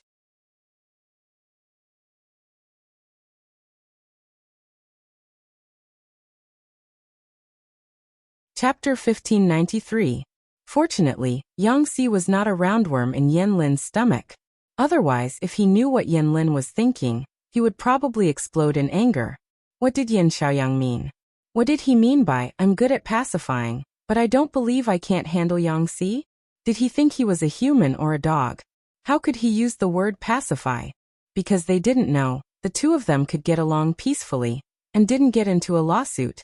Feng Zhen was addicted to watching the drama. He wanted to join in no matter what. He was happy to see Yang Si being humiliated. Yan Xiaoyang is on the Lord's list. If you want to take revenge on him, remember to take it easy. Feng Zhen was worried that Yang Si would get into some kind of scandal when he grew up. If he didn't get rid of Yan Lin, he might get himself into trouble. Yang Si glared at him and said sarcastically, "Since when did Feng Longzi change? I can't believe you would say something like that." Advise him to take it easy? How could Feng Zhen say that?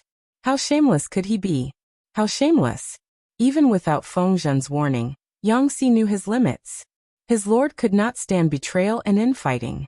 She could turn a blind eye to the small conflicts between the people in the tent, and turn a blind eye to it. Occasionally, she would even be in the mood to watch the show or interfere. However, if things got out of hand, she would not allow it. The conflict between Yang Si and Yan Lin hadn't escalated to that extent. At most, they would make a few sarcastic remarks. Speaking of conflicts, Yang Si and Han Yu's were more serious than Yan Lin's, but they were still living in harmony. Feng Zhen tapped his folded fan against his palm and rolled his eyes in exasperation. "Yang Jingrong, you heartless girl. Who am I trying to persuade you for? Isn't it for you? When the conflict between you two reaches the Lord, you'll be the one who suffers in the end. If you don't say anything, the Lord will be partial to you. This is called advancing by retreating." Yang Si said sarcastically, "You're pretending to be kind. Who doesn't know what kind of person the famous Feng Longzi is?" The group of little princesses argued with each other every day. They hadn't fallen apart after so many years. They really admired Jiang Pingji's ability to control her subordinates. Jiang Pingji arrived at her destination 3 days earlier than scheduled. Everyone welcomed her in person. They hadn't seen each other for almost a year. Everyone was so jealous that they realized that their lord didn't seem to have changed much. Jiang Pingji dismounted from the horse's back and helped Fu Wang and the others up one by one. She realized that their skin had darkened by several degrees. She almost couldn't recognize them. She laughed and teased, "Did you all go to the coal mine to dig coal?" When Wei Xiai, who was following behind her, heard this, his face turned green. Suddenly he felt his throat itch. He wanted to cough a few times to wake his lord up. Fortunately, Jiang Pingji was reliable. She added another sentence after teasing him. "It's tough on the front lines. My beloved generals, you've all worked hard." Feng Zhen, Yang Si, and the other scholars were still fine. At most, they had darkened by 1 or 2 degrees and looked a little thinner. However, Fu Wang and the other generals had changed a lot. It was as if they were eating soy sauce for dinner. It was not wrong to say that they had crawled out of the coal mine. Wei Xi's worries were unnecessary. Fu Wang and the rest still did not understand their lord's temperament. It was just a few harmless teasing words. Fu Wang said righteously, "It's my duty to expand the territory of the Lord. It's not hard work. This is not a proper occasion. There's no need to be so restrained. It will make people feel uncomfortable." Jiang Pingji was not a vain person. She did not need her subordinates to show their loyalty to her every now and then. Loyalty was not as important as words. She said to Fu Wang as if she was talking about family matters, "This is not the place to talk.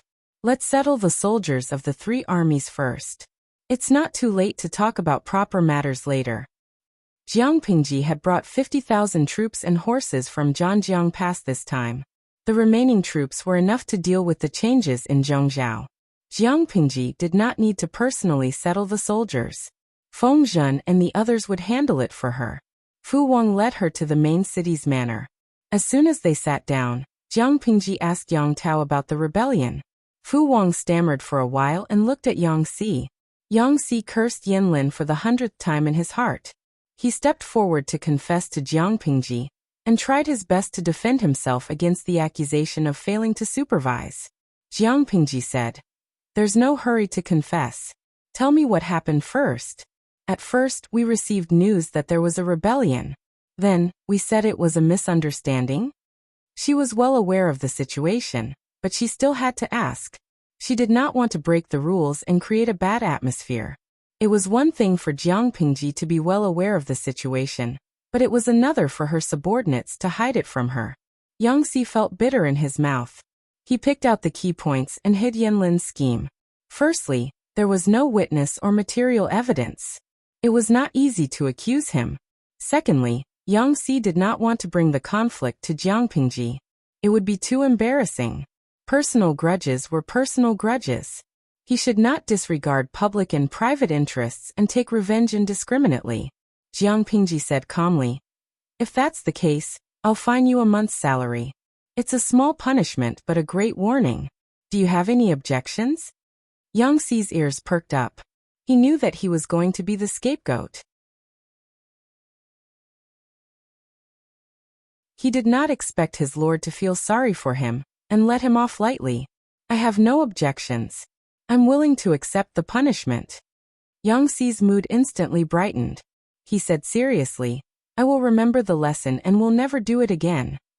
What kind of punishment was a month's salary penalty? At most, it was just a show for outsiders. There was no real meaning to it. This showed that his lord was a discerning person. She knew the inside story, but she could not reveal it. For Yang Si, the punishment was not important. The most important thing was how his lord viewed him. As long as his lord knew that he was innocent, everything else could be ignored. In addition, everyone's salary was different from the usual monthly salary. Every month's salary was fixed, but there would be generous rewards and bonuses in July and January. His lord said that this was a reward every 6 months to encourage everyone's enthusiasm for making contributions. This was the bulk of the annual income. Compared to it, the monthly salary was nothing. According to his lord's temperament, she would definitely find an excuse to make it up to him if he was wronged. Yang Si was the one who benefited. The depression he had been feeling for the past few days was finally relieved. He felt refreshed. Jiang Pingji rested for a while. After she had a general understanding of the situation, she washed up and changed into a more formal outfit to meet Yang Tao. Although Yang Tao had surrendered, he was still a feudal lord in name. Jiang Pingji should give him the respect he deserved. How does my lord plan to settle Yang Tao?